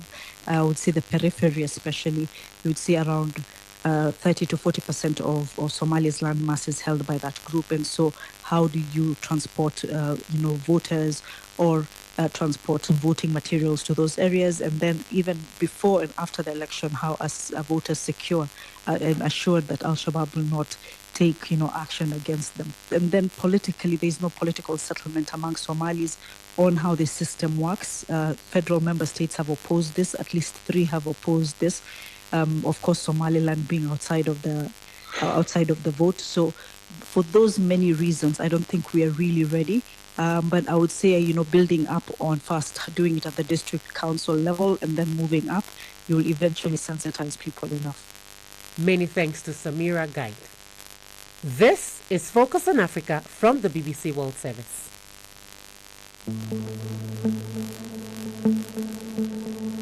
The year is 2000, and former President of Zimbabwe, Robert Mugabe, has just encouraged locals in the country to start taking over white-owned commercial farms.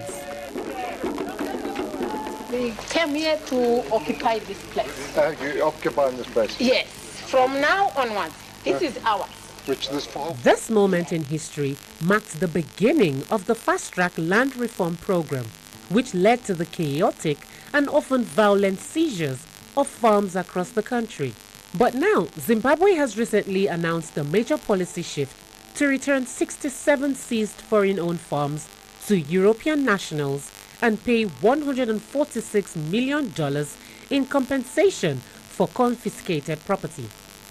This move aims to mend ties with Western countries, resolve long-standing land disputes from the Mugabe era, and unlock international debt relief for Zimbabwe.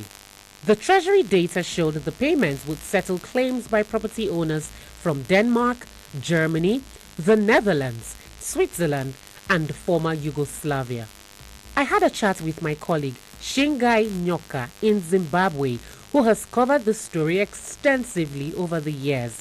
She began by telling me how exactly these farms first got into the hands of white settlers and how land during the colonial era was allocated.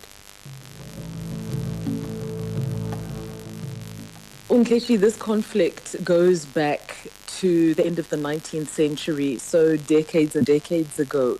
The pioneers, led by Cecil John Rhodes, arrived in what is Zimbabwe, essentially looking for gold, and decided to settle because the climate was just really conducive, not just for mining, but also for agriculture.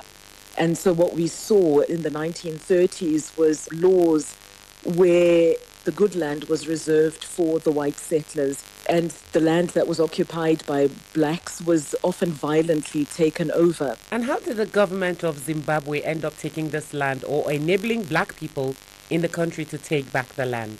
Well, it first started with the War of Liberation. That was one of the key tenets, was, it wasn't just to ensure that every person has suffrage, that every person has the right to vote, but also that that land was taken back. And so it was just one of the key policies that underpinned the independence of Zimbabwe. These people have told us we have to get out right now. They've come to move us out. And so for many, many decades after that, nothing was really happening, and it was a source of frustration. And so we started to see in the late 1980s and 1990s people taking over land on their own, really without government intervention. And so I think at the time, the then president, Robert Mugabe, just saw that it was a good political point to score. The British are threatening to withdraw their companies. We say the sooner you do it, the better. Please, Mr. Brown, withdraw all your companies from Zimbabwe. That's when the government essentially took over the control of this operation to take back the land. And as many people probably remember, it was incredibly violent, almost reminiscent of what had happened during the colonial era. We remember it was a highly divisive and controversial move. How did it affect Zimbabwe's international image, its standing, its foreign relations, and all of that? Well, it depends which side of the divide you're standing on. But in terms of Zimbabwe's relations with Western countries, the relationship took a dive. Many of the white farmers were either active citizens or former citizens of countries like the UK and Europe. Zimbabwe essentially became a pariah. But I think I'd like to cycle back just before that. Zimbabwe's economy had been going down even before all of this controversy. And so Zimbabwe hadn't been paying back its loans to the World Bank and the IMF. And so it had already been cut off and wasn't eligible for new loans, which, as you know, are really critical in terms of economic development. And so what happened is that when the Western community made Zimbabwe a pariah and stopped funding programs, because Zimbabwe was very heavily reliant on foreign aid, it essentially collapsed the economy. I will declare the fight to be on. And it will be a fight to the finish, I can tell you. And they won't win the fight, we will win it. Let's talk about the white farmers whose lands were taken at that time. What did they fall back to? Many left the country, but others still live here. Some returned. And at the time that the land takeovers were happening, the average farmer was aged 60. Guys came with guns and tear gas and all that and kicked us out of our houses, kicked the guys out of the compound, trashed our offices. All our belongings were thrown onto the road.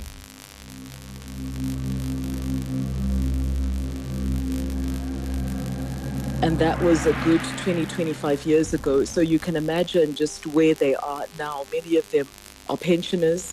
But I think it's important to point out that many of them also were able to move into the city and develop very successful agro-processing businesses, businesses linked to processing agricultural products. You know, the situation hasn't been as dire. But what we've also seen with this government policy over the last 10 years or so, that some of them are back on the farms leasing out land from black farmers. Who owns the land now? Is it Zimbabweans or the government is in custody? Well, the land that was taken over is essentially in the hands of the state, and that has been incredibly contentious. People in the UK and in countries like Mozambique might be quite familiar with the issue of tenure, the 100-year leases where you loan the land, you don't own it outright.